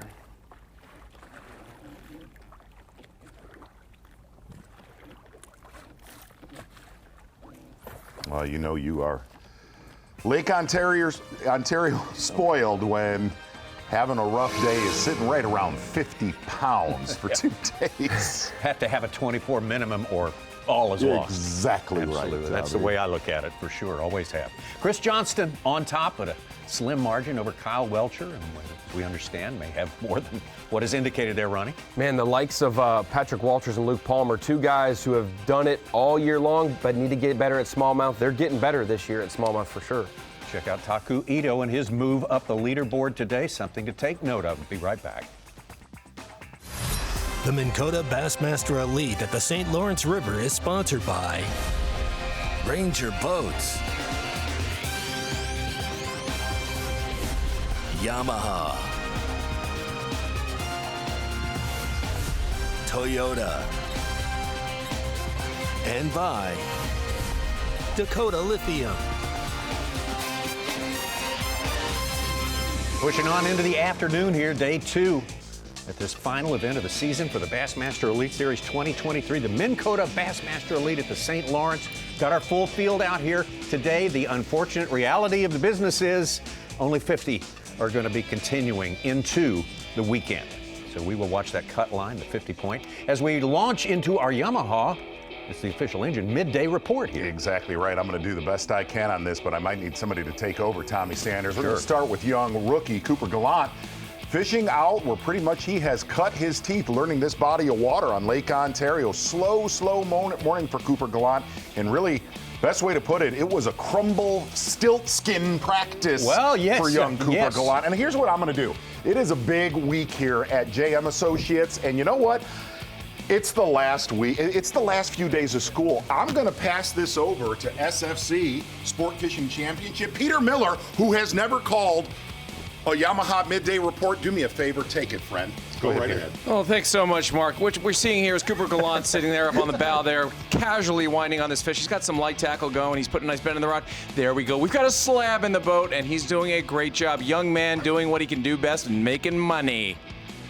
That's why Peter Miller is so fantastic. Let's keep it awkward. Why don't we, Tommy Sanders? I'm going to hand it over to Bassmaster Classic correspondent for 38 years on the Bassmaster Elite Series, Robbie Floyd. Take it, by the way, that's Bryant Smith. I know, and I think it's is he going to qualify, Ronnie, for the Classic this year, the rate he's going? He's in the top 10 in points, Robbie. No, shut up, Ronnie. That's exactly where I was going with it because he is dominant. Yes.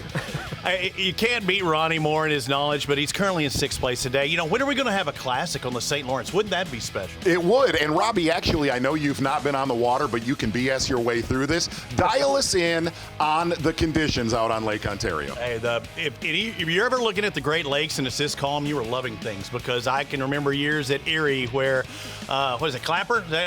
Man's name, the Clapper was slapping that water out there. But, you know, whether it's Kyle Welcher, who's used to the Alabama lakes, he can get it done up north too. I love this with Kyle, and can he win the Angler of the Year title? That's the big question. It is definitely the big question. Getting it done, running about 35 miles out into Lake Ontario. I'm going to throw it over one more time to Peter Miller. Peter, dial me in on this potential Angler of the Year. Well, what we're seeing here is Kyle Welcher doing his thing, potential Angler of the Year, like you said, currently in 2nd place, and he is working. He's working that green water, and he's pulling them in by the gills. He's popping those scissors out, and he's doing work. That fish loved that lure, and you know he's using the right lure because he is in the top of the leaderboard, 2nd place, feeling really good about it. Look at that fish. Wrap it up with Yamaha Midday Report, Peter. That's a Yamaha Midday Report coming from you. Right here at the Bassmaster. We're actually we're still not quite done. See, you never know what's possible until you get some new ideas, some new people in here. Now we know how big the horizon is, how far we can go with this. Chris Johnston, Z. Exactly, and I'll be honest with you, I've never thought I would enjoy this, but having 5 people on the set really sort of takes a load off, Tommy, looking at Chris Johnston. really kind of frustrated with his day, starting at about, call it 17 out to 27 foot of water, a lot of broken rubble. Catching him early today, but Chris Johnston still room to move, needing a couple big calls like he had late on day one of competition here on the St. Lawrence River. I agree. I like having 5 people. We need more group leaders around here. We have one. No, we've got a full boat. No, not me. It ain't me. 28 pounds, 3 ounces for Chris Johnston yesterday, yet he was second to Bryant Smith. Checking in with Bryant Smith a little bit later on today. There they are, Peter Miller, Robbie Floyd. I don't know what to do with my mic anymore. The stars of the SFC show that's taking place right across the hall in Studio 3C. Yes. So absolutely, just like a family affair here, all this production of fish and stuff.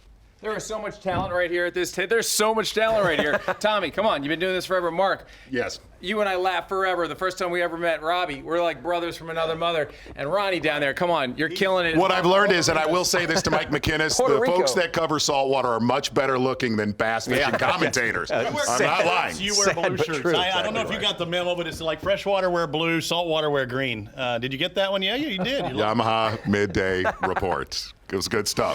We love it. We love it. Thank you, guys. Thanks, guys. That was fun. Tremendous. I don't know what just happened, but I like it. Chris Johnson still on top there. Kyle Welcher holding in there in second place. What a fantastic, important day for Kyle Welcher. I mean, they killed it. They absolutely killed it. And you could tell whenever Robbie starts giving you water conditions and he has no idea what's going on, it tells you anybody could be a commentator. I can admit that. I can admit that. It tells me that I maybe can't be a commentator. That was awesome. That was tremendous. And how about that Yeti hot seat, Tommy Sanders? Oh, God, it is pulsating. Very, very hostile. Yeah. A lot of guys fighting to Clark Wendlandt make the Bassmaster Classic for 2024. Derek Hudnall, 53rd.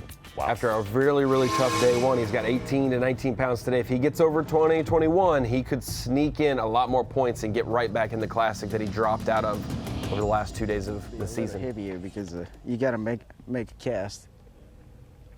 I don't think it's really matter.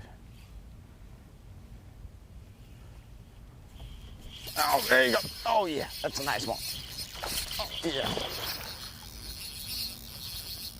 Get a really good look at that. It came up softways. Broken bottom, a lot of sand, rubble mix. If you weren't with us this morning, Kenneth said a lot of these shallow areas, wherever that green moss was not growing on that rubble and rock. Come on.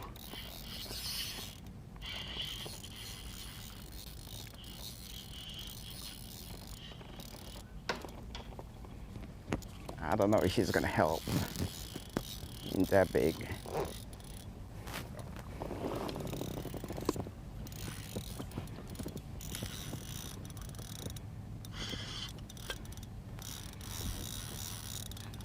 Come on.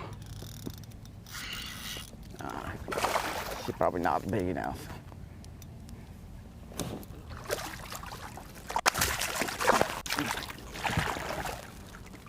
Right, let's wait. I don't think she's gonna help.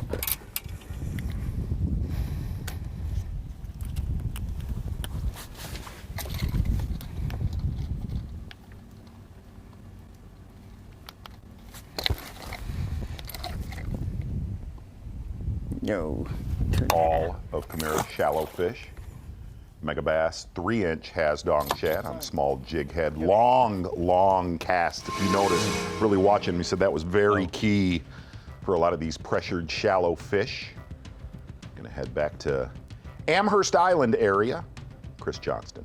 Great pictures with Kimura there. It's really good. I mean, it illustrates when that sun comes out. It's like turning on the lights in a dark room. It's come on, night and day, literally.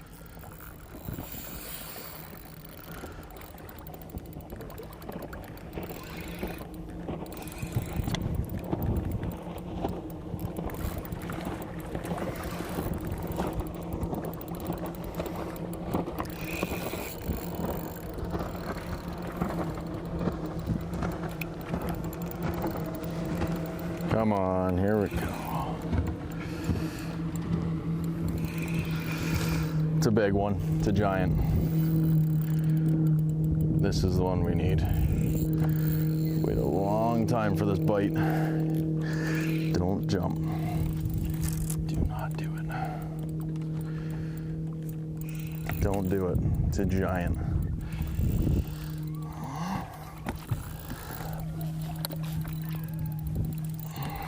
Don't do it.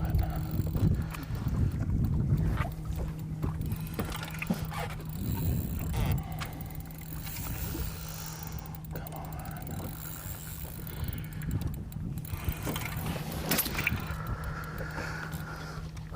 Come on.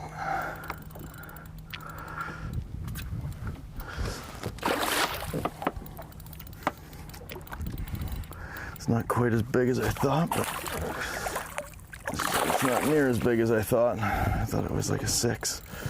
It's a 4-pounder. Come on, buddy. You're not that big. Got me excited for nothing.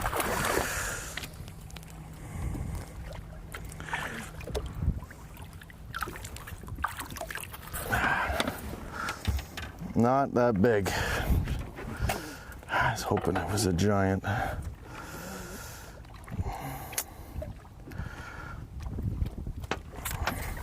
Might help.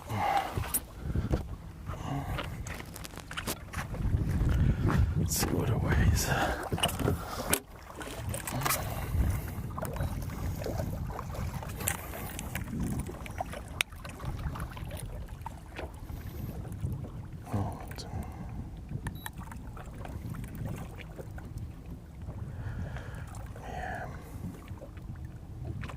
He'll help a bit.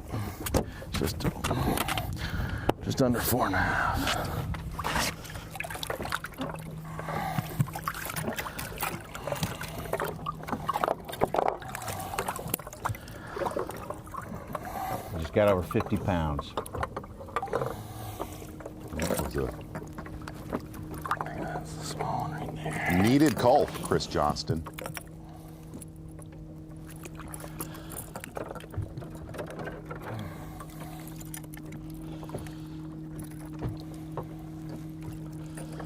With a 5'9", Matt Robertson's up to 22.13. He's back in 9th place. Yeah, that one. Brandon Cobb now. Slipped a 40th with 4 fish.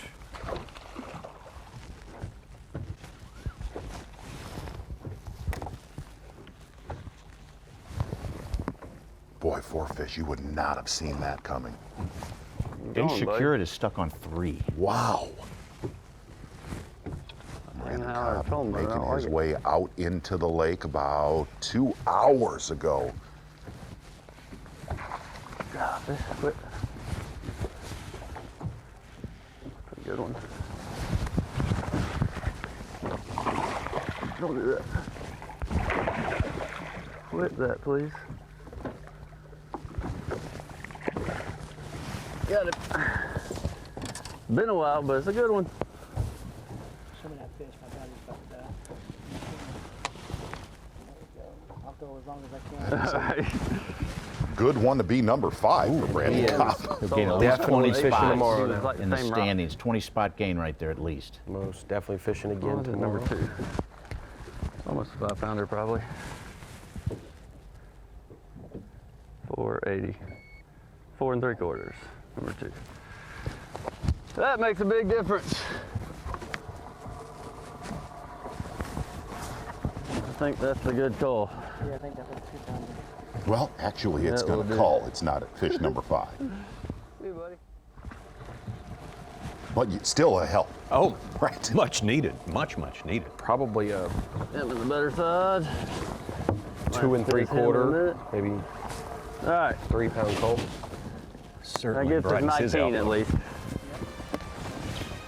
And he knew exactly where he was. He knew the straits he was in, and that's got to be a bit of pressure off Brandon Cobb. But he's got more work to do as we take a look at that race that he has been such a big part of throughout this entire season. Kyle Welcher, though, coming in here with a six-point lead yesterday, extended that lead to 13 points and has extended it today as well. Brandon Cobb, his job today is to make the cut. So that's a good step forward. Patrick Walters moving up in this tournament as well. Jay Shakurit struggling, it sounds like, a little bit on this day number 2. Joey Cifuentes struggling after a big start to his day yesterday. Momentum is huge in the entire sport of bass fishing, and the main reason for that is all of us are extremely confident in our abilities and kind of what we do and the patterns that we try to run wherever we go. But whenever you have a lot of momentum, your confidence is even higher than it can ever get. I mean, the only thing that can get your confidence to that level is having a string of good tournaments. For me, that's the #1 goal every single season. I think it's, you know, more prestigious than the Classic, than anything, winning 10 tournaments, whatever. I feel like when you retire, the AOY is the thing you'll be the most proud of. Freaking meat pie, baby. Look at that one. Woo! Yes, dude, give me some, baby, yes.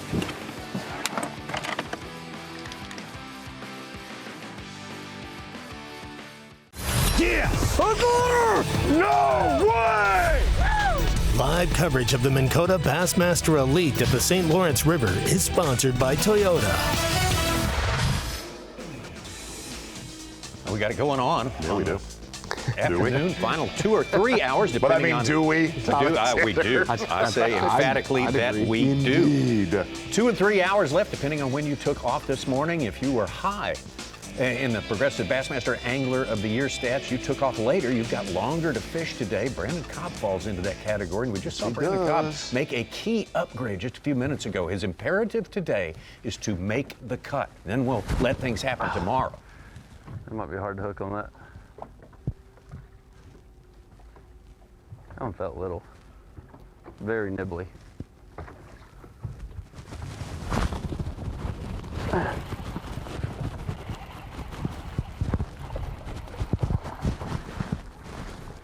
Little bite of Carolina rig. I don't know if he's gonna help though.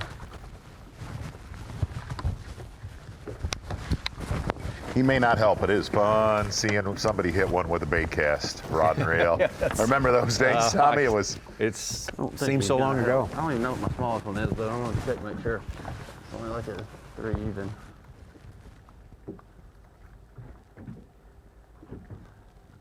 Smallest is 328. I don't think he's gonna do anything. Nope. 350, 340, 320. Ooh, sorry, buddy. For the first time in this tournament, Brian Smith leaving that northeast corner of Lake Ontario and decided to run out to Duck Island, where there's now bait-wise? 5 boats. Yeah, well, I mean, most of them is using a drop shot with a variety of baits, but that was a Carolina rig with a Zoom speed crawl. That's actually what I caught a few years ago. I finished 11th here and I caught them on that. But I'm just trying to changing up my baits on my drop shot because they seem, to be smallmouth, they're very difficult to get a bite. So I've just been changing up my drop shot baits, a bunch of different minnow style baits. Some shad colors, some like green colors. There's a bunch of fish kind of scattered in front of me. That's why I'm throwing this Carolina rig though. See if we can get another one on it. Kind of fun catching them on a bait caster. A little bit of Bass Pro Shop's top lures there with Brandon Cobb, but Cobb's got to at least have 20 and a half, 21 pounds right now. If he just did a 3 1/4 to a 3 1/2 and he threw it back, he's got a 3, a 3.6, and a 2.0 on Bass Track. Once that finally updates from his cameraman on these recent catches he's had, that's at least 2, maybe 2.5 pounds more than he has minimum. Closing in on 20, right, Ronnie? 1.5. There's another half pound. There's another 1/4 pound.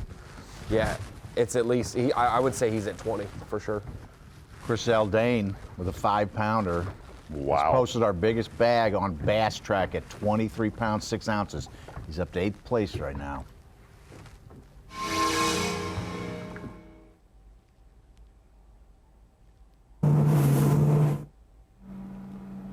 Back to Cooper Gallant. Started the day in 3rd place, fallen down a little bit during the course of the day. He's kind of inched his way back up a bit. Still got a couple 3-pounders. Oh, it's a big one. This is not pretty, but it's big.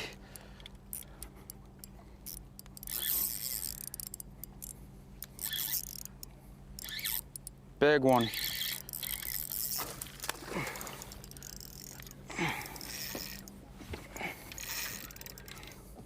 They are being so stubborn.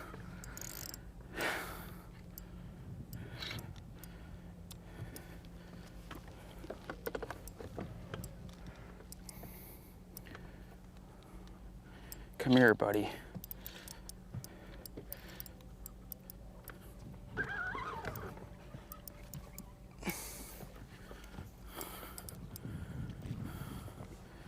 I need you.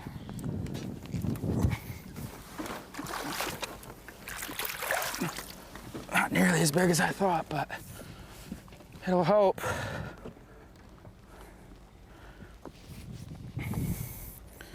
I think, I don't know.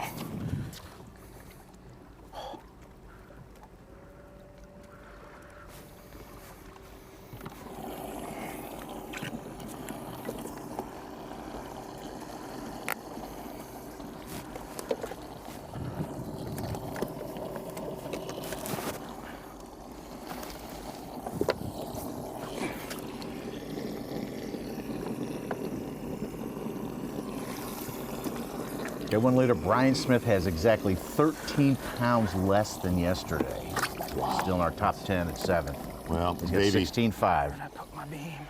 Davey nailed it during the Dave and Davey show. We talked about it earlier today. He was not a numbers game yesterday. No. 8 bites all day, but he had his first 5 weighed 25 pounds and then made a couple upgrades in the river on the way back to Clayton.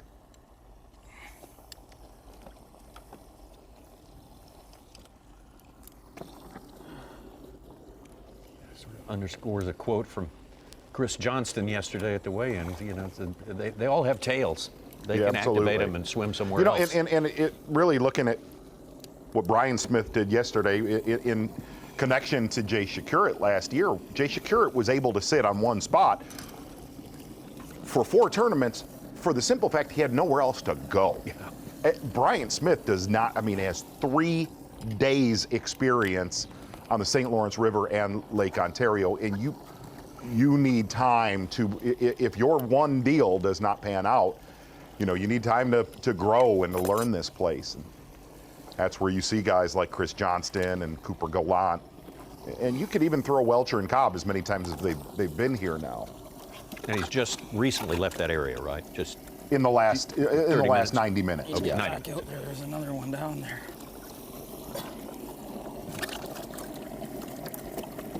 You remember how Shakur found his mega school last year? He was fishing one area and fish jumped behind him. Blew up, yep. Yeah. Thought she was bigger. It's hard to say. I have no idea. Yeah, something like that.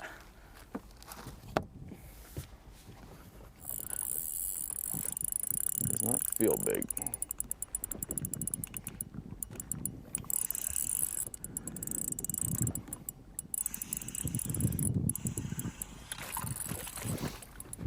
I kind of thought so. Come on. Okay. We got one more stop, then we're running across the lake. All right.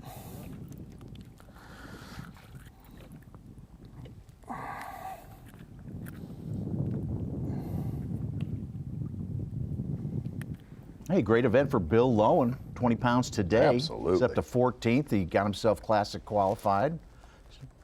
Started 46, and he's well inside that now. Fishing over there on the south side, I noticed.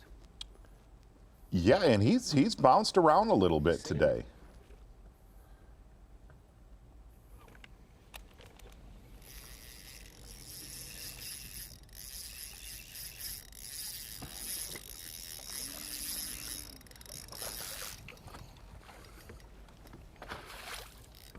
One of the very few anglers that the bulk of what he's caught today, Tommy, actually has come in that river mouth around Cape Vincent, where we saw so many big stringers yesterday.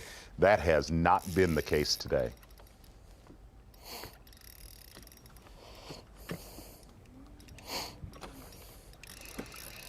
Yeah, that is a big one.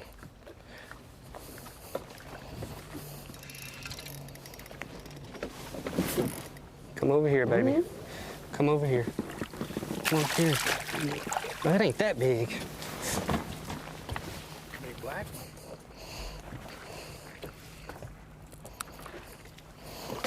It ain't that big. I thought it was bigger. Well, it's pretty big, ain't it? What do you got to get rid of? 4.18.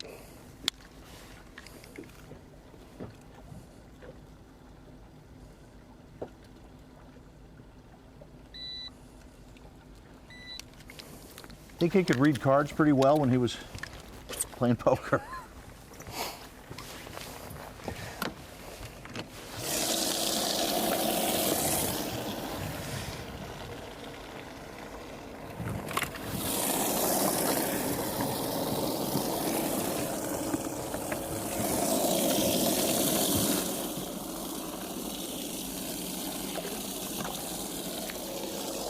This feels like a smaller one.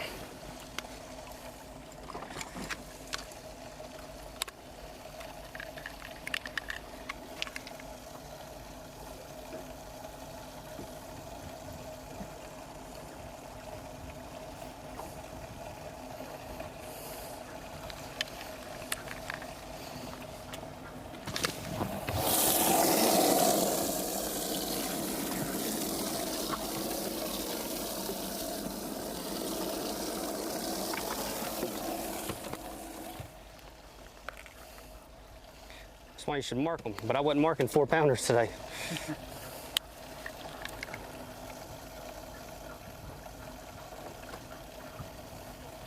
He's got a bag. You see what he's, I mean, Yeah. yeah. It's got to be a 4 1/4 to Cole, so. It's going to be that one right there, I think. Wish I'd have had him yesterday.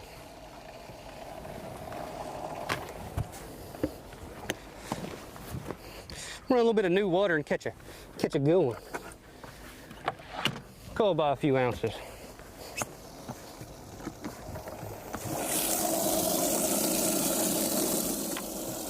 Wish I would have had that one yesterday that he was throwing back. Well, he had a 380 yesterday. And he had almost 26 pounds. Exactly. That is absolutely, he's going to be bigger bag than, he just doesn't have that 6.5 pounds. Exactly, that's the biggest difference. He's got 2.5, you know. Right. If anything, he'll probably be within maybe a pound of that. Right. On pace for 100.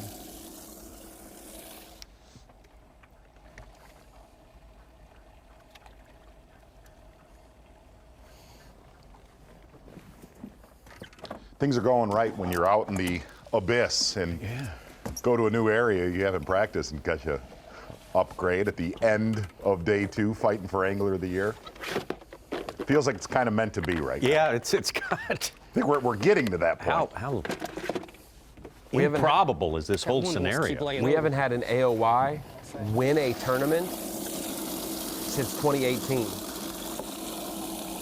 Win the final tournament? Win a tournament during their Angler of the Year campaign. Wow. Polinick didn't, Fighter didn't, Winla didn't, Canterbury didn't.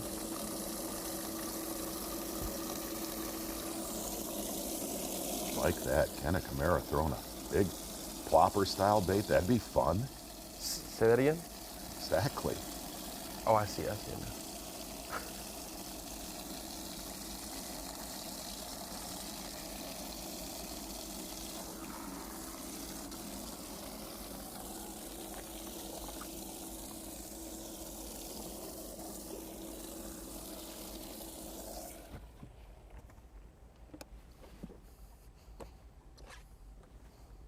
There's 2 of them right there.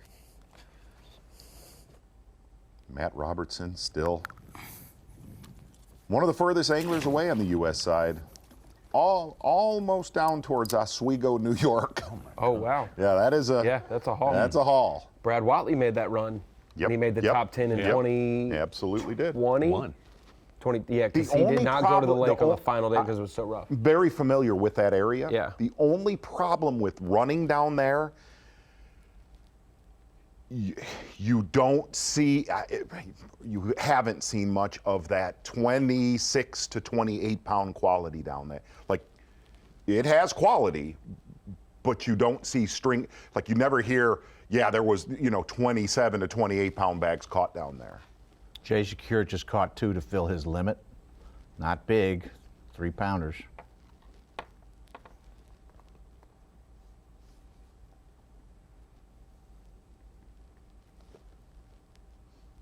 Gabriel Lunt moved up from 5th to 4th over the course of the last 15 minutes.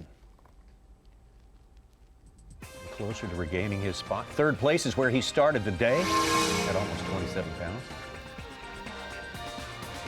Ito, the man occupying 3rd place right now.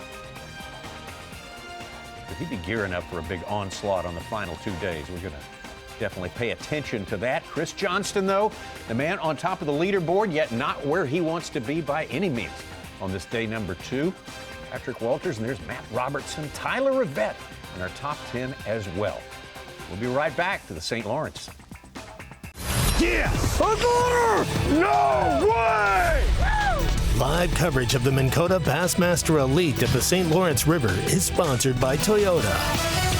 1 hour's time, Dave Mercer will crank up the weigh-in there in Clayton, New York, the Antique Boat Museum. It will be a tough weigh-in for a lot of people and will be a very much a relief for the other half. 50 only will advance to day number 3.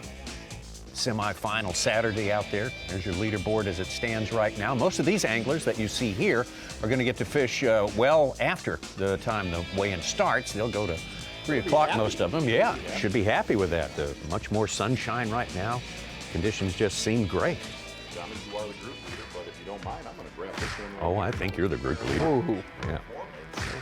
I'm going to be honest with you. Kyle Welcher has turned into 315 Clayton kid. Oh, Sony, you actually can't take this one because your mic went out right when you started it. So, Tommy, you be the group leader, Tommy. Peak performance. Well, our marathon peak performance is going to be, of course, Kyle Welcher coming into this tournament with a 6-point lead over Brandon Cobb and absolutely outperforming just about anyone's expectations here, Mark Zona. I know you can't answer right now. No, he can now. He can. Group leader, you can let him in if you want. As group leader, I reappoint you to the position. I really appreciate that, Tommy. The wheels are kind of coming off at the end of the year. Yeah. Not to be surprised here in the Bassmaster Live studio, 501 Little Rock. But watching what Kyle Welcher has done, making a big gamble and running way up the North Shore. Oh, actually, that'll be down the North Shore of Lake Ontario and getting it done. And here's what it is obvious about this area that Kyle Welcher is in, that bay right there, and that is a very vast, big bay. Deep. It is deep. Not that he has been not fishing very deep, 17, 23 feet, but it does not look like he is going to run out of 4-pounders throughout the next few days. Especially if he uses this time that he was talking about to be able to find another spot that maybe has some 4s. Marathon peak performance. Excellent. Way to go. I like the ones that ain't been getting no pressure. They a little more fun.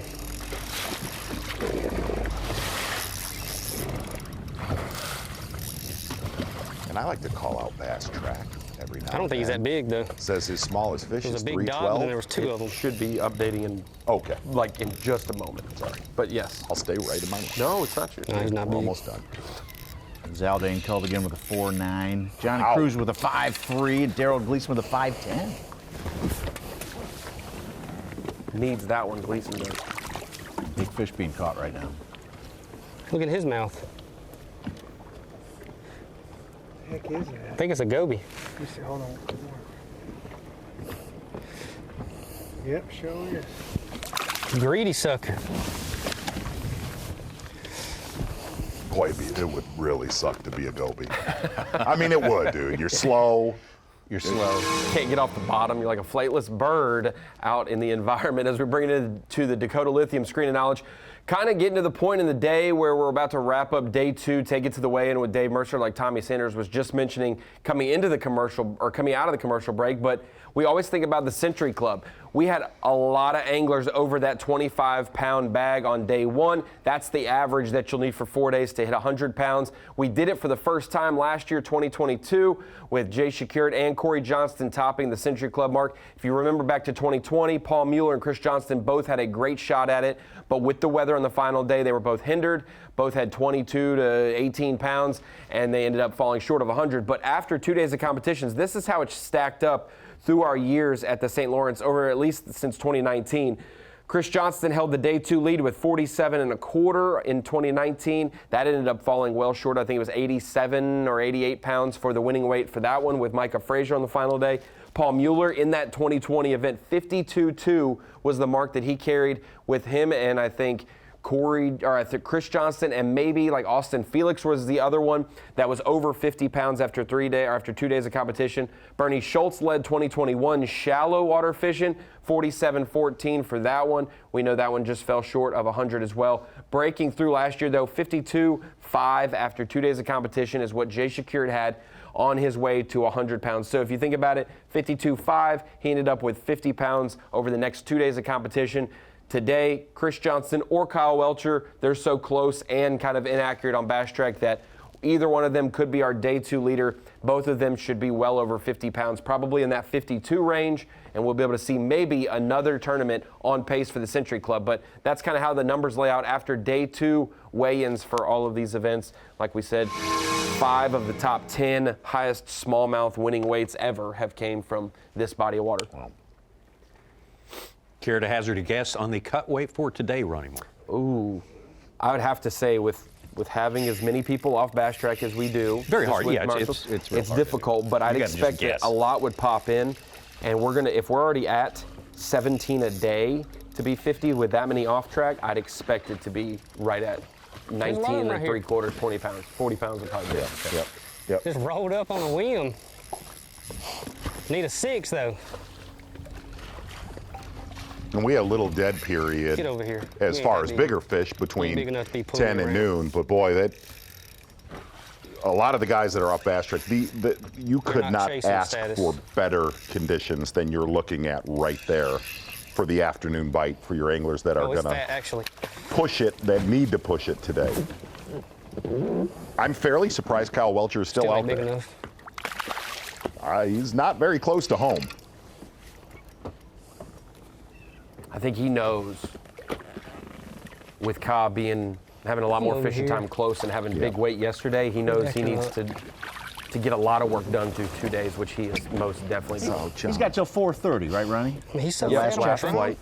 But I just don't think so. I'm gonna do my skill.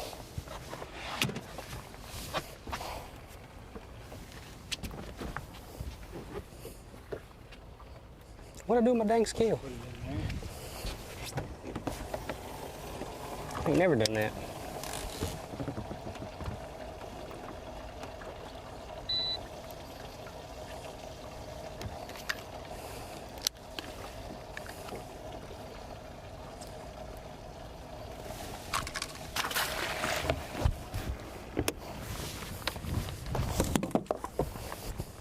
Smallmouth got a lot to eat here in Ontario. I looked up. There could be 100 goby in a square yard. Yeah, I believe that. That's how populated they are. 3 foot by 3 foot area, 100 goby. Yeah. Absolutely. Wow. He ate it. Not big ones, I mean, but here's what's interesting is that this end on the northeast side of Ontario, and I know a lot of our friends that fish the Buffalo area, I've never seen them as big as I've seen them here and the east end of Lake Erie. I mean, what's like the biggest you saw? 8, 9 inches, 10? Yeah, absolutely. Bigger? 8 to 10 inches long. Yeah. I mean, enormous. And what's funny is you don't see those as you get I haven't, when you get to Huron and Lake Michigan. Certainly not in Champlain. Very similar to what They'll end up there someday, Such. Currently. I got him upside down. I can't grab him. Maybe. I do have a small 3, so. My gosh. Brandon Cobb is in the middle of Lake Ontario, and it is a sheet of life. I don't know. I'm in calling maybe 3.5. We're gonna wait and see the. Tommy, I mentioned it for the top 10 winningest weights for smallmouth events. It doesn't have to be that big to St. Lawrence is occupying most of those spots. Can you name the other 2 lakes that are in there and maybe the event? Tell me the question again. I'm sorry. The highest winning weights for smallmouth events. The up north events, 102.5, 97.8, 95.3. Those are St. Lawrence 1, 2, 3. Do you know the other two bodies of water, smallmouth wise, in that should list? be the smallest. For an Elite Series tournament? Yeah, Elite Series. I don't really understand the question. I'm trying to figure it out too. What we don't have to what we don't have to guess about is the time the weigh-in starts. I'm telling you, it starts at 3 p.m. Eastern time. Big weigh-in, tough weigh-in for Dave Mercer today, but he's going to get through it. Yeti hot seat firing up there, getting Chris Johnston feeling all toasty. Yeah, I bet a he little is. too toasty, perhaps. We will see when the weigh-in begins at 3 today, right here. Like a We'll be flame right back right here in thrower. just a moment. Where's all this going? One of the most amazing things about this classic is the fishing freaks that showed up here in Knoxville, Tennessee. Look at that crowd. It is for the fans. Blast off, there's all the media, the fans, family, you're in that moment. They new all-time attendance record for the Bassmaster Classic this week in Knoxville, Tennessee. I think everybody that shows up to the Classic wants to feel a little bit of what we are feeling. When they open that door and pull you into that Coliseum, the adrenaline rush of that, it's insane. All the records set here in Knoxville in 2019 have been reset here again. 6 pounds, 13 ounces. Yossi gets it done. And oh, Canada, you have a Bassmaster Classic champion.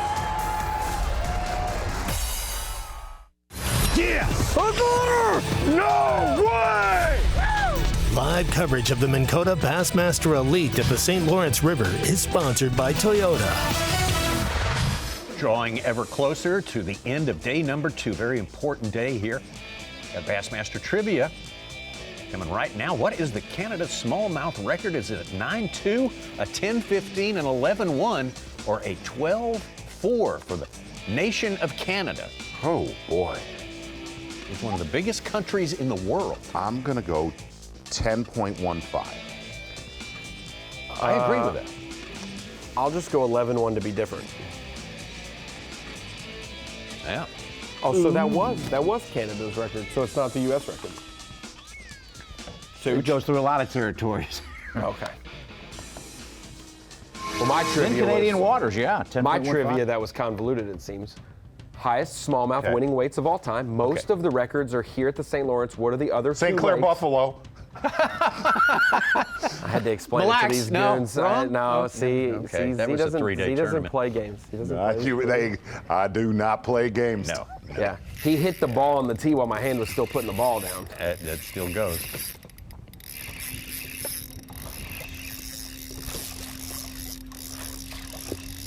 $22 bags over 20 pounds on Bass Track so far today. I think we both know what that is right there. That's a freaking biggin.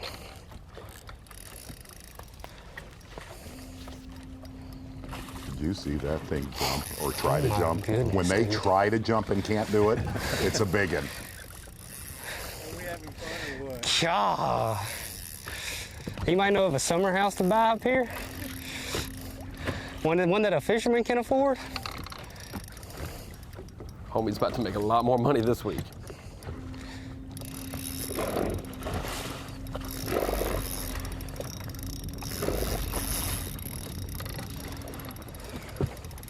It's got to be over 5. My heart's beating harder right now than it has the whole time.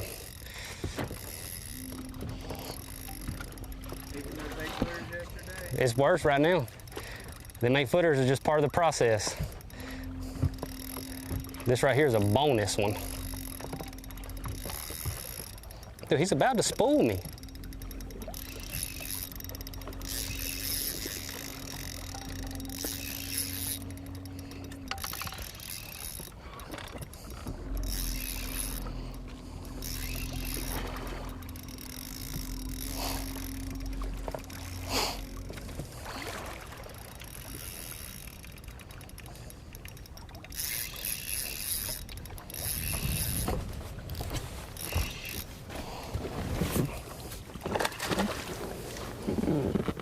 It ain't that big.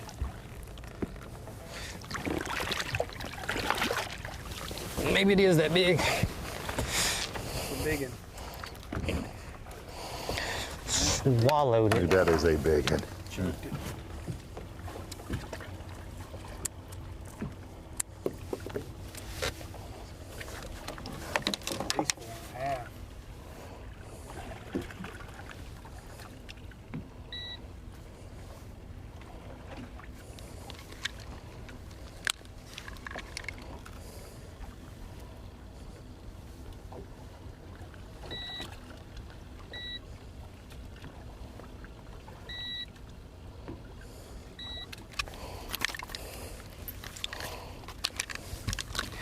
What was he? 414. That one's 414.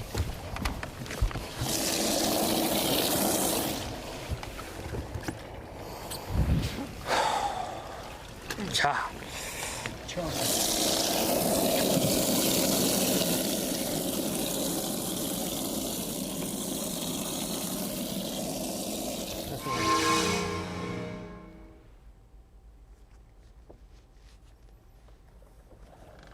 Chris Aldane called again.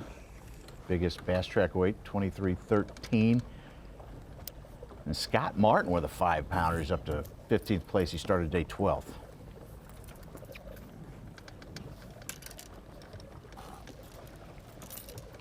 Amazing how hostile that lake could be 24 hours ago, and it is so awesome It's right like a now. swimming pool now.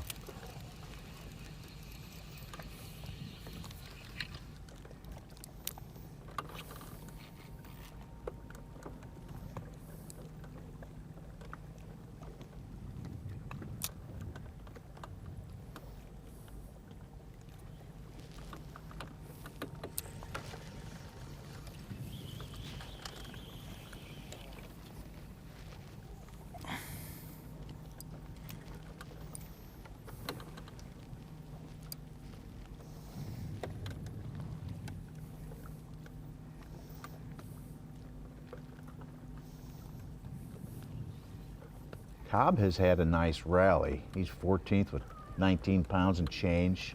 He had fallen to 40th, and Patrick Walters actually passed him in AOI to second earlier today when he was down in the 40s. Welcher's going to be all over his weight from yesterday, close. He might be just under, but if that's a 414, he's got 2 5s that he said on the scale said 5, another 4 3/4. He'll be all over 25 again. The hard thing is now, right? Is Welcher's about 7 pounds ahead of Cobb. He's got to beat him by 6 spots. Yeah, that's going to be. He has now taken the control of the tournament and the AOI into his hands in terms of he will have to have something mess up or he will have to not catch them. He has gotten such a good lead. He could double his payday. He could get 2 $100,000 checks for the AOI and for the title here. Yeah, the houses he was looking at before coming up here, he can kind of go into a different scale there if he's looking on the website, you know, of what he's wanting to buy. A lot of work left, though. 2 giants.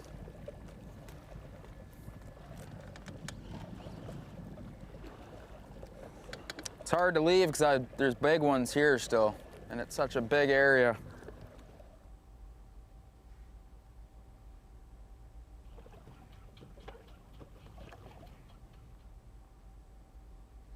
Look at the Rookie of the Year race. Cifuentes is 20th right now.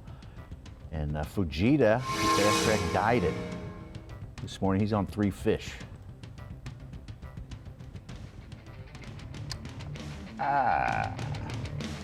Well, there's some discrepancies here on who's going to win Power Pole Replay of the Day, but it has to be your unofficial leader. Kyle Welcher definitely in the driver's seat as of right now for Angler of the Year, but in control of this tournament right now. For the win here again, Chris Johnston from Canada. First fish of the day, and it was a good one. Chris Johnston, Power Pole Replay of the Day yet again here on day 2, the St. Lawrence River out of Clayton. Unofficially, that's your top 10 as it stands right now. Chris Johnston, who has won here. Taku Ito, who has won here. Luke Palmer, who has won this season. Tyler Rivette, who has won this season. Matt Robertson, who has found his way into Bassmaster Live so many times this season, sits in 10th place. Very interesting top 10. We'll be back in a minute or two. The Minn Kota Bassmaster Elite at the St. Lawrence River is sponsored by Minn Kota, Power Pole, Skeeter Boats, Progressive Insurance, and by Rapala.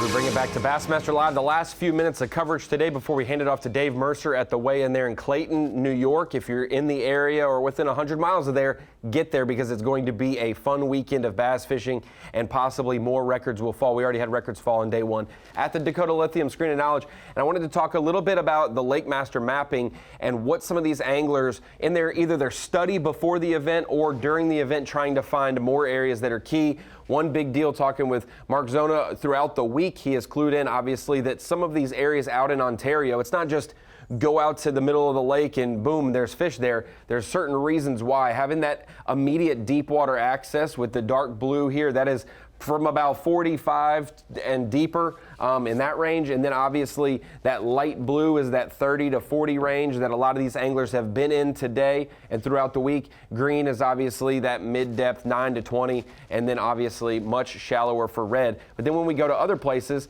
like this is Duck Island where we talked about 5 or 6 Elite Series guys have been today, popped out there to try to make some hay. You can see how gradual the depth change is off of that island from, you know, it's hundreds of yards to go from 5 feet depth change to 10 feet to 15 feet to 20 feet. And then when you get out here where that drop is, you can have 5, 6 anglers occupying this area and having some real estate to themselves.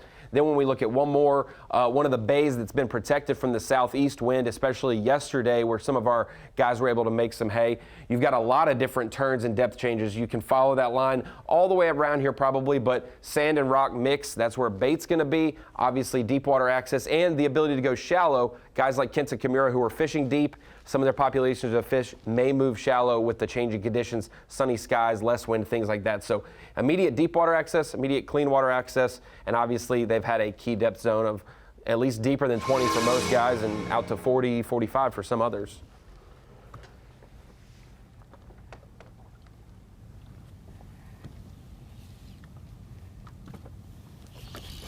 Hey.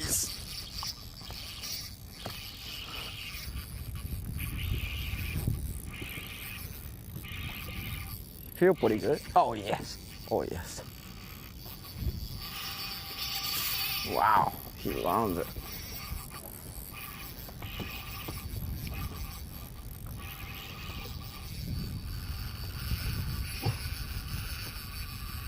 Come on.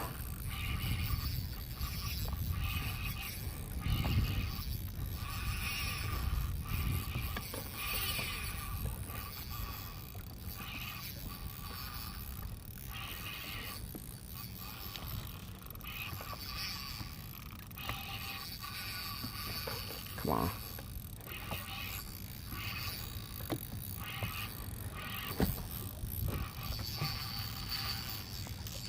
Don't jump, don't jump.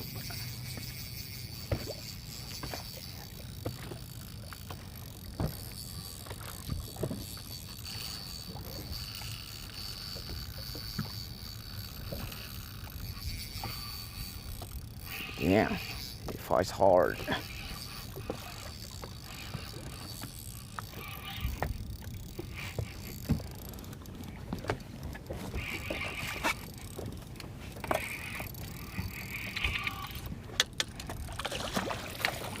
Come on, stay on, stay on, stay on. Oh yes, here's a 4. Yes sir. Whew. Little upgrade.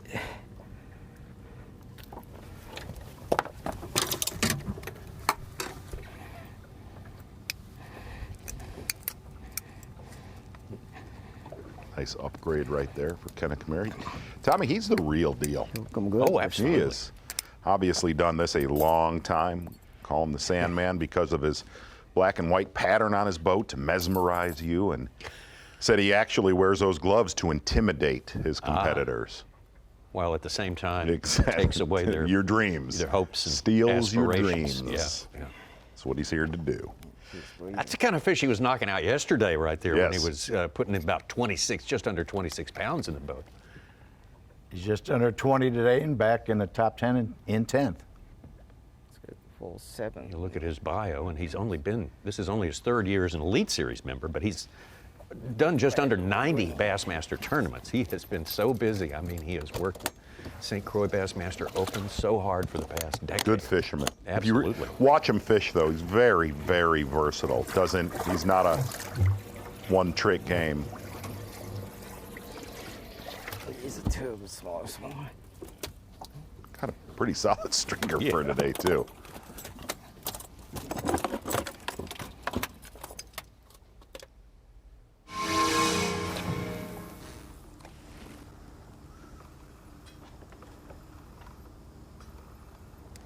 Ran over to it. Well, a real recovery today. Falling off the pace. He feels a little bitty. Oh, he's coming straight at me. One of the two. Like Kyle Welcher, Brandon Cobb is. A little bitty. He is still out there in the lake.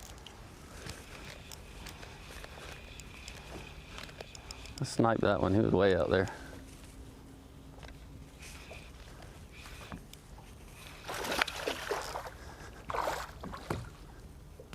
Don't flop and tangle everything up.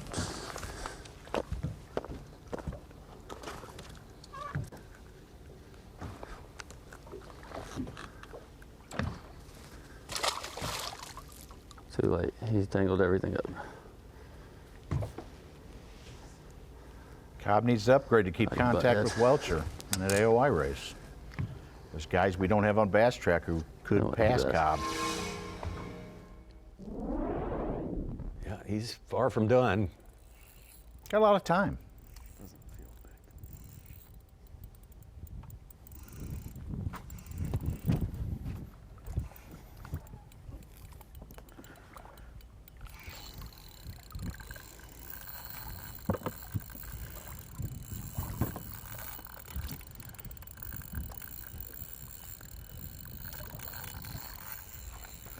Come on.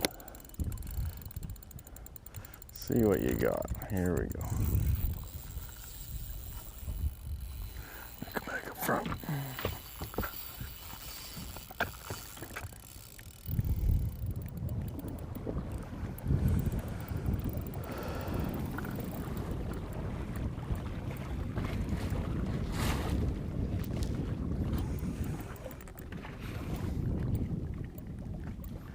We just come back to where I caught some of the 5s the first day. And it's been a ghost town. It's the first fish I've seen on here. I don't know where they all went. I don't know what I got here. We're about to see.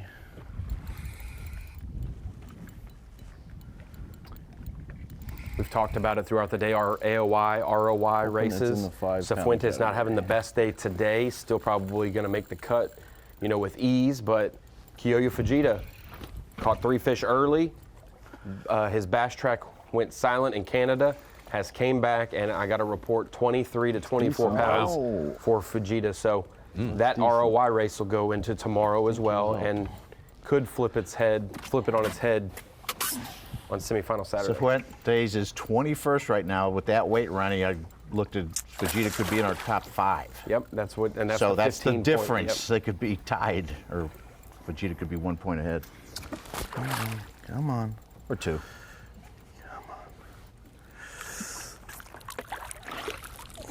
He's just so-so. Not a giant.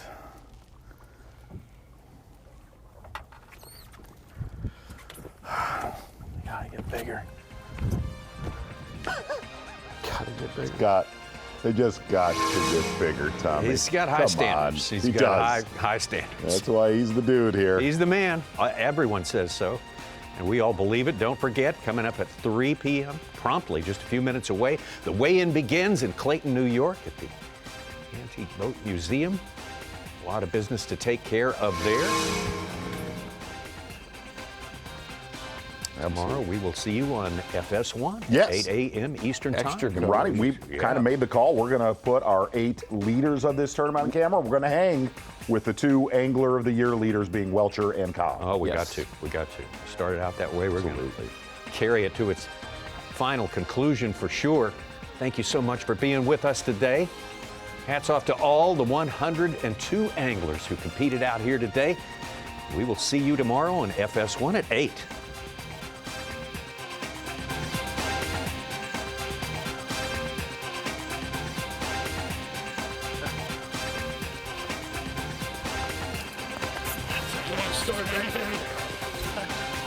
I didn't even see that fish. I just saw. Freaking meat pie, baby.